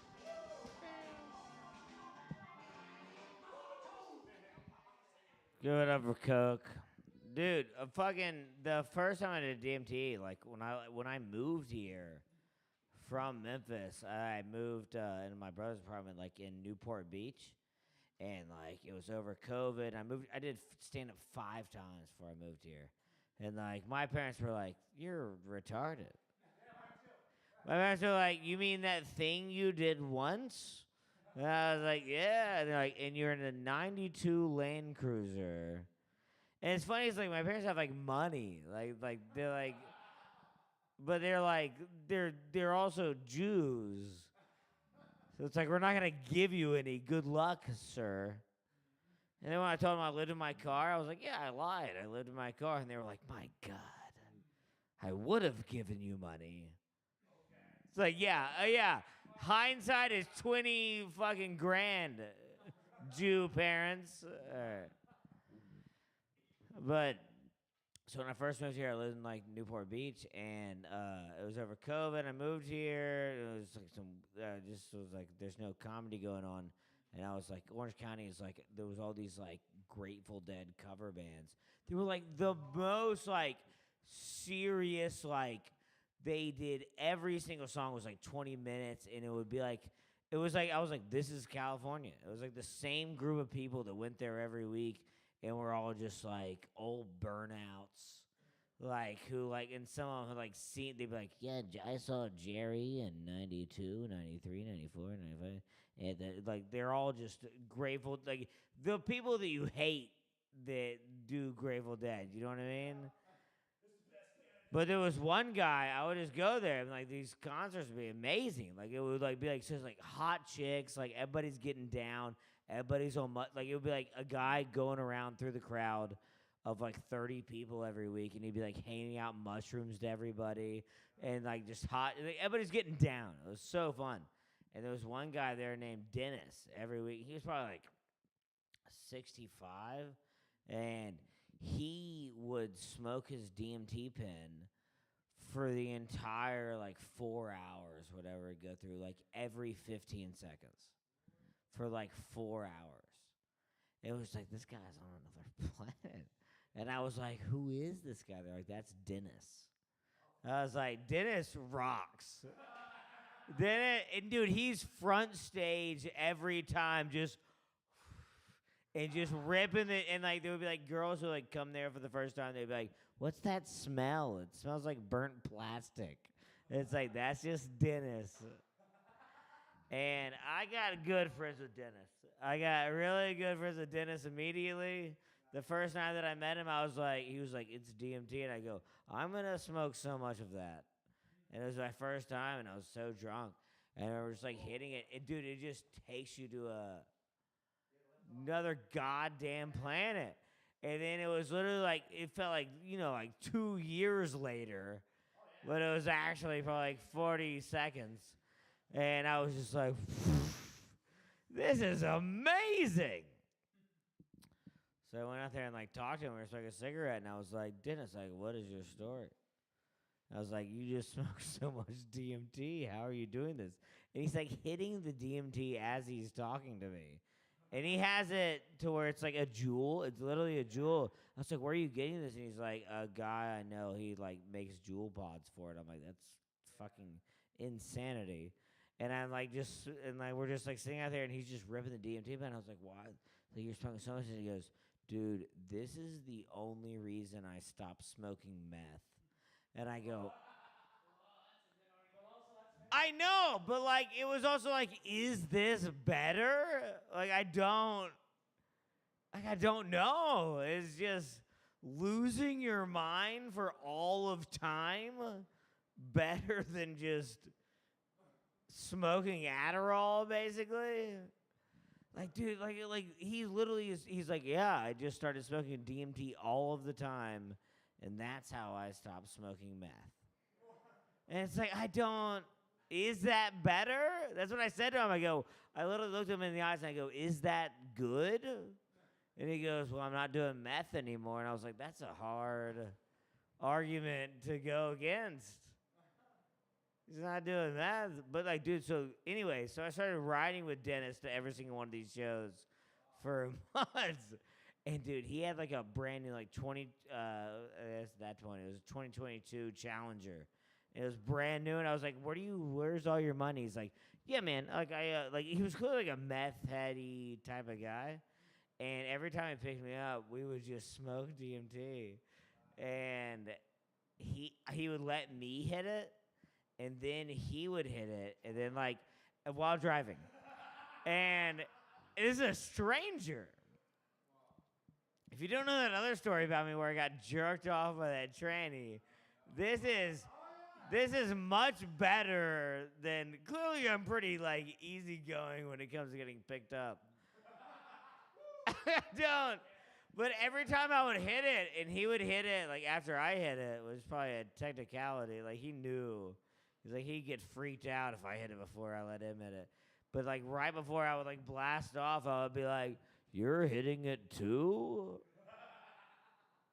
And then you just go off in your other world, and then by the time I came back, I'd be like looking at him, and then, like as I'm coming back, and I just want to say like, wait, you're driving like this?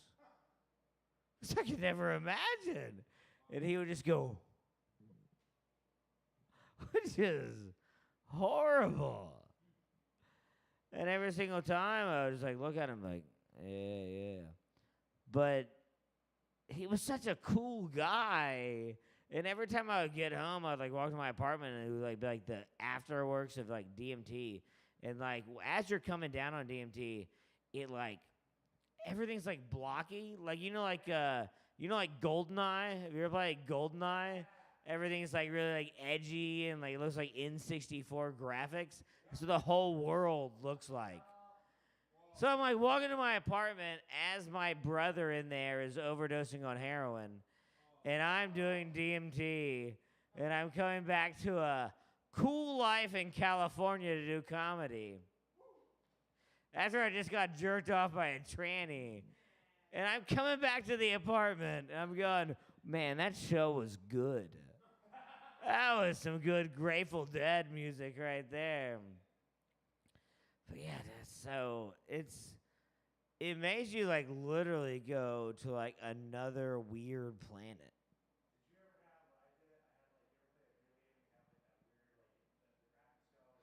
Yeah, it feels like it's loading. It feels like it's loading. It's buffering. We used to like trip so much acid in college, and like I probably done acid, I don't know, over 30 times probably. And we would just do acid like the redneck way. Like I went to the University of Mississippi, dude. It would just be like 3 racists and me sitting around just doing acid, smoking cigarettes for 12 hours and playing Leonard Skinner. And that's doing acid to me, dude. It's fucking rocks. But like acid is like it's so weird. Like it's the best way to describe acid is like the weirdest thing ever is like if you were like you've done acid before, right? Yeah, but like have you ever gone to like a store when you're on acid and you buy something? That is the biggest thing of acid is like it's like no wonder the hippies hated society. Because if you've ever tried to buy something ever when you're on acid, it's disgusting. Oh my God, dude, I've gone to the store so many times and like literally like it's like a $19.99. I'm gonna go, all right, it's $21.47. And then I just have cash and you just have you always have just a ball of cash when you're tripping on acid and you go, ugh, I don't even know what this is. Just take it. And they're like uncrumbling it and they go, do you want your change? You're like, oh, I don't even know. I don't even know what this is. Like, sir, you paid $3,000 for a $24.57 meal. It's going gross.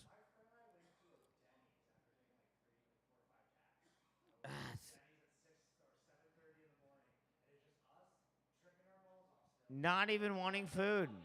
And I'm assuming not even wanting food. Yeah, you just want to be a part of society for a second. That's when you're just like, hey, like I feel so disconnected. I gotta do something. That's just,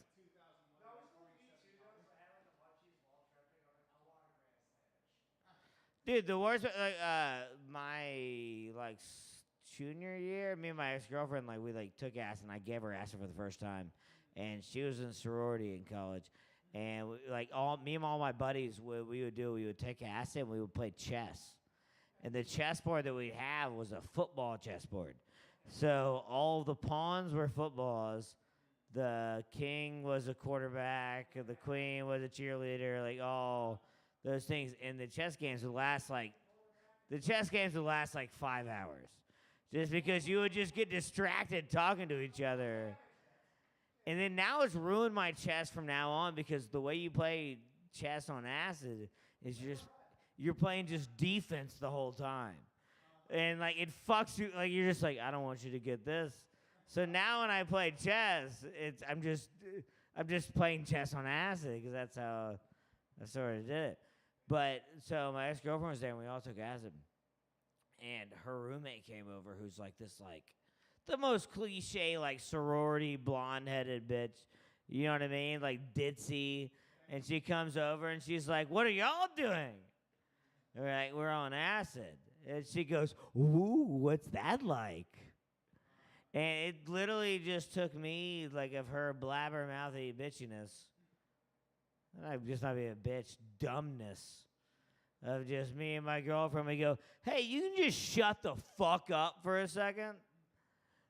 I might be having a good. She's like, well, tomorrow, like, can we, like, she's like, you know, that classic, like, annoying person when you're high, like, ooh, what is this like? When I go like this, do you see stuff? And it's like, just shut the fuck up. Just shut the, like, you smoke weed. I'm confused where you're confused. I guess I hate all those people. No, the acid test is a thing. All right, that's the show.